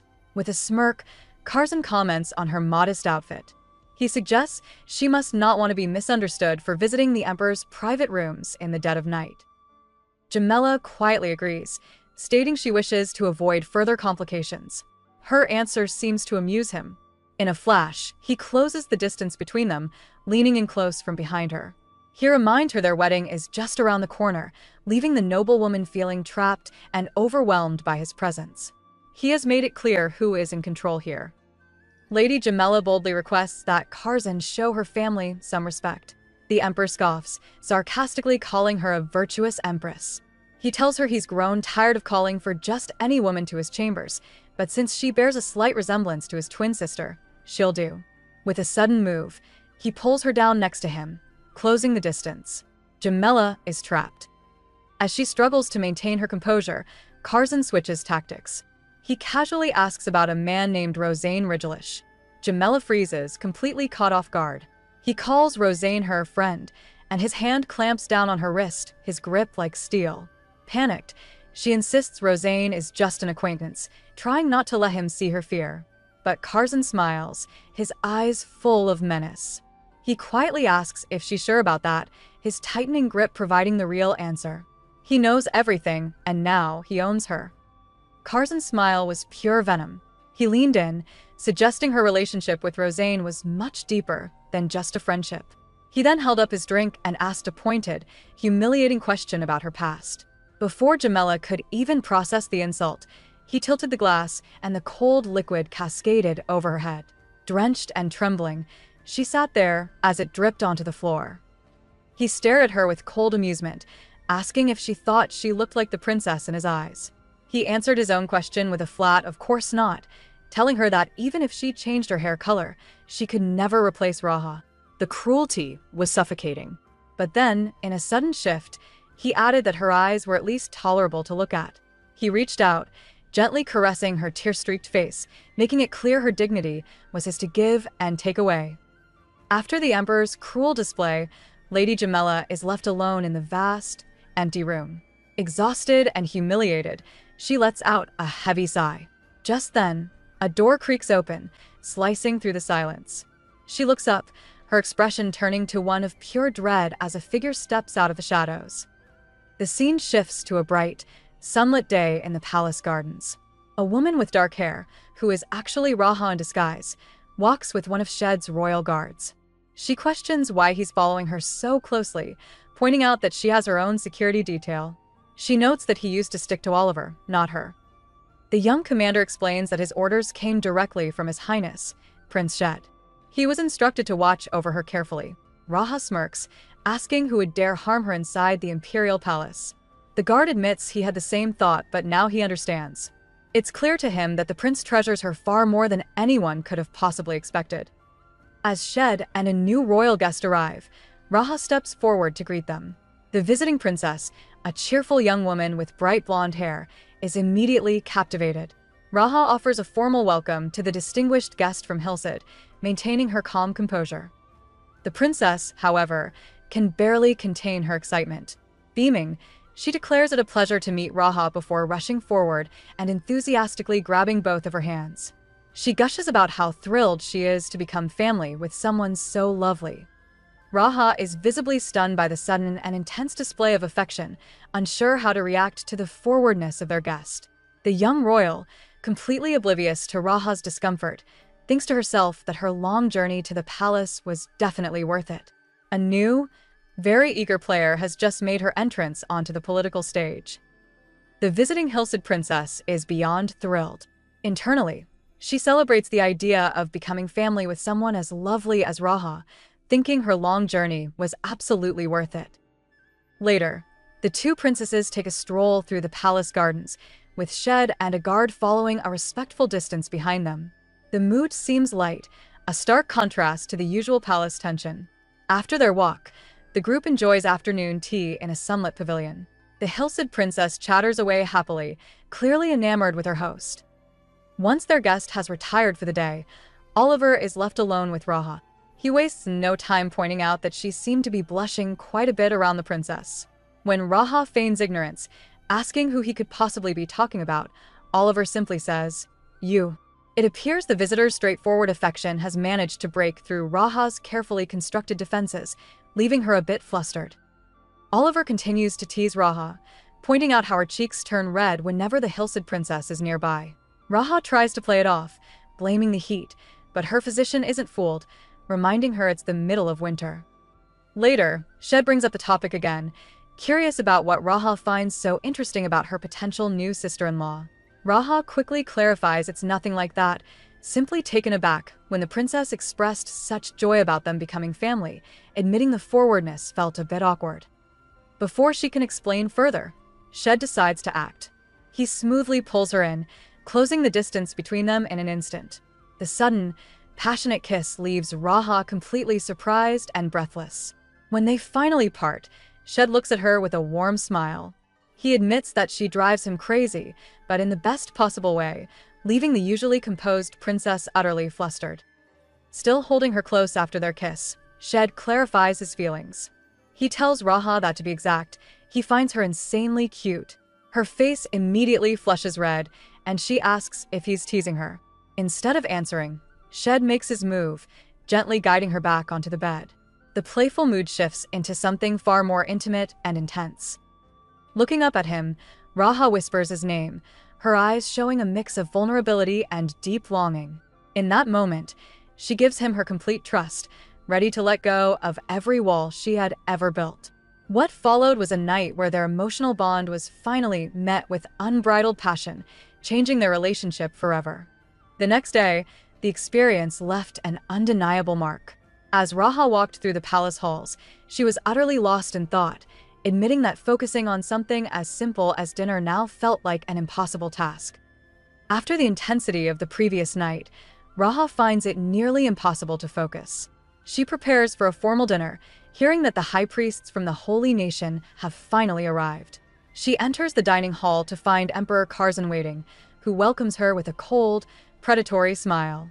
Shed, also in attendance, watches the Emperor with a sharp eye, sensing that something about Kazan has been dangerously off since yesterday. The tense atmosphere shatters almost immediately. Without any warning, one of the assistant priests clutches his throat, his body convulsing violently before he collapses onto the table. The shocking event leaves the room in stunned silence. As Raha looks on in horror, Kazan remains completely unfazed. With a chilling smirk, he casually remarks that it seems the priest's body was simply too frail. His cruel, detached amusement makes it terrifyingly clear that this was no accident, but a cold-blooded message. As the high priest stares in shock at the fallen man, Emperor Kazan coldly remarks that the priest must have been frail. But Kazan's mind is already elsewhere, fixated on a lingering problem. He's been bothered by the disappearance of number 192, the attendant he assigned to Raha's service, and now sees a connection to the Holy Nation's plans. He rises and confronts the high priest directly, demanding answers. Then, Kazan moves behind his sister, his hand gripping her shoulder as he reveals a stunning fact. He was the one who sent Shed to her in the first place. He quietly warns her to choose her next words very carefully. Under the immense pressure, the high priest cracks. He confesses their plan to secretly take Raha to the Holy Nation for her own protection. A chilling smirk spreads across Kazan's face. He leans in and asks a simple question he already knows the answer to. Why? The room falls deathly silent. Under the crushing weight of the Emperor's gaze, the high priest finally breaks. He confesses the devastating truth behind their plan. Princess Raha had been driven to such utter despair that she had lost her will to continue. Refusing to flee to the Holy Nation for her own safety, she instead agreed to help their secret experiment from within the palace, using their agents to carry out her part. A shadow falls over Kazan's face. He calmly asks what the final goal of this experiment was meant to be. Before the terrified priest can even answer, a slow, chilling smile spreads across the emperor's lips. The pieces of the puzzle click into place in his mind. He murmurs that it's exactly as he suspected, a terrifying look of triumph in his eyes. He now had them right where he wanted them. With the confession hanging in the air, Kazan turns his chilling gaze to his sister. He pulls her close and demands to know if the high priest's words were true. Looking him straight in the eye, Raha calmly confirms everything. A dark understanding dawns on the emperor. His grip on her tightens as he grasps the depth of her despair. He leans in, his voice a venomous whisper, mocking her for wanting to end her life and finding it a shame she hadn't succeeded. Kazan then asks the priest if the experiment is still active. The high priest, glancing at his fallen agent, states that it has been stopped. When pressed for a reason, he explains that the plan originally hinged on Raha's willingness to sacrifice herself. However, she has now found a reason to live. Upon hearing this, Kazan doesn't react with rage. Instead, a wave of loud, maniacal laughter erupts from him, shocking everyone in the room.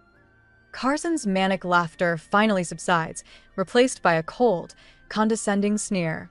He asks Raha why she changed her mind, mocking her and wondering if she fell so deeply in love with that prince that she decided life was suddenly worth living. Without hesitation, Raha meets her brother's gaze and gives him a simple, direct answer. Yes, she loves Shed that much. The emperor's face contorts with fury. He mutters that her resolve has always been as fragile as paper. He then poses a twisted question to the room. What is he supposed to do now? He can't get rid of the high priest, and he can't harm the sister he claims to love. Before anyone can react, Kazan makes an unthinkable choice. In a burst of violence, he inflicts a grave injury upon himself. He collapses to the floor, also wounding his own commander in the chaos. The room is thrown into a state of panic by this act of self-destruction. In the ensuing chaos, the gravely injured emperor collapses against his sister, leaning on Raha for support. He whispers that this whole ordeal is exhausting and painful. Horrified by his act of self-destruction, Raha weakly pleads for him to stop. Just as Kazan clutches her hand, the doors swing open. Shed enters, his face a mask of cold fury. He strides directly toward the emperor, warning Kazan not to touch his fiancée without permission.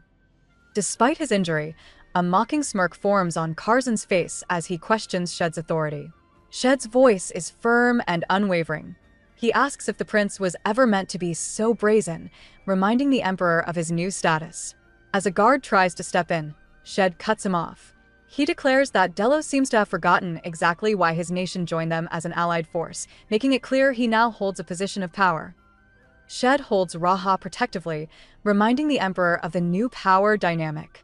He calmly asks if Kazan has forgotten the real reason why his nation volunteered to become an ally of the Delo Empire. With a bloody smirk, Kazan replies that he could never forget.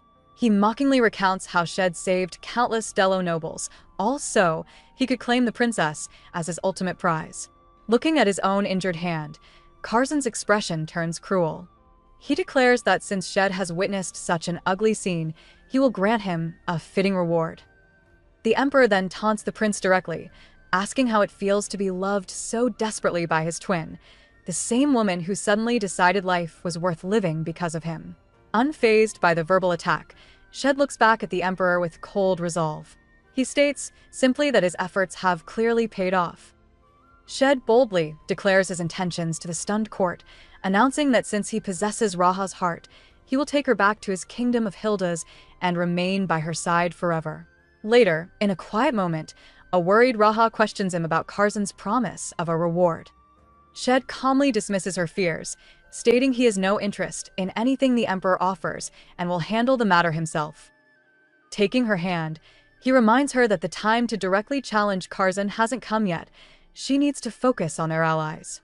Alone, Raha finally understands the horrific nature of Kazan's gift, realizing the so-called reward was Kazan cruelly disposing of all the women in his personal service, a twisted gesture for Shed, the man who now owned his sister.